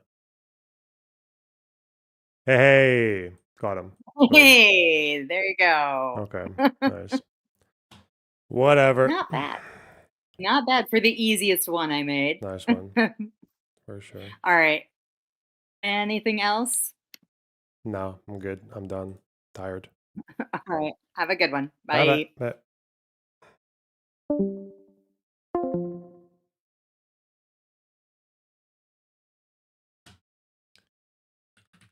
Oh, got the shit kicked out of me. Nice.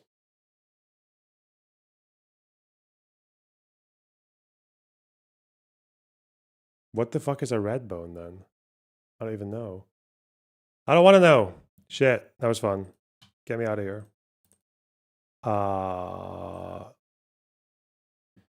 Love you guys. Can you Google red bone? Sure. And then I'm going to have a weekend. Red bone. Is it a band? Okay. Ethnicity. Multiracial individual. Well, it's definitely not that. What? Redbone, Childish Gambino. Okay. Southern slang. Maybe this came up when I was doing the... No, it didn't. It's not purple. Oh, a dog. Bred for hunting. A redbone. Oh, what hound? Okay. Nice one.